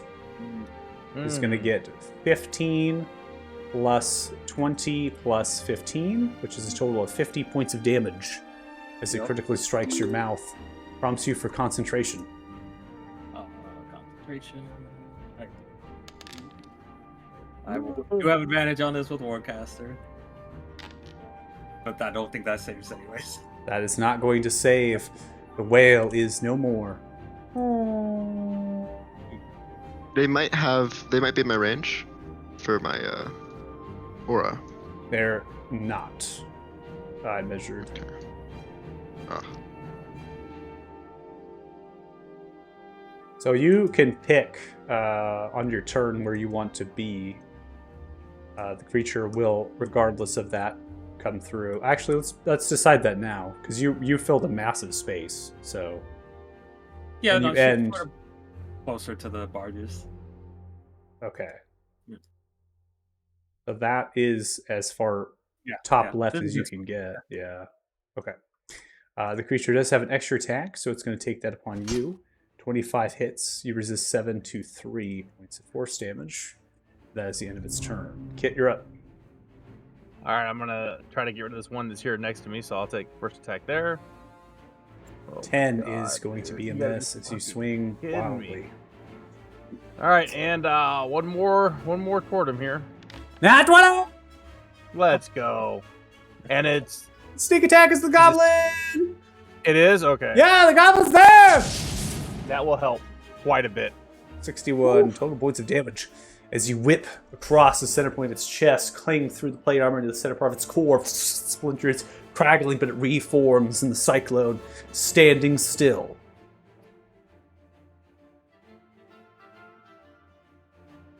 And I'll end my turn there. Ending turn. So it's 61 points of damage. That's a good point to bow out to the next person in charge there. 15 hits the Well goblin done. in front of it. Second attack is a 15, deals 10 additional points of force damage, crushes the goblin, and is I grappled. would like to use my reaction to take some of that damage. You want to take the 10 points of damage? Yeah. Wow. Now he's all concerned about the goblins. That is really noble of you. After like 4 of them died. That is I'm just not going to crazy. use smites. Plus, I'll be honest, he didn't ask me for a smite before I saw the damage. You sure? Oh, it's Okay. the DM's fault. Okay. Yeah, it's the DM's fault. I'm sorry. I was like, okay, it's a bit late. All right, so you're going to take the 10 point of damage there. Yeah. That's the end of the creature's turn. We now come to this goblin. Looks towards you, Dirty Joe. I'm gonna make it! I'm gonna make it! You bet your ass, buddy. Just keep on hooking spears into him.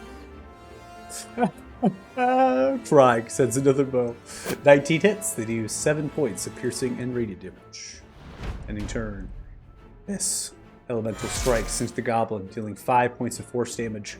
And on that, strike activates its freezing strikes, adding 14 additional cold, freezing the goblin into an icicle, and as they're speared, launches them behind him. You see the icicle goblin fly towards the back, then whirls itself towards you, Dirty Joe, and goes in for its frightened strike. Deals 10 points of force damage to you on a successful hit. Ending turn. Well, God bless him, he tried.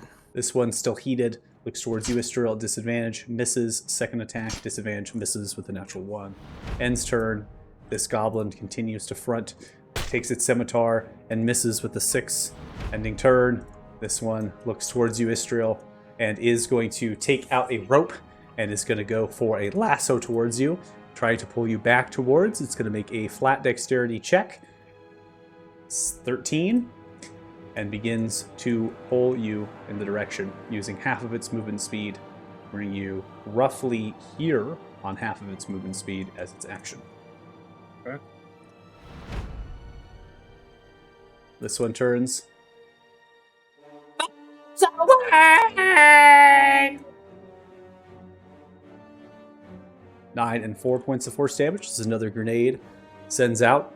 It is a little pot, like a little sphere of clay with a string and gunpowder in it. And they take the string and they rip it out and they toss it forward from their burlap and leather satchel. Ending turn. We now come to round 3. Othal, you're up.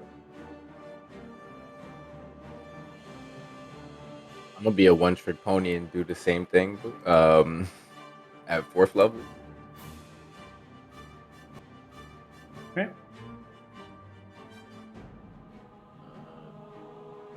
So are you just gonna go like this, Ooh. this? Oh Okay. boy. Yeah, and then hit the last one over here. So it's gonna Yeah, be this gotcha. way. Gotcha. Natural 1. So this is the nat 1 that is gonna be a miss. Dustin, your luck is leaking. I know it's leaking I feel everywhere. bad about it already. Okay. 21 hits. You do 25 points of force damage.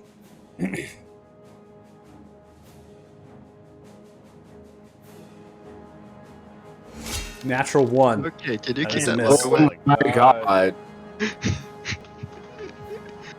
Oh, wow. Last strike coming in. 20 is going to be a hit, and you do 15 points of force damage. And that is to the one that is grappled as well as Slayer marked. And that is going to rip them apart as the cyclone the metal kind of turns to water and the scimitar is divulged. They simply just kind of fall in that cyclone down into the water. And at that point, it becomes apparent to you, Costas, and you, Othala, that both of your stones are glowing. They're moving. They're actually energized at the present moment. And they also are having a gravitational pull towards the creatures. So wherever form they may be on your body, they're currently pulling in that general direction. Does it feel like how the other essences feel like when we know the direction? It feels or like is it- it feels like there is an otherworldly power that is pulling them towards them and not you.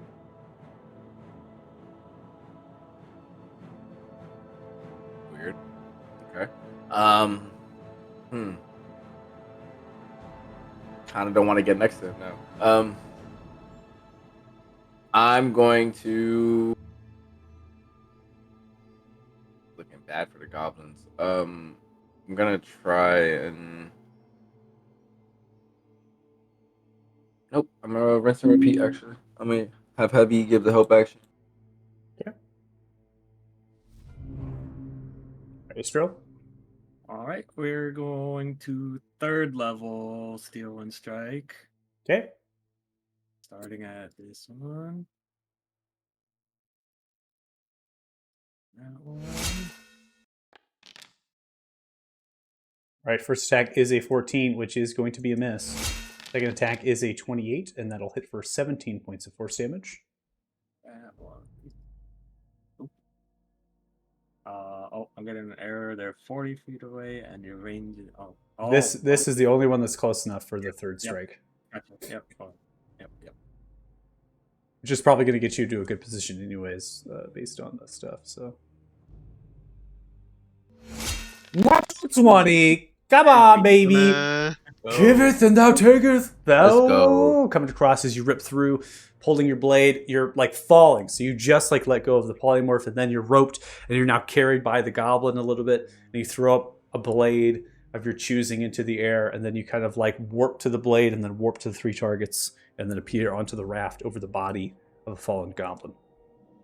Do a little neck crack and then pop a blade song and end the turn.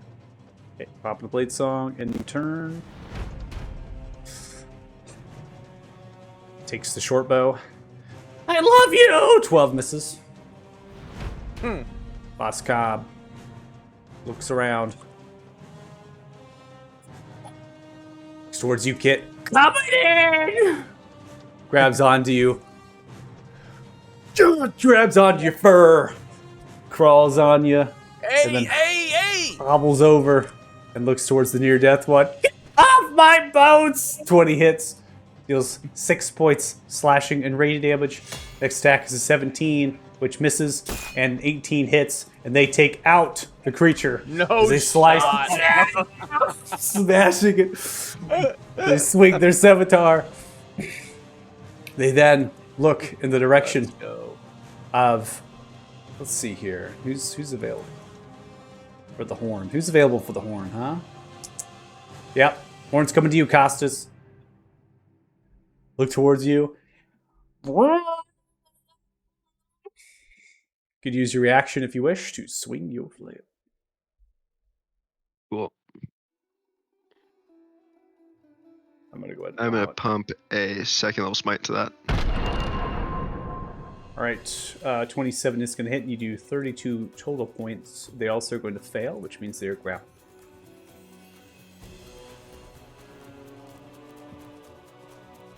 Still alive as you whirl, crashing through Lockheed and crushing the plate armor. They're trying to pull themselves out of it, but also not. They're trying to resist toppling back down into water. As the end, Boss Cop's turn. We now come to the Shaman. The Shaman is going to use their bonus action to pulse the heat. And that is going to deal a total of 14 points of fire damage as they whirl it. They then focus on the same target and launch a Reduce Flame, which is going to miss with an 8. Ending turn. Costas, you are now up. I'm gonna hit the same person I hit previously with my weapon, and also since they're grappled, does that give me anything? I think. No, the grapple doesn't give you. It's only when it's restrained, which is the second clause of your thing. Yeah. Okay. All right, 19 is going to hit. I don't think I need a smite. All right, no smite required. You then pull your flail, and the hook can grab and pull it back, and it rips through the creature, dealing 16 points of bludgeoning and radiant damage. And that is going to take the creature out as it rolls, crushing upon itself, falling down into water. Yeah. Then I'm going to target this one with another attack. 18 hits. Pumping a 1st level smite to that. That does 31 total points of bludgeoning and psychic damage as you crash into that one. That one has failed and is grappled as well. Then pumping another attack at that one. No smite. How many attacks do you get? Well, I get a bonus action attack since I killed one. Yeah, I got you. 27 is going to hit. You do 14 total points, and you crush that one as well. The one that's heated, ripping that one now towards you as well. It is like a sprinkler out here. Well, wait. Actually, I'm going to quickly... There's one thing I do need to check, because that is from Great Weapon Master, so I check if that's only with Great Weapons. Only with Great Weapons. It is supposed to only be with two-handed weapons, but for the sake of it... it says melee weapons. Yeah, I think it's fine. Generally, I think the feat intention was only supposed to be that you had a two-handed weapon, but they worded it that it's anything you have, so... Yeah, okay. So, it works. It works in the raw, so... End turn. Okay. Ending turn. Dirty Joe, you're up next. To attack the one that's closest to me, ranged, am I going to have to move and provoke an opportunity attack, or do I have disadvantage? You'll have disadvantage, or you provoke an opportunity attack. I am going to move to the other side of the raft. All right, it's going to hit you with a 21, deals 9 points of force damage, but you are no longer in disadvantage. Okay. In that case, I'm going to unload. Ching, 28 hits, and you 13 points of piercing lightning radiant, and your Slayer Prey also target is gone. You can recast it with a bonus action to do more damage. I will do that right now. All right, you do 3 additional on that first attack. Rushes into him. You see as the elemental whirls itself, pulling forward, cycloning underneath it. Yeah, suck on that, you slippery git. Next attack is a 17. No help from the flank, which will be a miss. It dodges out of the way, whirling its fluid-shaped body. All right, fair enough. Ending turn. Ending turn. The one with the scimitars volges into the water. And as that happens, it reappears behind you, Costas, resummoning itself in a fluid water form. Comes in for 2 strikes. 21 is a miss as you raise your shield to defend yourself, and 11 as well, both bashing against the shield and missing. Kit, you're up next. All right. I would like to try to jump to the lead raft here. Yes. Part You of can do it. movement Yep. Is, okay. So that's 10, 15, and then I'm going to jump to the back raft here with Okay. Costas. Easy done. And then I'm going to take my attack on the guy here. Now, I don't know, does the familiar follow me when I'm doing all this, since it's... Yeah, the familiar's on your help shoulder, action? so I'll move it with you. You have advantage on the first strike. All right. So hold down And Alt. advantage is Alt. Alt. And if it doesn't work, just roll. Yep. We can just roll it again. So reverse. All right. 16. That is not going to land. Roll around, trying to bait around Costas as they bang with the shield. There's no flank being provided because they have to be within 5 feet of the enemy. 2 edit friendlies have to be. All right. So I'll take my second attack on him. Okay, second attack comes through. It's a 25. You can apply sneak attack. That is going to deal a total of 35 slashing cold and radiant damage. What you're crying about? You're smacking. You're hitting like a freight train right now. It's insane. Yeah. But man, imagine if I hit with 35 with both attacks. I know, Saying. right? I know. It wouldn't happen, but It would. sneak attack is a lot of that. Mhm. All right. And then I will end my turn. Ending turn. This one looks towards you, Dirty Joe. Grabs its scimitar out. I love you. Comes in for a swing with its scimitar towards. Misses with an 11. I Creature looks. I still love you, buddy. This trident comes through. You see as they're stabbed directly through the stomach.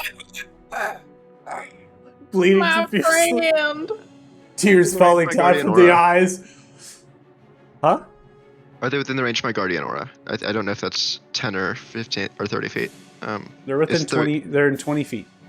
Okay, fuck. It's too far. Yeah, it's 10 feet. Fuck. Okay. Never mind. They're dead, Jim. They then flutter themselves around. The second strike points towards you, Dirty Joe. 11 is going to be a miss.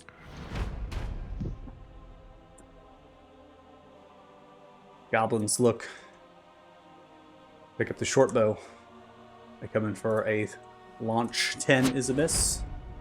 Next one turns, rotates. Comes to aid. Scimitar hits 21. Deals 6 points of slashing and radiant damage. Ending turn. This one pulls from its bag underneath your legs, Costas. It rolls the bomb. A sea mine, it implodes. Extends, dealing 4 points of force damage. End of round. With all, you're up next.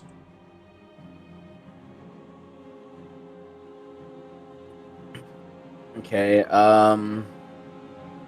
Othala is just going to speak out in Primordial real quick. Could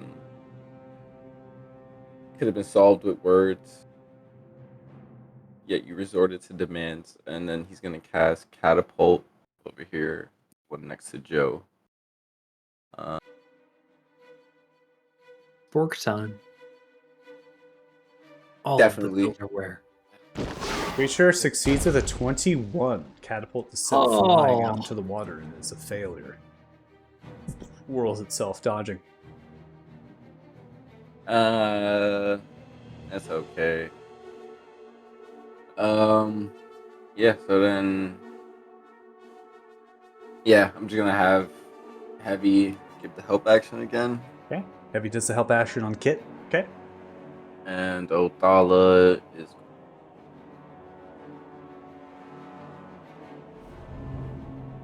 Ending turn. Estrella, you're up next. Okay, a quick question. Does hitting them with another Steel Wind Strike, since I'm using Echoing Blade with Steel Wind Strike, proc the Echoing Blade? Are you saying that I used the spell of Echoing Blade? I used the spell, and is that charged into Echoing Blade? Right. So I'm saying, Yeah. like, does it count like that? Okay. All right. Yeah, so you use the spell, it charges in. This focus, it's just using a component. Like the blade is the component, right? So That's exactly you what I was using the component. yeah, so it's just used as a component. It's not the actual attack roll that you're doing. And so the Echoing Blade is just charged with that 3rd level Steel and Strike. Yeah. Okay. And then, but does it count like if I use it as a component again to proc the stored spell? You can use it as a component to proc the stored spell. If you're referring to, I want to do another 3rd level Steel and Strike and then absorb a 2nd level Steel and Strike. Is that what you're saying? I'm saying I'll do like a 5th level, and then after it, proc the 3rd level one. You can do 2 at the same. You can do 2 on the same turn, right? Right. So, but using the basically, if it hits, if the 5th level hits, can I use the stored one to hit the 3rd level? Well, that is already stored into the blade, right? Yeah. So the 3rd level Steel and Strike is stored in the blade, and the 5th level will never proc your Echoing Blade because it's too high of a level. Yeah. So it's always going to be there until you choose to use it. Exactly. So I'm just wondering because I'm not using the sword to like do a sword attack, but do like the Steel Wind Strike attack. Does it still count? So you're saying if I use Steel and Strike, can I use the Echoing Blade then to do it? Yeah. I mean, that's tough to say. I don't know. It's hard to rule because it's such a creative item. Yeah, that's true. That it's not the weapon itself that you're coming in melee range to swing with, right? I think for the sake of flair, we can test it. We can see how it plays out. So I'm willing to see, I'm willing to go with it for now, and then if it's too much, we'll have to backtrack it. Okay. Yeah. Pushing the boundary. All right, then. Yeah, 5th level Steel Wind Strike.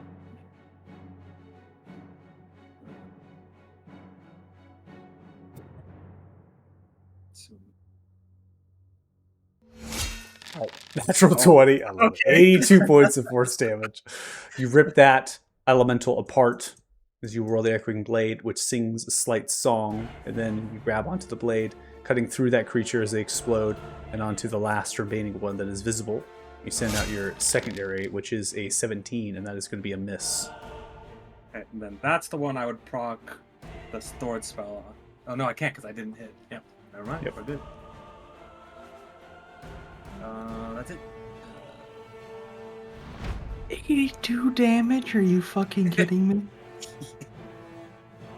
This one sends a short bow, 14 is miss. Just did a spell equivalent of a 50 cal BMG. Yeah. Boss Cobb jumps, comes to the aid of you, Dirty Joe. Let's do it! 20 hits. They do 2 points of damage. Next attack, 7 misses, and the next attack is a 19, which hits. They do 5 points of damage. They then blow their horn at you, Dirty Joe. Prompting you, if you wish to use your reaction, to fire an arrow at disadvantage. Yeah, let's do that. It's a free attack.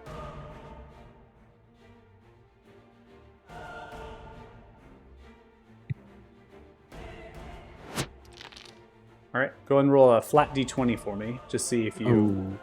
Yeah. Yeah, I didn't see the prompt for disadvantage. Yeah, you're fine. There, so. Okay, you hit. Yeah, good. Awesome. You do 16 total points of piercing lightning green damage as your reaction. That is the end of Boss Cobb's turn. Ending turn, we now come to the Shaman.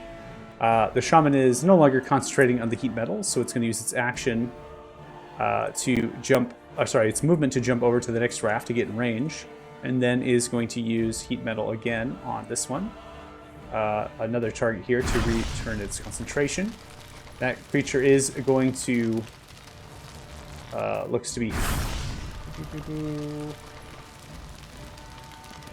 Let me see here. I think they actually succeeded. So I'm at half the damage, I believe.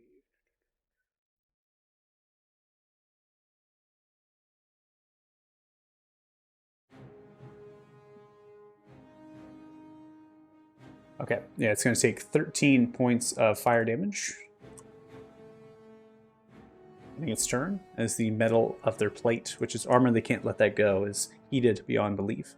We now come to you, Casas. So I'm capable of jumping 10 feet, right? That's my... Correct. Okay, that's... somewhat, I think. You also can think outside the box. It is a raft. There are oars. Could I use my weapon to grab on to the other raft and pull myself over? Make an attack roll. Kratos style. I can what? Target the raft and make an attack roll. I'm not trying to damage it, if that helps at all. I'm just trying to use my weapon's grappling hook kind of part to... There's no way you can non-lethal damage the raft. So that is immediately not going to happen. Okay. I was going to say there is oars on the raft. You could attemptly just kind of row over there and assume the raft. That would use your movement speed. Okay, I'll row over. I'll row my raft over to a bit. Okay. Cool. Yeah, that's close enough. That is all of your movement speed because they travel at half based on stuff. Oh yeah, that's fine.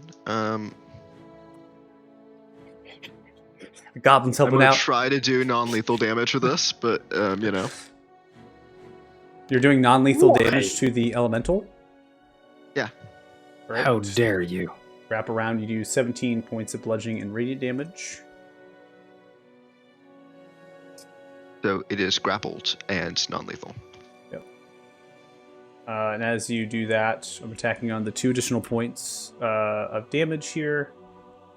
For it is now grappled and somewhat in an unconscious state, but it cannot render unconscious. This creature is incapable of being incapacitated or unconscious. You have it grappled. It is near death. It whirls. Any attempts on further non-lethal damage would just be 0 points of damage. So it can't be knocked unconscious. It's just Cannot be knocked unconscious, and it cannot be incapacitated. okay. I tried. I'm sorry, Oath. Attack again. And this is lethal? Yeah, this is lethal. All right, you crush down on it, dealing 18 as you splash it apart, and you're able to defeat. That is the end of combat. Then first thing I'm using my grappling hook to try and gather up like what's left of like their plate armor and stuff. Of course. Their plate armor turns to water upon their death immediately. Damn it. None for you. Their weapons and their armor are conjurations of themselves as they appear. Where's that? Where's that victory? There's a river full of armor there for you, Costas. There is a I feel like I'm being taunted somehow. taunted. Oh, there ain't no somehow about it. Just loot that literally disappears in front of your eyes. Feels like this was made. My riches. So as we come Can to I a try to conclusion, heal? Can we try to stabilize these goblins? no, cannot. They were past death. They're- NPCs do not go through death saving throws. They die, they die. So unless you have a form of resurrection, or you could attempt to reason resurrection, right? So this party lacks that. So Yeah, I think I was spared of dying and everything. Yep. All right. As we conclude our session today on the honestly quite a good victory to these creatures. These creatures are very hardy creatures.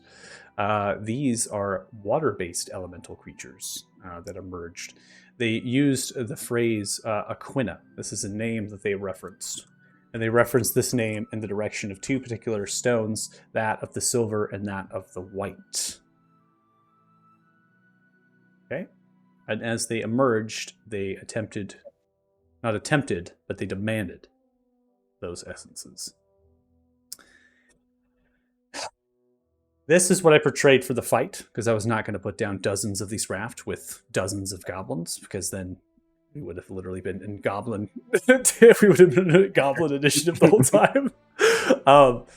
And the rafts are far more separated from this, so they're all in kind of a greater distance. So they wouldn't have been able to participate in the fight anyways. And you continue at this midpoint on the journey ahead to get to the other side. And now it seems Boss Cobb tying up the wounded with the other goblins to take them home for a burial, that the journey ahead will reach that cliffside, that you will get across the mighty river, and that these boats will survive. But you keep your eye to the water. If anything are to emerge again, have your weapons at the ready. Your perceptions are alert. I'm going to calculate some experience points. Nice. I do gotta get going, but that was super fun, and yeah, Right on. Yeah. Later, bye. Faith. Later, See you, me Faith. and Dave. that was great. Yeah, Yeah. I can't catch Good you job. on Have a good week, man. The I sperm have to whale. say, of sperm all the whale noise. sessions for me, like craft a weapon that gives me reach, now was the session to do it. Like, Yeah, I was that was glad I was dope. able to get those to you. It was 'Cause, dope. dude, these Like, these tattoos are worth their weight in gold, or more so. no, yeah. And I really yeah, want your that weapons as builder's well. claw. But yeah, Yeah, I mean, I'm just dude, happy because like I want to be able to hit like half of those guys. Like they were like a lot, especially like when they were like on like separate rafts or like away from my raft. Like I could just imagine like without the claw or like I would have had to like jump around like half the fight, maybe even go swimming to hit them or some shit. Maybe like throw Yep. javelins. Like it would have been. but yeah, just remind me. Like, I'll give you that other tattoo. No Yeah. problem. Like anything that helps the party with their death dealing, that is a bargain worth making. everyone has tattoos. No. It's a tatted party. I mean, it's Oh yeah, we're gonna be like fucking out. we're just the wayward biker gang at this point. We're You know what? we're Leather the jacket. wayward. You know what? Actually, that's not even that like inaccurate based on like how we're acting. We're kind of just a medieval biker gang. Yeah, We're a medieval biker gang. I mean, we don't have any kind of like laudanum rings that we're running or anything like that yet, but time will tell. I mean, I suggested dragon hide capes at some point. I mean, we got the materials. I just don't think there's a cape that's actually like worth the mats in our game. I think it was like an older version of the crafting system. It doesn't exist anymore. But there's a cape that gave you like advantage against dragon fear. And so I was like, hey guys, since it's The remotely helm. useful. The helm does that. The helm does it now. Yeah, so Yeah. I actually don't benefit from that effect since I have a paladin effect that just gives me full immunity. Yeah, I mean, well, that's the play though. I mean, if you have a paladin in your party, you just go into the Dragon's Lair altogether, and you're all immune to it. So I mean, but you, then you run the Dragon's Breath- well, yes, that's the gambit you run. You run the gambit that you're going to all be breathed on. But I'm going to tell you right now that the frightened condition far outweighs, like succeeding on that far outweighs a breath of one dragon upon you. Yeah, you can get nuked, but you can recover from the nuke and then return that retaliation in the same round. Whereas if you're frightened, some players that are melee just can't even participate in the fight for rounds, like rounds of time. Another play, what I've seen, is stacking up on potions that could cure that condition of frightened. That is always something to do. So you can just take the hit, and then the next time you just cure it, and then you go. Which is a best of both worlds. Means you don't get breathed on, but you do have to have a little bit more, surplus with the potions, and it can be expensive. Experience points we have 1730 for everyone, 106096, and then for you, Kit, you have 2171, which would you at 72,595.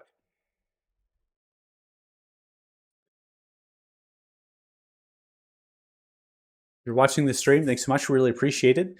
We have pushed later on to make up for time of a session, the 23rd, which we will not be playing. We're doing the same thing for the morning group. Hopefully, check us out next week on Saturdays at 4 p.m. PDT, or when the party crosses the mighty river and gets to Ukar's camp. The great chief Ukar.